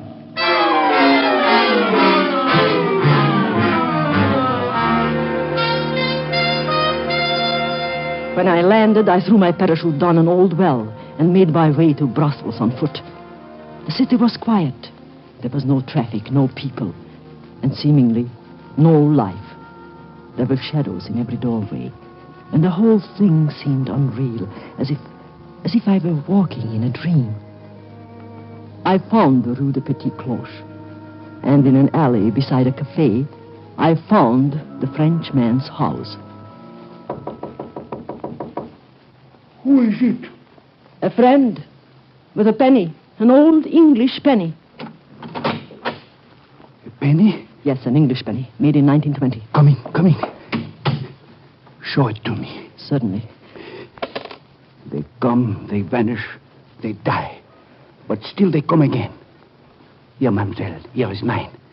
I am Pierre Lebrun. Thank you. You have papers? Yes, of course. I am Baroness Karen Geyser, formerly of Vienna, now of London. From Sir Eric Hamilton, you obtained the penny? Yes. I will tell you what I know. Yes. The V2 is a rocket bomb. Yes. As yet they control, well, say inferior. They do not aim with accuracy. And Brussels 2 or 3 times have gone wrong and fallen. The people call them la mort silencieuse. The silent death. That comes from hell. Where they are manufactured, I do not know. From a place known as Location RX, they are launched. Exactly this spot is unknown, except that it is by the sea. In charge is a man of the devil, Fräulein, a Colonel Hans von Karsch. Von Karsch? Oui. Half the chemist, half the soldier, all the Nazi. He is in charge of Location RX. Where can I find him? He has an office in the Hall of Liberty here in Brussels. I will write down the address. Voila. Merci. And now, can you suggest any way in which I might be able to find him? I can suggest nothing, Fräulein. From me, these suggestions are bad. 12 men have come. 12 men of honor and courage. I suggest, and they vanish. I have now the fear. Soon I will also have the blame. Oh, Sir Eric knows it isn't your fault. He has said? He knows it can't be helped. You are sure? Yes, positive. Bon, I'm glad. Just the same, Fräulein, it is important that you go. If we meet, do not speak. If you must come to this house, come at night, alone. But I thought I would stay here. No, c'est impossible. You can obtain a room in Brussels. I am small. I could sleep on that couch. That, Fräulein, is the bed of my son. Your son? Is he one of us? No. Go, Fräulein, please. My friend is dangerous.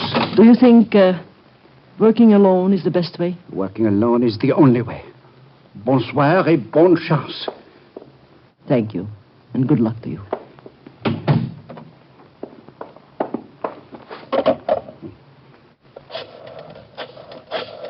The 13th penny.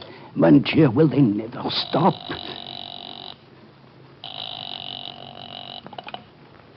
Von Karsch? Colonel von Karsch? Yes. Who is it? Your friend, Colonel, with something to sell. Ah, another penny? The 13th. How much? Colonel, I am old and tired. How much? They are now over here at the Colonel. This one will be expensive. What does he look like? It is not a man, Colonel von Karsch, but it is not a man who will be easily caught. Has it occurred to you, Monsieur Lebrun, that my Gestapo could get the information out of you in other ways? And have me tell the secret of Location RX? No, Colonel, I think not. The price is $5,000 American dollars. Think it over. Good night.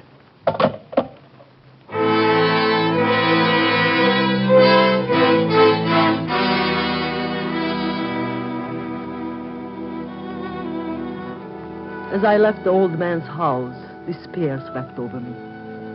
I could expect no help from a gentle old Frenchman who felt responsible for the death of 12 men and was now without courage to go on. To connect with von Karsch seemed impossible. And yet, with von Karsch was the secret of Location RX. I walked down the crooked, deserted little street. It was dark. There was no sound except my footsteps on the stones. I went past doorways where shadows lurked. I was tired. I had no place to sleep. I was a spy without contact, alone in the midst of the enemy. Mademoiselle, wait. Please do not be alarmed. Did you come just now from the house of Pierre Lebrun? Who are you? Mademoiselle, I beg you to tell me. Let go of my arm. 145 Rue des Petites Cloches. Were you there? Let me go or I'll scream. And bring the police, perhaps? Not, mademoiselle. They would arrest you. Arrest me? As an allied spy. Let me go. Please, mademoiselle. I am lame. I cannot run. Please, come back. Come back.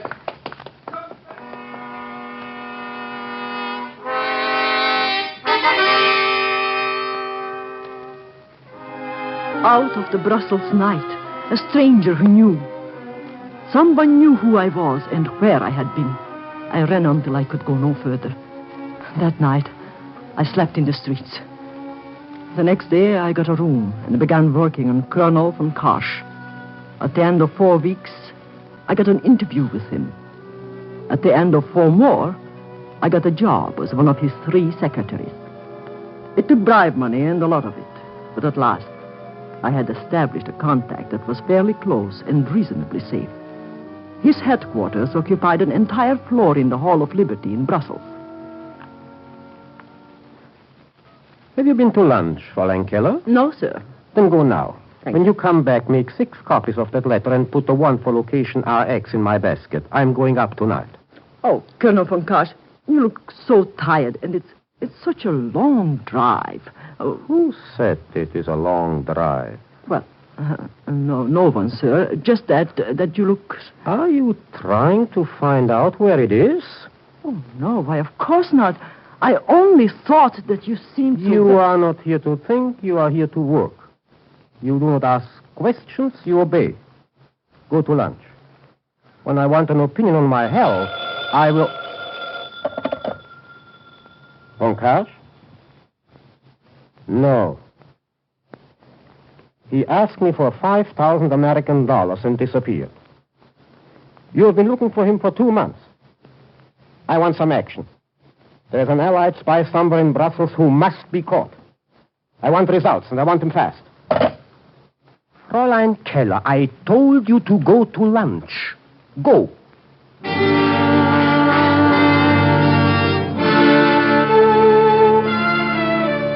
I went to lunch. It was late, nearly 1:30. When I returned, it was 2:45. Quite without design, I got into the elevator, 3rd from the end. There were 4 people in it, including the operator. I had noticed him before. There was a flavor in his accent that reminded me of Dublin. The other passengers got out on the 2nd floor, leaving the operator and me alone. Between the 3rd and the 4th floors, he stopped the car. Speak to you.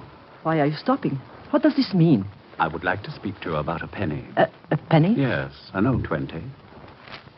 This one. Who are you? Perhaps you have one to match it. Yes, I have. In my purse. Here. At last, someone else. Who are you? 12 agents have come over, mademoiselle. I was the 7th. I am the 13th. Who was your contact? Monsieur Lebrun. He has disappeared. Mine was the son, Jacques. He too has disappeared. Are you after location RX? Yes. Are you? Yes.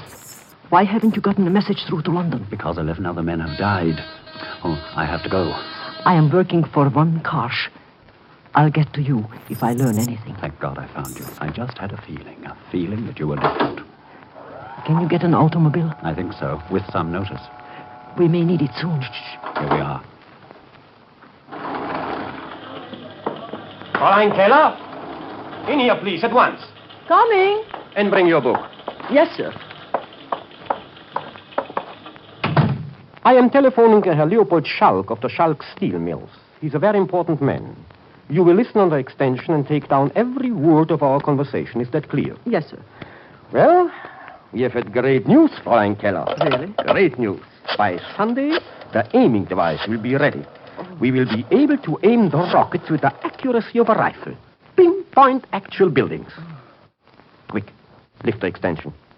This is his private line. Yes, sir. Write down everything he says. Everything.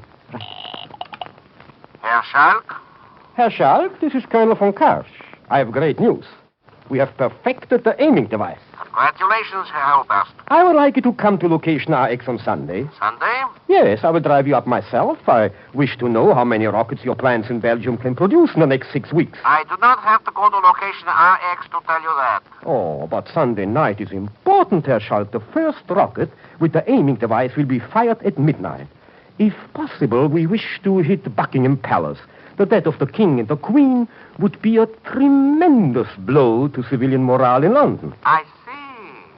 Very well, I will come. Good. I will have your pass made out and drive you up myself. I will be in Ostend anyway on Sunday at my country place. It's only an 8-mile drive to the peninsula. Herr Schalk, please, do not mention the location. You're not alone? Yes, but...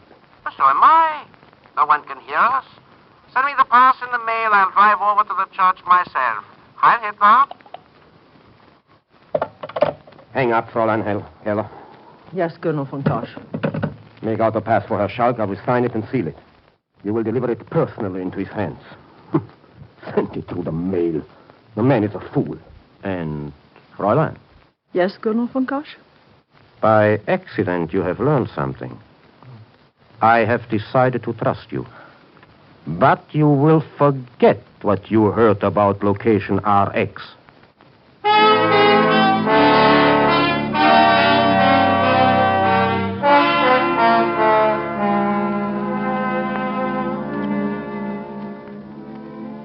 At last, a clue to location RX. I made out the pass. He signed it and stamped it with his special seal. He closed the envelope with sealing wax and addressed it himself. I was to deliver it by hand that very moment. I was trembling with excitement as I rang for the elevator. The special elevator, third from the left. Cinquième étage, en bas. I've got it. Can you stop the elevator? Yes, it's quiet now. I've got a pass to get into location RX. It's made out to a Leopold Schalk. I know that the rockets are launched from the place 8 miles from Ostend on Peninsula, near a church. How do you know all this? Never mind. You and I are driving to Ostend tonight. Can you get a car? Yes, in a couple of hours. Make it 1. All right, 1 hour. Anything else? We should each have a gun. I'll see to that, too. Pick me up in front of the Opera House in an hour. Right. But how can you know all this? How can you be sure? I'll explain it later. First, I have a call to make. I'm going back once more to the Rue de Petit Cloche. Mr. Lebrun? Yes. But he isn't there. You've been back. I want to try again. Why? If something happened to us, left with someone we can trust, then perhaps the next person can start where we left off. If the old man isn't there, you can trust the son. You can't mistake him. He limps, and he has no hair. No hair? He was a pilot in the French Air Force. Oh. He crashed and was terribly injured. His head was badly burned. His name is Jacques. All right. And now take me down. I'll be in front of the Opera House in an hour. Good. But first I must see Monsieur Lebrun. Even though he's afraid, he's at least on our side.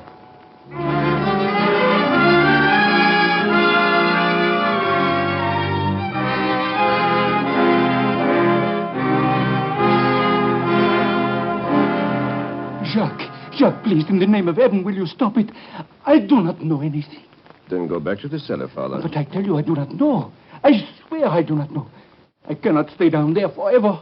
For 3 months now, as if... You will stay until you tell. 3 months, 3 years, I have time. I am sick, Jacques. It is cold. There are rats. Please, please. Father, if I had more proof, I would kill you. No, Jacques, please. 12 men have come to this house, fighting for the same things I fought. Their identification was a penny. They left them near. They left them. They would never leave them. Never. Where did you get them? One of the pennies was your identification. Where did you get the others? Where? And the girl? Where has she gone? Where did you send her? There was not a girl. There was never a girl. You made a mistake that night, Jacques.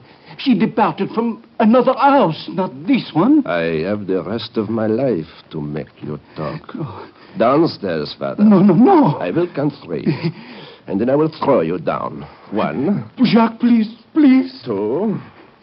The door, Jacques. There was someone at the door. Don't move. I will answer it.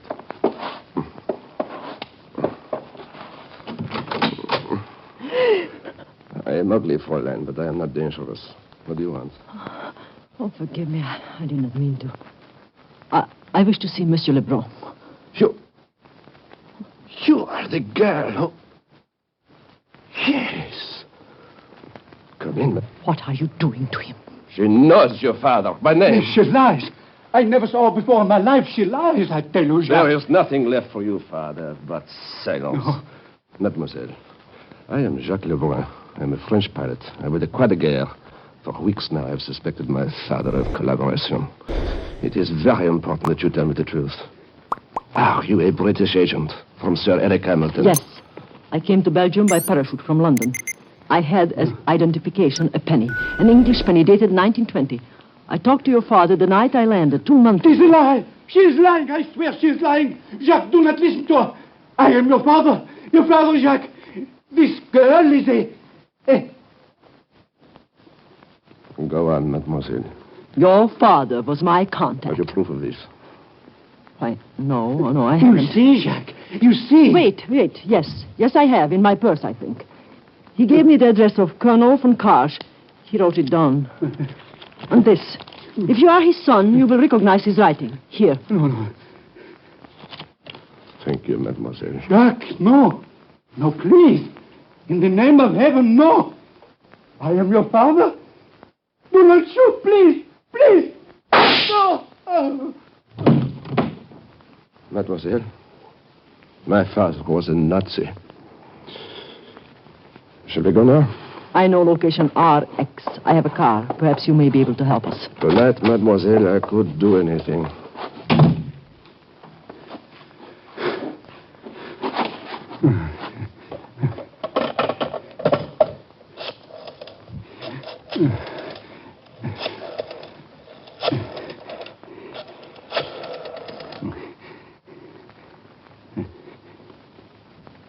Let me speak to Colonel von Karsch quickly.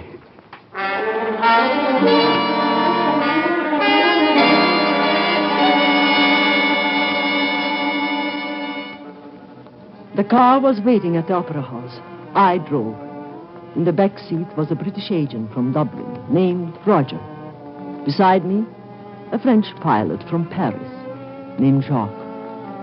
We had maps and we searched. 8 miles from Ostend, on a peninsula, a white church. Suddenly, we were challenged by a German guard. Your papers, please. Your pass.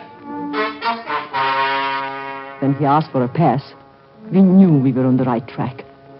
Roger hid on the floor behind the front seat with a motor rug over him. Jacques posed as Herr Shark.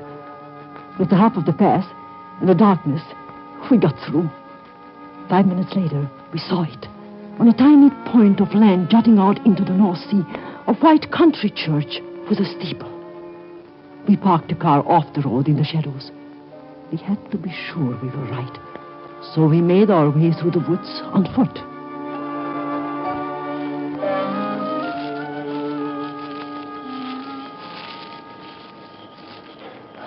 Karen! Roger! Wait! There. Behind the church. The launching ramp. We have found it. Then let's get out. If only it was light. Be very quiet. We'll go a little closer. Why isn't it more heavily guarded? Heavy guards around a country church would be suspicious. Something's wrong, Jacques. I can feel it. Shh. Very quiet. I'm caught! Jacques, what is it? A trap! I'm caught! That's why they're out in the guards. Get out, both of you, please. We'll help you. Don't touch it. It's wired. Don't touch Wired? it. The trap is electrified. If you touch it, you'll get a shock. Then why don't we Will stop? you go, both of you? Get this back to London, please. At the hotel in Ostend, the underground has the radio transmitter. Roger, make her go. We'll get you out. You fools, leave me. Roger, don't touch that trap.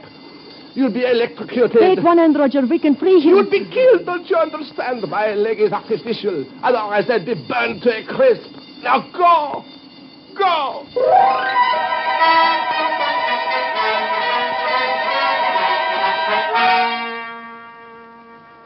We stood there in an agony of indecision. Searchlight began to poke curious white fingers into the woods, and we realized we had to leave him. We hurried back to the car. And in 20 minutes, we were safe in Ostend. In an hour, underground headquarters, and the exact details of location RX had been radioed to London. Roger and I waited the rest of that night. Our hearts heavy with the memory of the strange, fiery Frenchman with the magnificent face and the ugly, scarred head.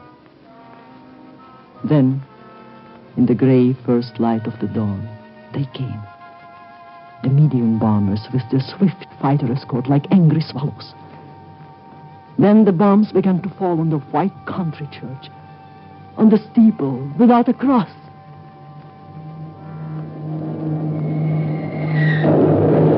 One for London. One for France. And our Father which art in heaven. One for Jacques Lebrun.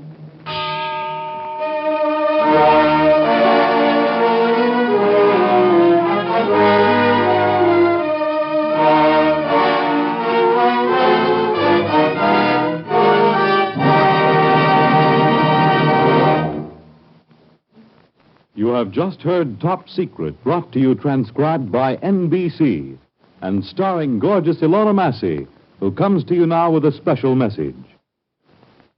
Next Sunday evening, that wonderful program, the album of familiar music, will be heard in place of Top Secret over most of these NBC stations.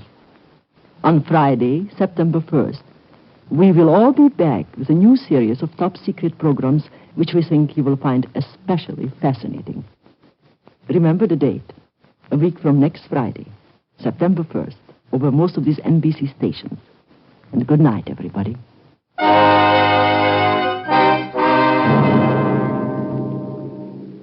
Top Secret is directed and produced by Harry W. Junkin. Tonight's script was by Charles Lee Hutchings. Members of the cast included Guy Repp as Lebrun, Theo Goetz as Von Kosch, David McKay as Jacques, Roy Irving as Roger, and Louis Van Ruten as Sir Eric Hamilton. The music was composed and conducted by Dr. Roy Shield. This is Fred Collins speaking.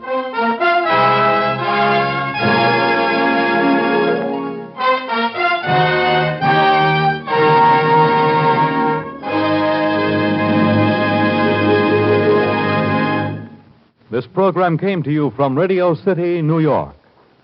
Listen for the American album of familiar music next week on NBC.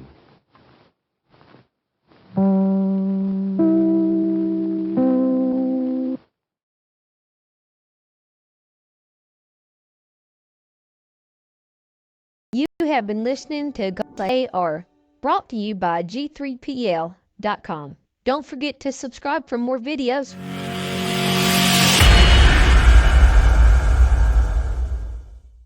I would like to extend my sincere gratitude to Old Time Radio Research Group for their remarkable efforts in preserving and archiving the captivating world of old-time radio programs. Their dedication to safeguarding these precious audio gems ensures that future generations can relish the enchanting stories, music, and entertainment of the past. Their invaluable contribution allows us to step back in time and experience the magic of radio history firsthand. Their link is in the description below.